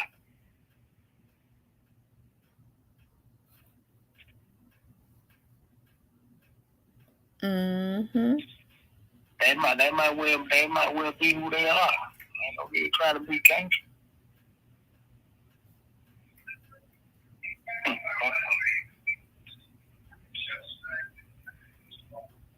So what, they can't come out and be who they are? They gotta be gangsters. Mm-hmm. And then how it go?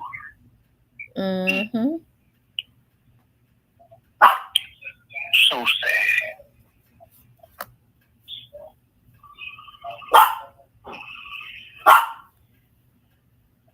Well, I'm pretty ready to rock out. Appreciate you for letting me come through. Okay. Yeah. Okay, Cypress. I'm glad you came through. Okay. I did. All right. Talk to you later. Uh,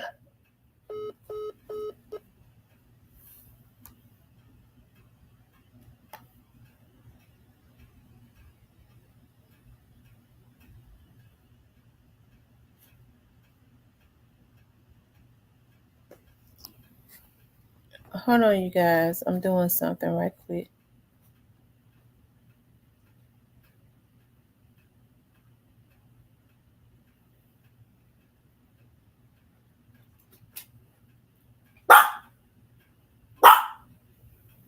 Be quiet, Remy.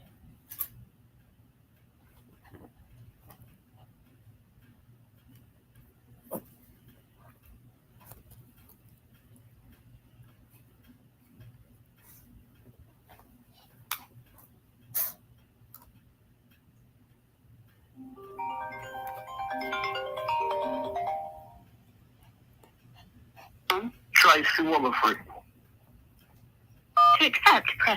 Hey, Miss Williford. How you doing, Tamara? I'm doing better. I done calmed down.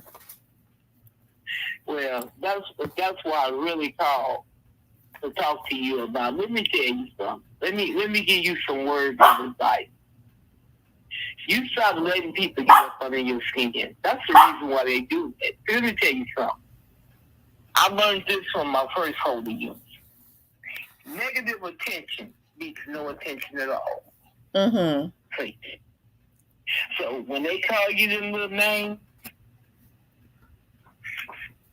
let it go by. Yeah, you're right. I should not have, you know what, I should not have let it upset me, but they've just tried to spread so many false narratives. And for that person to just put out there like that, you trying to, because I say that I'm celibate, you trying to trick a nigga.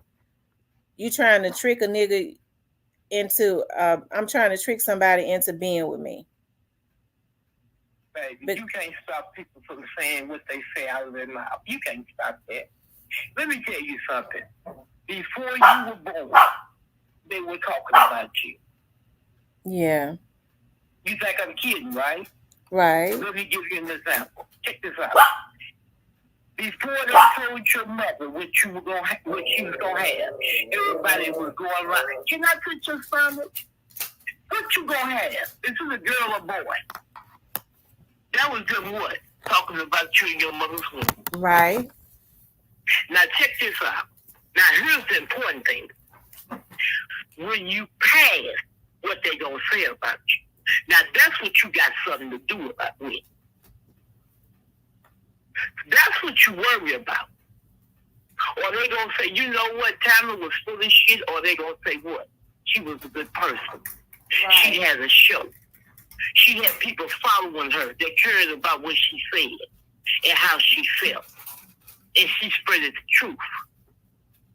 That's the Tamara I listen to every day when she come online. Right. And that's all you need to worry about. Baby, you can't worry about what people say about you. I'm 53 years young. They talked about Jesus Christ, baby, and I know you don't think he does with him. Not do.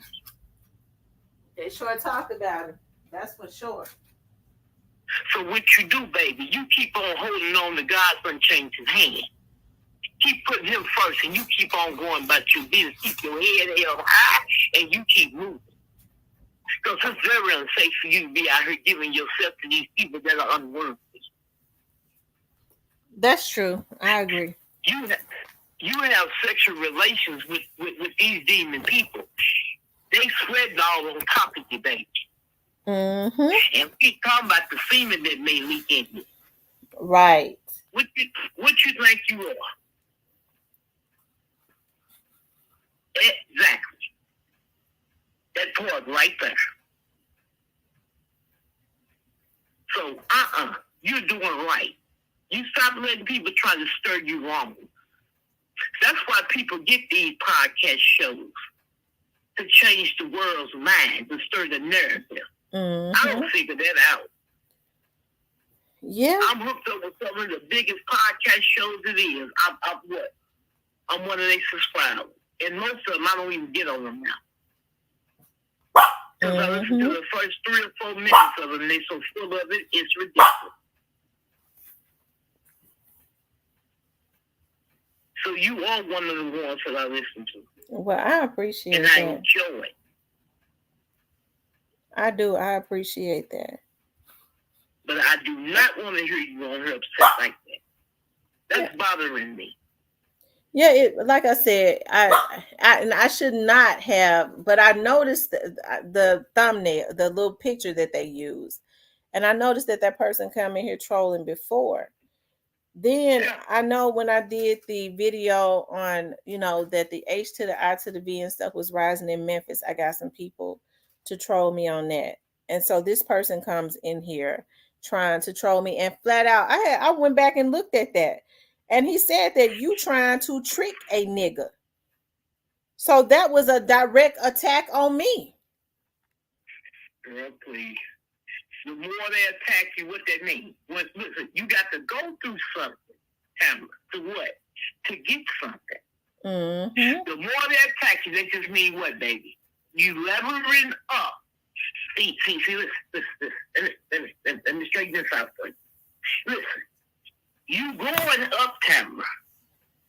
So listen, your rocket hadn't got all the way straight and all the way up yet. So you can't go straight up the plateau.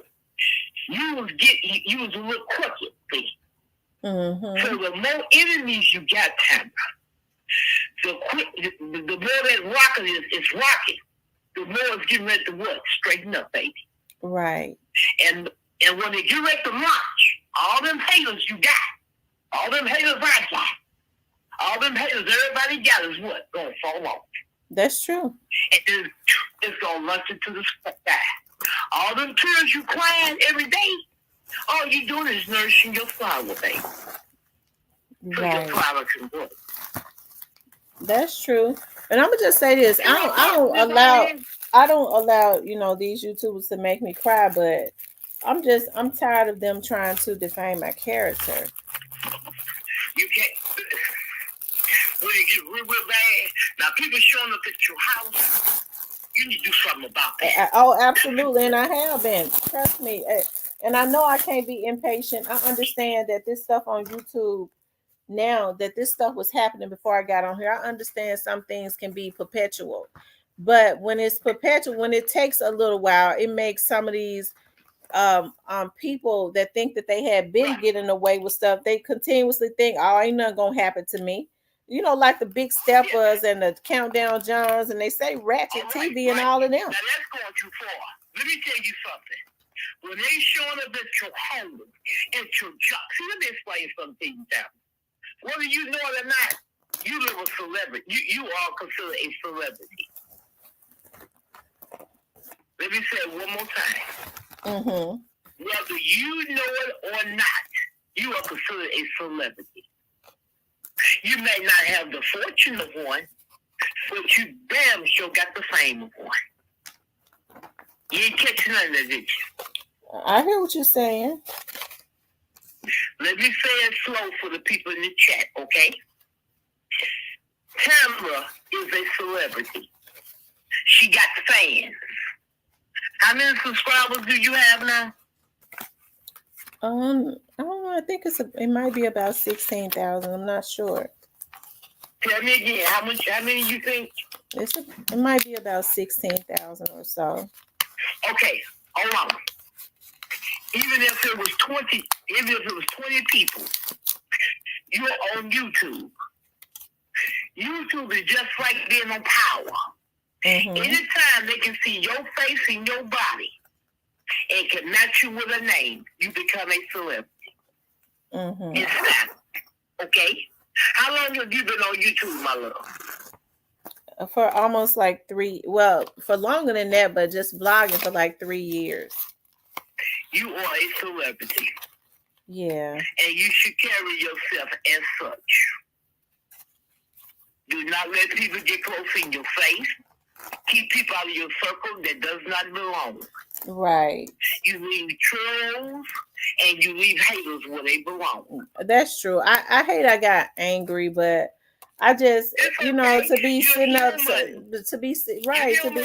I'm tired of it. To be sitting up trying to come into my chat as a troll, trying to make people think that, you know, I've been celibate because I was in a. I don't have to tell them. I've been pretty open, and the reason why I talk. Right, it ain't even their business. It's not their business. Not their business. See, they know too. See, listen. You will come on, just like when I got on Atlanta Avenue, they ain't even seen my face yet. They just know my name. Once you become on YouTube, people dissect your life. I have celebrity status. It's just like you applying for a job. Did you apply for a job? I didn't, my love. Yeah, but here's the thing, though. You know what I mean? Like, hey, you know, I take it seriously now, but I think they go too far. You know, you want to, they want to try to find some type of dirt on you. Then they send people to your house. That's an obsession. I think about what they did to the girl that, you know, folks don't come to your house for nothing. And so I think about what they did to the girl that was on TV called My Sister Sam. I know that when you have men that have been messing with you for 3 years, that's a damn obsession. Yes, it is. It's an obsession. You take that threat serious, you hear me? I do because when the girl reached out to me and she was like, Tamara, listen, I hope you're, I mean, and I absolutely 100% believe her when she said he asked me to kill you. Oh my God, Tamara. You get the police involved. If you're not licensed to carry and conceal, you go and get you some license to carry and conceal. Do you hear me? Yeah. You said, Memphis, they got open carry. You get you a piece, baby, and get your behind to the gun range, honey. Mm-hmm. And you make your hand like a swivel on your shoulder. Do you hear me? Mm-hmm. And you get your butt on this TV every day so I can see you. And when we get off the lines, because I'm going to send you my number and Messenger. I need to talk to you every day. You live in one of the most dangerous cities now on the map. You live in Memphis, Tennessee. How Jerry King always say, Memphis. You live in Memphis, Tennessee, my love. Yes, I do. Or outside. I live outside of Memphis now in the suburbs, but you're right.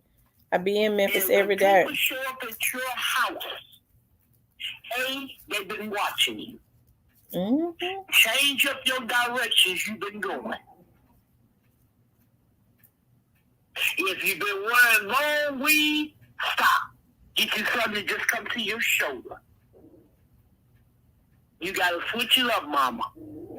Because they own you. I ain't trying to scare you, I'm trying to save you.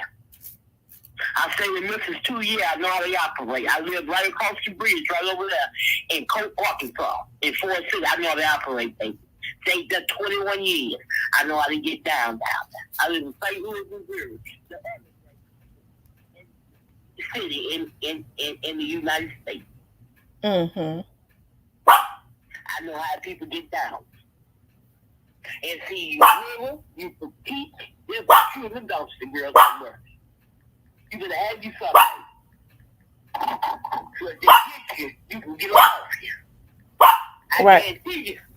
You like I tell them, you gonna drag it by real. You know what that means, don't you? You better do it too. And mean it. You got to get home, baby, to them, to Remy them, and to your children. They don't do nothing with you. Oh, some shit on YouTube. Oh, you serious? Well, I mean, it's an obsession. Yeah, it is. They obsessed with. What is a fan, Tamara? What does fan stand for? Somebody that's what? The obsessed, fanatical. Shit, now, come on now. And you got a whole bunch of them, baby. It's a whole lot of people out here got loose screws. And I ain't talking about just mental problems. I'm talking about got loose screws. Right. They don't want no help. They know they off their rocker. They get medication and won't take it. They'll sell the nurse or throw the nurse right in the trash as soon as they get it. Now, tell you what God love, baby. They don't want no help. They want to hurt people. Because they got hurt. And that's wrong. Don't you live like you up under a shot glass. Like you a little cockroach or a little bird. No. So what you do everything in your power to do what's right. You elect authority. You get you a handgun or shit, right? Whatever you got to give. I got several weapons, and trust me, I'm ready to use them if they think they're gonna violate me. Like a swivel. You get your rest like you supposed to get, and you make sure when you take your babies out to use the bathroom, you have your stuff on you. Yeah, get that one, you can stop it on your stomach. Shit, hell with it now. They gonna come back with you. You gonna come back with them. And that's right. I keep it everywhere I go. Trust me. I make sure I keep my peace everywhere I go, because I understand that these men on here are sick, and you have women that want to be accepted, so they'll do anything to include mess up their very own lives by coming to somebody's house and getting taken out, because that's what's going to happen. But some of these men are, and the reason I stress a lot about, somebody told me, they be saying that they laugh at you when you say you filed reports on them. I said, well, I don't know why they laugh, because I know exactly what I'm doing. Right? Anytime I get information on somebody, and people send me information all the time. I do. What I do is I pass it forward. They understand how serious this is on YouTube. This is a war, especially when you're talking about cyber, where people hacking. People are losing more money. People are losing more money as it relates to businesses and stuff, as it relates to this cyber fraud and stuff. So they think that they're not on that. You have one vlogger who, all of them do it because they taught him how to do it. They hire people to listen to your conversations, that knows how to hack. A lot of these Iranians, they own these phone stores, right? And so they know how to manipulate that. They know how to do it. And so what they've done is they've tapped into that. And that's what these vloggers are. They're not used to anything like that. And so, hey, I tell you, it's always, but it takes a few obsessed ones, a couple of the obsessed ones, to bring down a whole organization. And that's what's going on here. It's a whole organization. And then I'm gonna tell you something else too that's going on. What? People don't understand it, that you get to getting all these strikes and stuff on your channel. Mm-hmm. And they tell you what's wrong with your channel. They tell you to correct your channel, right? Right. People don't correct their channel. They tell you about, you got, what is it? You got obsessed this. You got, what they say, you got paraphernalia on there. You got alcohol on there. You got drug use. And you stood talking about you ain't got that, but you got cannabis in your hand, and it ain't medical, nor is it what recreation in your state. Mm-hmm. And then you talking about now you gonna move your stuff over to Rumble. That don't work that way. You on YouTube, they gonna monetize your stuff. Yeah, you can take it and delete it off, but you can't put that stuff over to another place. Mm-hmm. And here you in a 90-day jail on YouTube. I say, yeah, you talking about the chain gang, you a YouTube chain gang, not brother. Being don't want to follow the rules. See? And if he stuck and did what they told him, Drizzle could be the king of the movies on YouTube. He can run it because he almost ready to prince of it. Mm-hmm. Just don't want to do right. That's why I say people don't want to follow rules. And how is it, Tamara, you got a whole cast that ain't paid nobody a damn dime? Ain't nobody on the cast receiving that. Ain't nobody receiving nothing but the guy that's doing the editing. Oh, wow. And you talking about you right. And you want to talk about the other guy took your money, but come to find out you and the dude partner. Lord have mercy. God's good, right? Mm-hmm. That's why I tell you, see, you either gonna pay at the beginning, the middle, or what? Very end. But you gonna pay. I'm telling you. You can't work people for free and don't pay them. I'm telling you, no, you can't You're do telling that. people you just gonna get them exposure, but yet you started getting clicks and views off of they working, not paying them a dime. Right. But yet you no, don't work that way, baby. Now somebody will report you had to be, and now they want your whole channel straightened out. They didn't say one episode; they said the whole channel. You know what I'm saying? You don't have to worry about it. That's what I keep telling you, baby. My God, the God I serve, is a caring and willing God.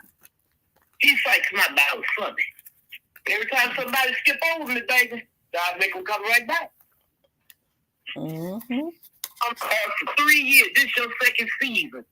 And you ain't paid now characters, now dime. My. But you so right, and you so good. And then you still throw a personnel in your hand, and here it is. They gave you the first thing to do, put you in jail for 90 days. Still let you kept you, you can still come on. But they took half of your membership money, gave you the guidelines. You come on doing live, still with weed in your hand and everything. And now, they just say you get no money now. But now you're going to move it to rum. No, you ain't. They got stipulations. See, that's why they make y'all read all that stuff before what? You sign. Right. And I know because Instagram don't turn my account to what? A business account. Because I've been getting traffic. Thank everybody that's chatting. Thank you too. You need to get with me on Instagram too, Cal. Okay. What's your Instagram name? What's my name? Tracy Wilson.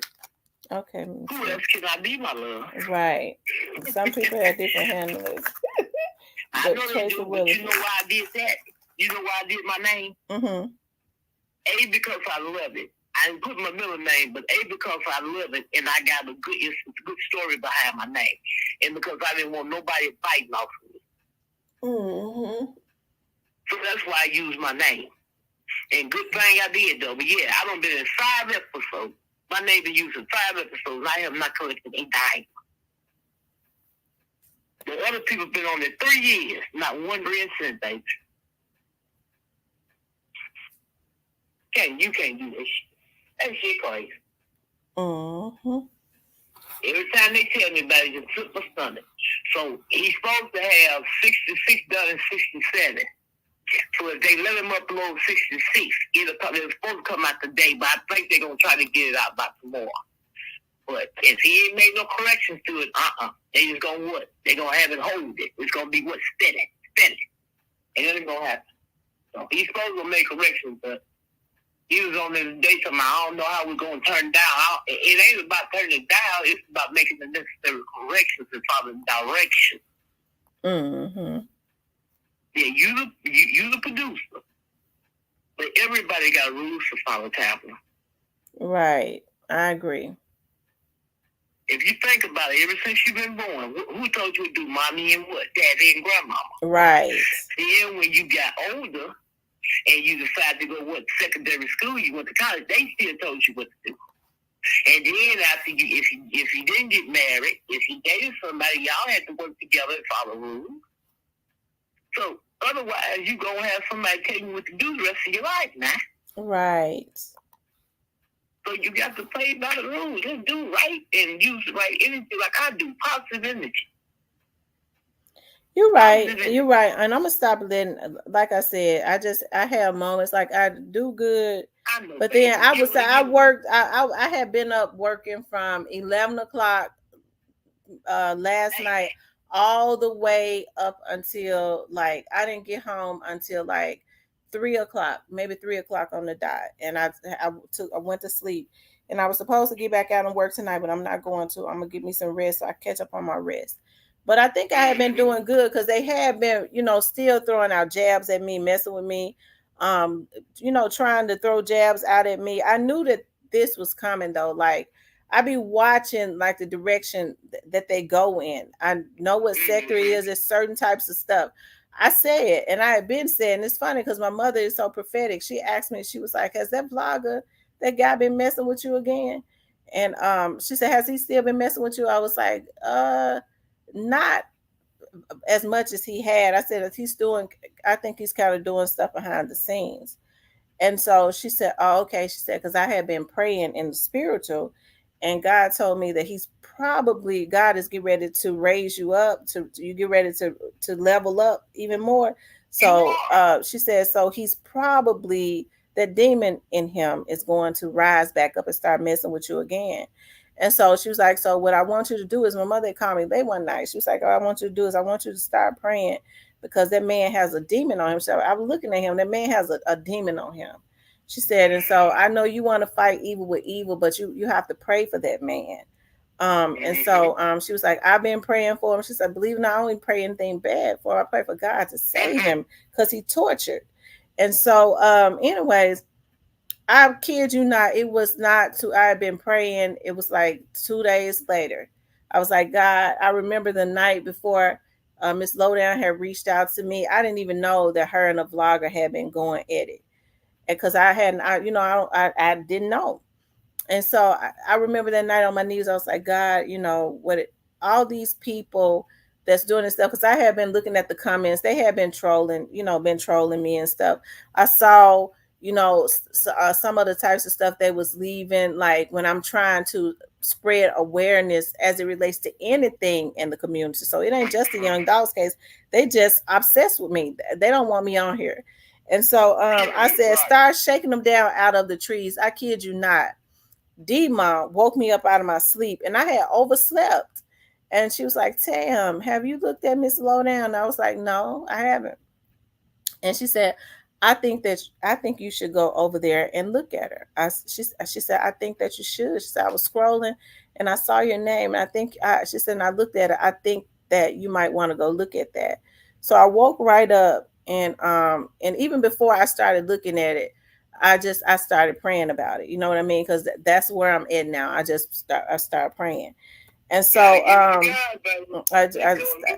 and so when I looked at it, she was talking about this vlogger had given, suppose he thought he had given her information. Now she didn't, because she said she had more stuff.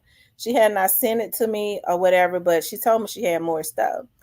And this vlogger, but it's actually the information of another lady. He had gotten her bank information, all of her personal information, right? He had gotten all of her personal information. Now, how in the world would a vlog, why in the world would a vlogger be sending this type of information around on a person, right? And so, anyways, so hey, I was like, when people started reaching out to me, it's like, "Tam, don't do this and that. I think you being used as a pawn." I was like, "Listen, people don't know what my prayer was." Okay.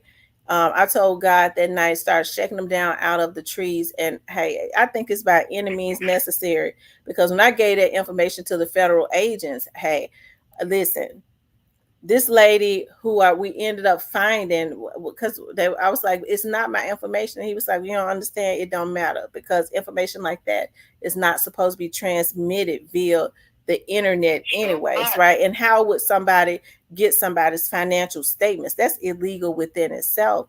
And so we ended up finding the lady, and she has been very interested. And I had been praying. I was like, "God, this is something that's going to have to happen as it relates to Google." This lady works for the hospital, and she is in the process of getting ready to file a lawsuit on Google.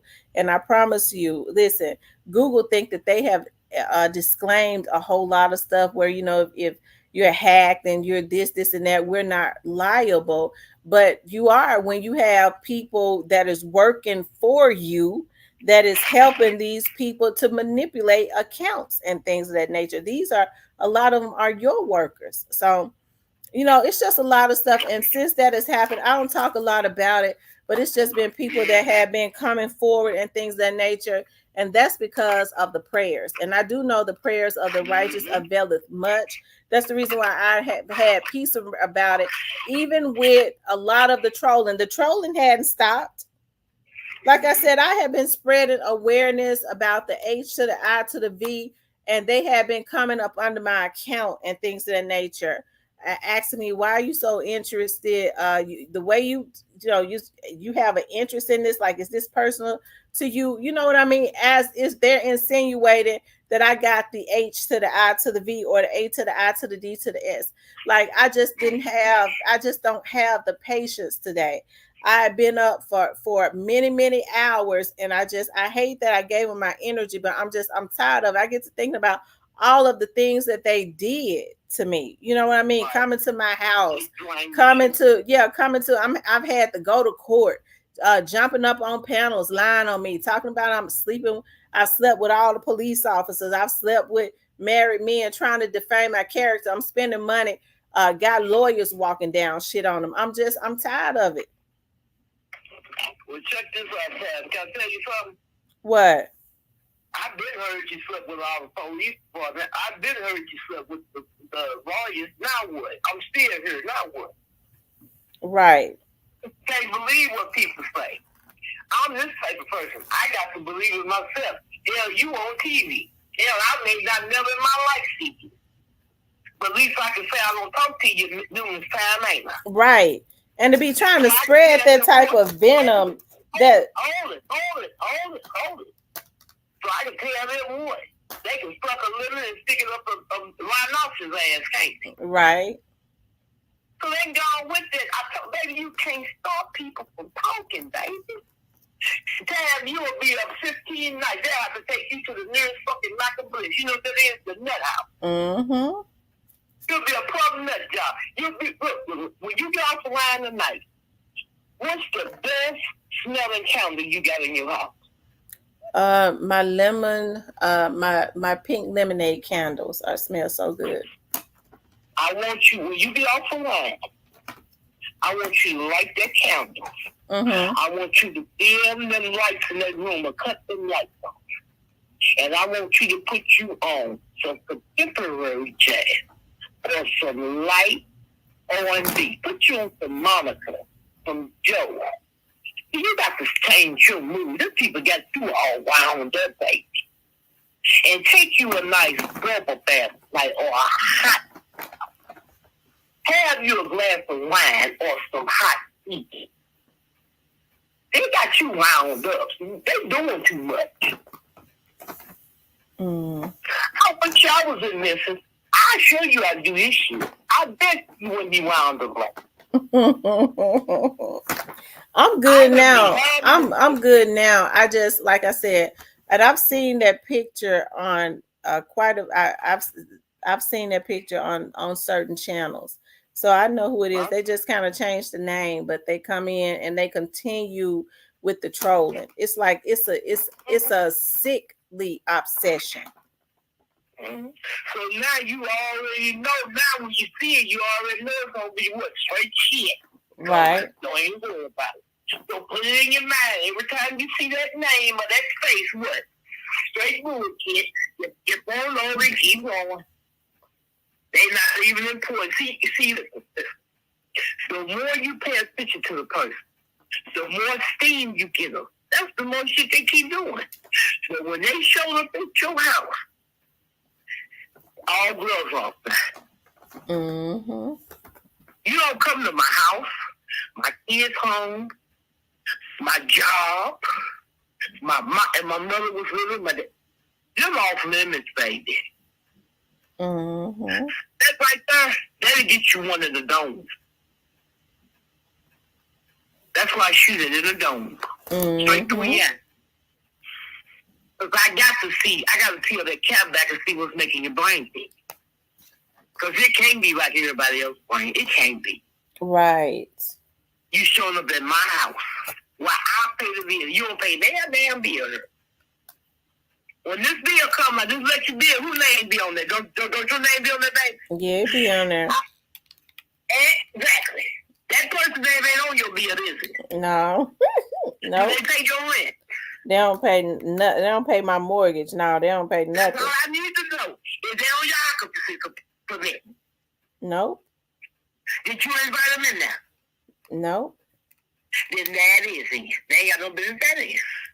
Many of them can't talk. They ain't invited them in there. They ain't got no business there. So next time they come on up in there, you let them come on in. And you help them right on out. Right, in a meat bag. If they ever come on this property. That's right. You help, but don't let them turn it back. Keep them right there in front of you, and help them right on out and tell them, and there you go. Now I bet you won't come no more. Well, trust me, every shot gonna be a front shot. You got that right. Shit, because everybody got time for this shit. Trying to live on like, we about to go to war about some shit we ain't had nothing to do with and all kinds of shit. And that's what we were talking about earlier. What do you think about what you think about the presidential debate? What do you think about that? I think Joe can't remember what the hell he's doing. That's how we got to go to war every which way it is.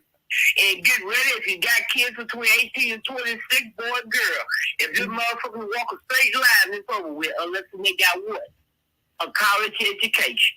You better get their asses in school. I don't give a damn they go to school to be a drumette. There you go. Good day, baby. Go to school. Mom and daddy love you. Your ass better go to school every day and learn something, because if not, you're going to be in the United States Service. On the Naval Marine Air Force. With an AK-47 in your hands.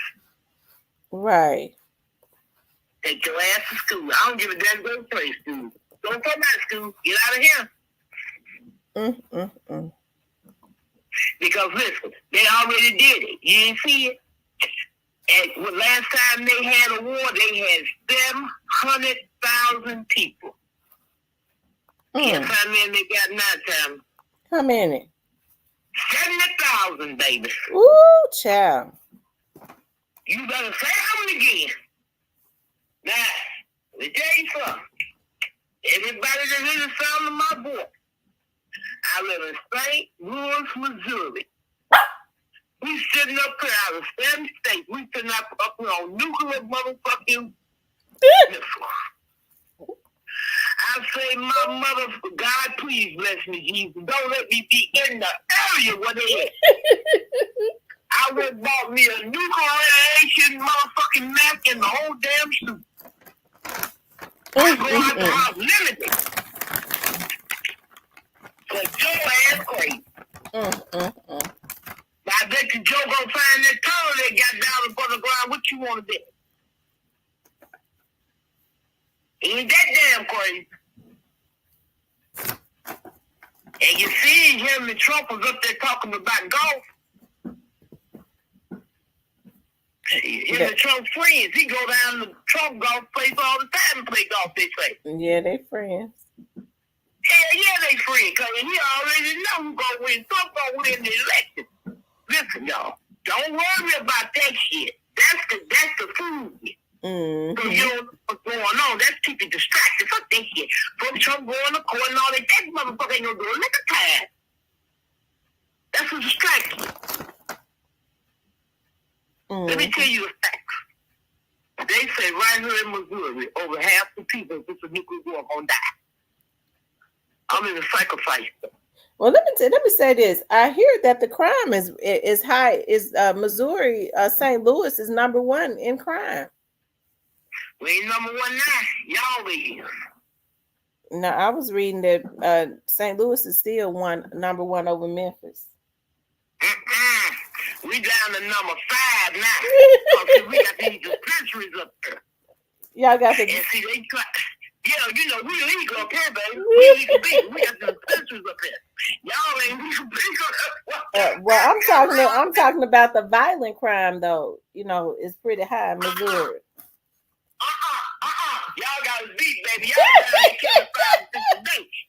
Up here, baby, that's how it was up here before they got them dispensaries.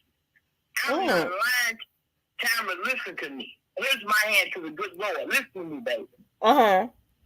You could watch the news in the morning. It'd be 5 or 6 murders in the morning. You watch it at lunchtime. 5 or 6 more murders, and wouldn't even be the same murders, baby. Then come on at the evening. It's over.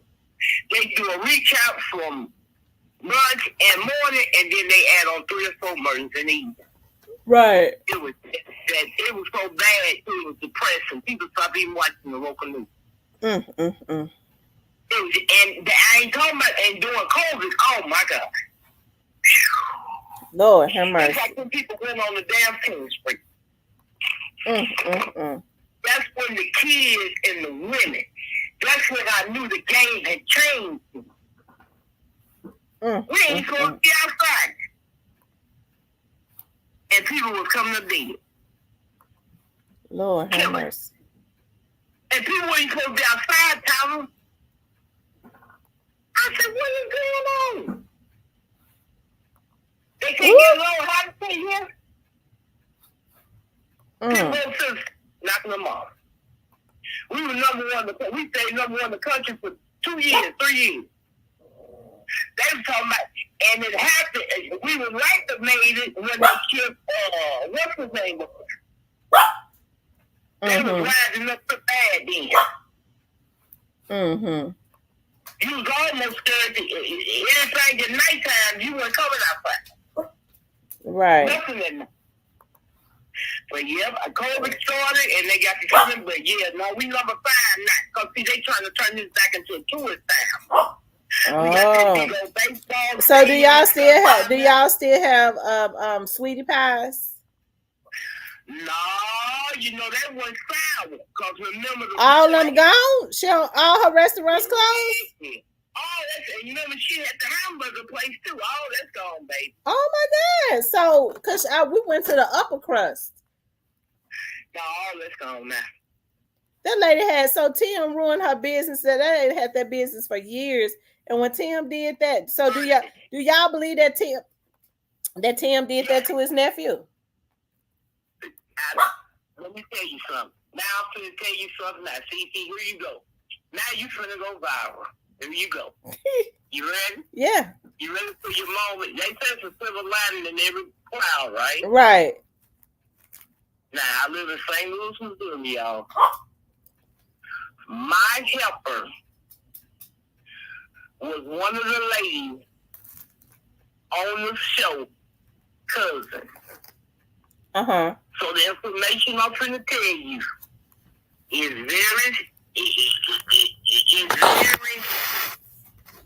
it's about, you can almost say it's 90% factual. Okay. I can almost say 90% factual. I'm going to say allegedly, but I'm telling you, it's 90% factual. Okay. All right, listen to this right here. Now, here you go. On the last show that they did, when she was there, that girl had to fly herself back home. Normally, they fly them back home, and they pay them their check. They couldn't tell them spent all the money. The account was completely dry. You said what now? I heard she had to fly herself back home because of what? Tim had spent all of the money out of the account. And Miss Robbie didn't know it. Oh! You know what? I always felt like he was the same thing he did to Andre, he was gonna do to Miss Robbie. He did. He had $1 million oh shit. I'm gonna tell you, he had $1 million policy they say up here on Miss Robbie. And he had already made plans to kill her. When the house got broken into, that was Tim then. He was looking for that policy. Right. Yep. That was his intention to kill her. Because see what it was, he was jealous because she had left his nephew stuff. And that she was cutting him into the business because that boy's other sibling was deceased. And that was his other sibling's only child. Right. So he killed his only nephew. Lord have mercy. The lineage of his brother. Just because of greed. Well, do you think he also did it because he started investing? Do you think he owed some people some money? Yes. He owned all of it. When he went to California, only thing he was doing was putting deposits on the store and using his mama's name. He sold his mama macaroni and cheese. He sold about 3 or 4 of his mama recipes, y'all. Oh my God. And one of them was the macaroni and cheese. Lord so have mercy. So he didn't like his mama either. That's why he did it, baby.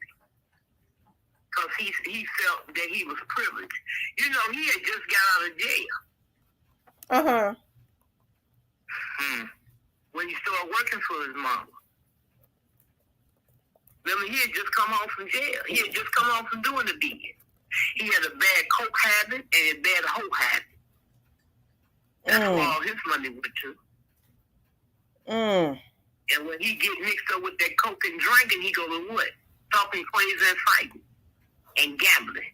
They say he lost so much money up here at this casino. They say he damn near should own the casino. That's where all his money went to, baby. Lord have mercy.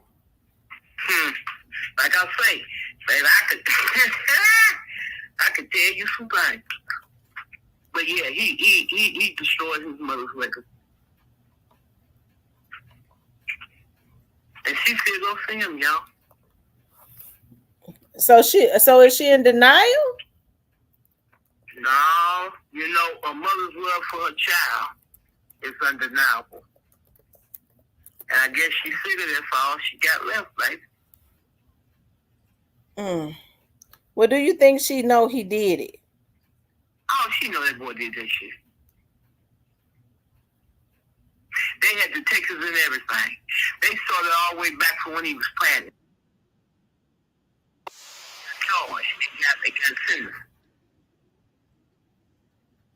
The stripper, the other dude, all of them got sentenced. Every last one of them. Even the dude that did the life insurance policy. Well, that girl is out. That girl is out, and she lives in Memphis. Yeah, but she was just the one that got to try to help set him up. I was going to say, but she was the one that set him up. So she went and got BBS and everything with the money to set him up. Right. She's cold. She's big. At least that's what they say. I didn't know it was going to be big. I knew it was going to be a mess.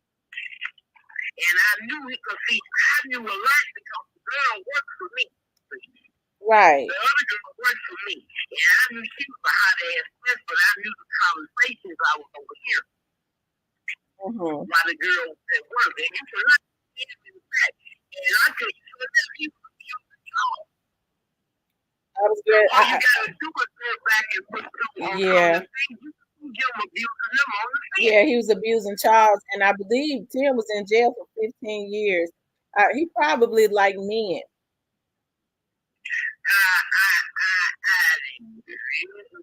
know, let me tell you something. This champagne died, it's something else. They got all kind of weird stories up there about this shit. I'm gonna tell you something else now. I went to Mary J. I'm a Mary J. Blige fan.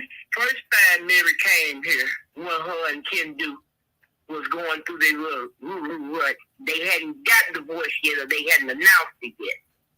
She came here. She was at the Chase or something. I got a chance to meet Mary because I'm disabled. So you know they rolled me out in the wheelchair, me and my date, and we go out. I always leave about 10 minutes for the show, you know, to get, you know, from the crowd. Mary had performed, Maxwell was on stage. And I got a chance to meet Mary, get our autographs and all that, and she was trying to go work. The 25. Oh. You know Tim wouldn't open it up and serve her?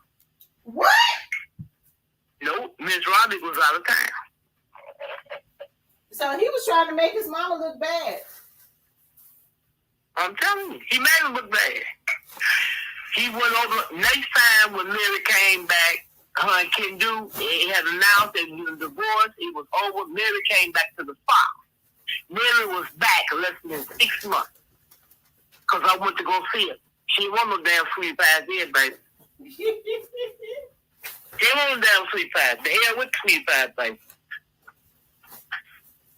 But she sure did. Mary and was loading up on the bus. They took me out through the back, and that's how I got to meet Mary J. Blige. But they was trying to go to Sweet Pie. Everybody called 10 when you open the thing up and third. Lord, you know how much recognition Miss Robbie could have got for that?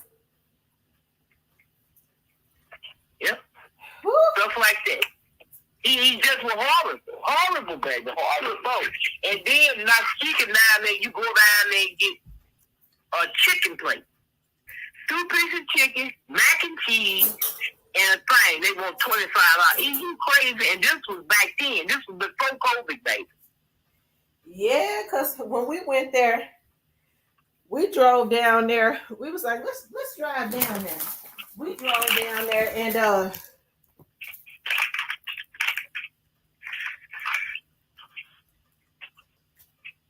Lord. I went to that burger place they got. That burger place was on fire, baby. And you got what your money worth, but now you want you some good Southern food and you get your money worth. And it's better than that. But they sort of like that. You come here and go to the game. But that's the thing. When you come back to St. Louis, you let me know. I got you. Okay. If you want scripts big as your hand, I take you to Playboys. I guarantee y'all 2 scripts you won't get through. Yeah, but yeah, no, they was too expensive. They food was good. They didn't give you enough of it, and too damn high. But yeah, he sold that macaroni and cheese. He sold 3 of her things, baby, before they got in stock. I knew it was the macaroni. I believe it's the fried chicken thing too. Okay. Oh my God. Anyways, let me get off of here. I got something I got to do. I appreciate you getting on tonight, though. Okay. All right. It's your Atlanta Avenue attorney in law, Tracy Wilson. Y'all keep on hanging on in there with Tam. She got a real talk with Tamara. Talk to you later. All right. All right, you guys. I've been on here for 5 hours. So, Lord. Anyways, you guys, I want you guys to please like, share, and subscribe if you like to support the channel. You could definitely support the channel via Cash App. I want you guys to know how much I appreciate you so much. I'll talk to you later.